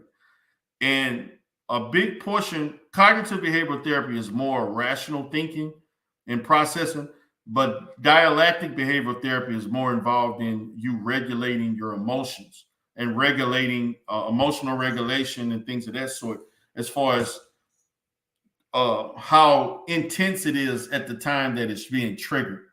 And so it goes more, they are going, because 10, 15 years ago, dialectic behavioral therapy was not talked about, even 20 years ago. And then over the last 5 to 10 years, you hear more about DBT, and I never trained in that therapy because it wasn't really popular when I was in college. It was more other different types of treatments. But yeah, I do agree with that. And that's the difference, the way men and women process things. I think it is important that men learn to regulate their emotions. It prevents you from doing bad things. It's a fact. So, doing things and then not being prepared for the consequences. Because that's what I hear in this whole manosphere is like when dudes are, upset about, women this or child support or, the extremes that some of them go to, or that you hear this rhetoric. I'm just like, y'all sound like y'all really didn't really think through possible consequences. And I didn't know this, but I was talking to another YouTuber in this space, and he was saying back around 2010, something like that, there was actually one man in this space who actually ended up killing some woman. Really? Yeah. It was in like Ohio or Michigan. I think it was in Michigan. Oh, I didn't know that. Yeah, and they said that made a lot of men just sort of dart out of the space. Oh, wow. Yeah, because that guy, remember that guy in New York? He killed somebody. He shot up that. Yeah, he shot up that train. He was a David Carroll protege. Yep. Who? Yep. Yep. Who was that guy? His name was, I think, Frank James or something. Yeah, something like that. Yeah, he was a David Carroll. Yeah, he didn't kill nobody. He just shot people, but he didn't kill nobody. He just shot people. Come on, he just shot people. He's like, well, it's like you didn't even do that right. Gee, well, that's what he should have done. But you know who really doing a lot of the criminal stuff? It's the white manosphere. Oh yeah. Man, they got tons of that. Those guys in the white, they got all kinds of criminals in the white manosphere. All kinds of shit. I can believe that, and here is why. Because when you look at because I've watched some videos like FD Signifier and him talk about how some of these people get sucked into the manosphere. I do think it's kind of easier for black men to get sucked in just because of like the racism and socioeconomics and how that all affects things. But if you're a white man that got sucked into this, like you really must be like messed up in the head or like really down on your luck. But see, the thing about it, this is the thing that is not talked about, is the culture of black dating is different from white dating. Right. I can agree with that. It's totally different, man. And I think it's just a matter of just white people just socialize differently when it comes to dating than black men do, than black people. And for us, we're a lot more sociable as far as taking a chance to get to know somebody and cold approaching and all that kind of stuff. Right. Like, man, I have had professional white men that I know that don't know how to get a date. Yeah, I could believe that because they don't want to take the they more or They less don't take the more risk. in, they're more or less more into like warm approach, Yeah, as opposed to cold approach like we are. exactly. Because we know we don't have these like systems that white people to get together. So we got the we basically have the cold approach. That's why I'm Man. like we don't date the same. White men are more entitled because they feel like, well, I got this money. You should I just got be the coming to family flock to name. me. Yeah. You should be coming to me. I shouldn't have to go to you. But Right. when they find out that's not the case, that's when they get angry. And as much as black women say that black men in the manosphere are entitled, the white men are like, take that times 100. And that's when you got a lot of white dudes. I remember I had a white friend. He felt that, the women should come to me because I'm a Christian and I'm on it. And I'm telling him, I'm like, dude, you really are not. The The catch way you think you you are. acting is not attracting women. You're Right. pushing them away. And I don't think those guys understand it. And I think some of the guys in the black manosphere taking the white men's issues and mixing it with their own, when really it's too different. It's two different things. We just Way deal with different. different stuff. Way different, man. Black men, we're more likely to be at a grocery store and just holler at the chick on the block. See, they don't do like the neighborhood walk up and chat. Like they don't do that kind of stuff. Nah, I was gonna say, but honestly, D. Darrell, that could be part of that. That's a double-edged sword in my book, because the one thing I will say when like Bro Speaks was talking about systems is that you have more instances like, okay, if more white men go to college than black men, so you got a place there to look for a wife where people are kind of equally yoked. You got like social clubs, things like that. We have social clubs, but not like a country club or anything like that, but other like professional organizations. So I think that may also kind of be a double-edged sword in the sense of some of these dudes out here talking about like they can't stand these women that they keep bumping into, and I'm like, well, if you are like in the hood or something and you keep trying to holler at chicks on the block or in some grocery store or something like that, like of course you're gonna run into like the women you claim you can't stand. Like you gotta be more you gotta be smarter. Like if you want a woman who's like, if you want more of a wife type of thing, like there are certain places you have a better chance of finding that type of woman at some sort of social function that's like community oriented or like church or something like that, versus finding that woman in a nightclub. But dudes sort of don't seem, at least what I've seen in this space, don't seem to have that sort of social intelligence. And they don't have the money to do it either. Sure don't. Because the way they talk, it's like when they complain about $40 for a date, I'm like, bro, if $40 is gonna make you break out in hives, bro, you don't need to be dating. No, exactly. Dating is not the that's problem. Why I say you can't Your afford money to date, is man. your problem. You need to fix that problem. Exactly. You can't afford it. But see, I blame that on Steve the Dean, man. Steve the Dean was the one that made that shit popular about taking women out to go see the ducks and shit like that, feed the ducks and get ice cream. Nah, seriously, I'm not lying. I'm laughing. I mean, that's not a, I mean, but it's true. It's funny though, but it's true. Steve the Dean was the one who started. But and why a lot did of he? the game dudes too? But if he did it just as, it's okay. It's one thing to do that if you want that sort of informal pace of date. It's another thing to do that because you don't want to spend money. If or like you're broke. Like I could, because I did have this debate with like some we were in a room on Clubhouse and they were talking about like what are good first dates, and I was like, I wouldn't have a problem taking a woman to like a nicer coffee house or something like that, a cafe, because I'm here, in the DC area doing something like that. Some of the women were pushing back, but then a married man came up and was like, that's how me and my wife went on our first date. But I wouldn't do that for just like, oh man, I don't, I'm kind of hurting right now, so let me just go and try to get this cheap, date at Starbucks or something like that. Right, Yeah, right.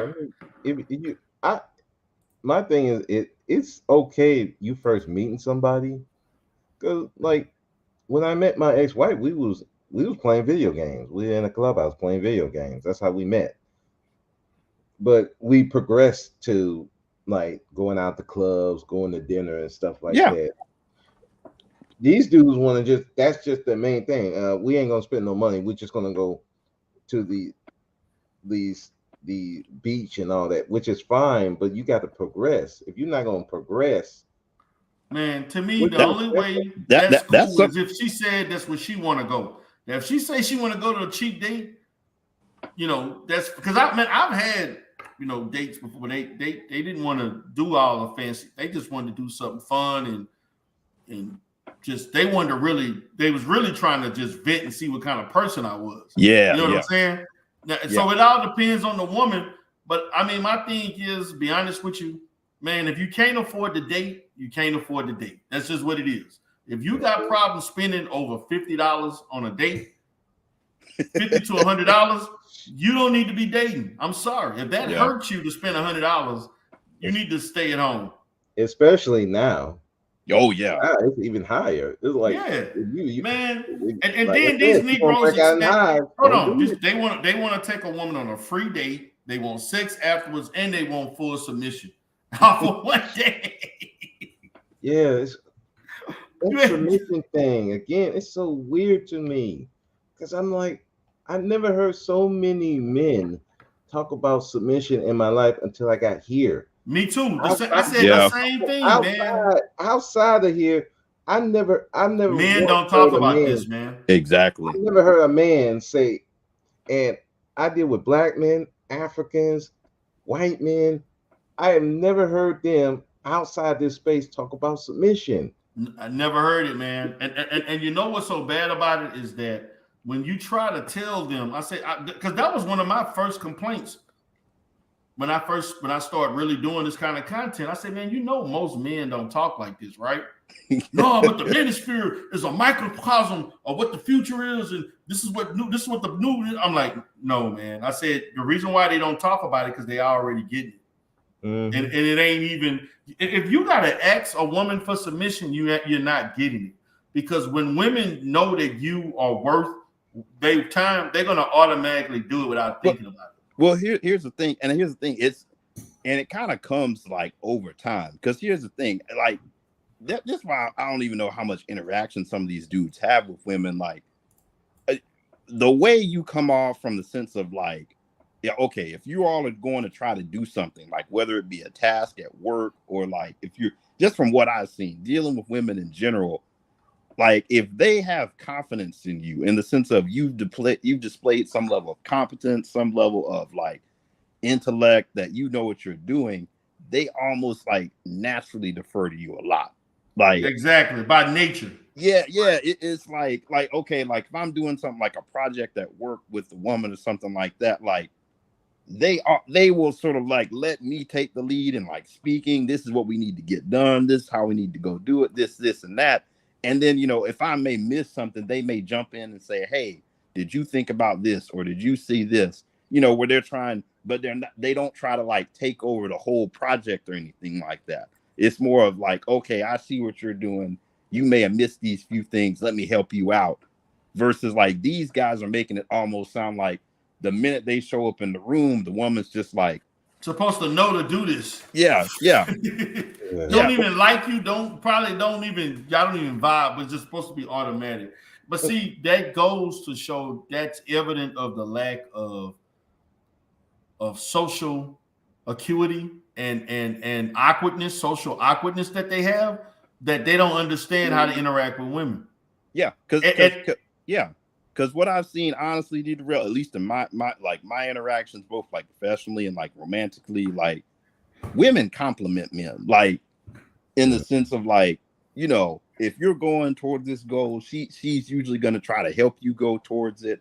She might see something that you don't see or that you may have missed. Like it's just like all this animosity. I'm just like, what type of women have y'all been dealing with? Yeah. But when you look at it, man, like you look at the stories that some of these people talk about, they don't choose the best. They look at, you know, It's always the more. most raggedy women that you Yeah, have. man, they go with the women who you know, they basically they put a lot of weight in attractiveness and not on any other thing. It's almost like, you know, this chick, just outside of her looking good, she ain't got nothing else going on for her. And you expect something great to come out of that, and I don't get that. They don't want to date college educated women. They think they too much. They don't want to date other professional skilled women. They need to be, you doing too much. You can focus on me. So what you gonna get? The fine chick that work at Popeyes and Walmart? I mean, shit. That's what you getting. And the thing of it is that if you got a woman that's automatically submitted to you, she don't know you from a can of paint. That's the one you need to worry about the most, because if she would do that to you, the come instantly, up, she's trying to get pockets. What do you she think? Coming for those pockets. You think she can be easily influenced by any other man. Facts. That was my problem with Kevin Samuels. Is like, you know, when he was making this arguments about obviously, you know, women and men, attractiveness matters, but I'm just like, okay, like, part of getting older is you kind of realize, like, when I say older, really just going into like your late 20s, early 30s, like, you kind of realize, like, hey, and maybe even sooner than that, to be honest with you, maybe even mid 20s, because it's just kind of like, at that point, you should have, like, you've been around some women who are attractive, you maybe dated them or just, you know, interacted with them, and you kind of realize, like, wait, just because this woman is attractive, she may be annoying as hell. Like, I don't want to have to deal with this chick all day. You know what I mean? Like, you sort of start to realize okay, like, there's more than this chick just being attractive. Like, if I'm gonna make this work in a relationship, like, we got to be able to, like, vibe and, like, we got to be compatible. Versus, like, when you listen to the Rhetoric of the Manosphere, they're just like, oh, well, she looks good, you know, or Kevin Samuels, they were just going by pure, visual measurables. standard. Pure measurables. That's it.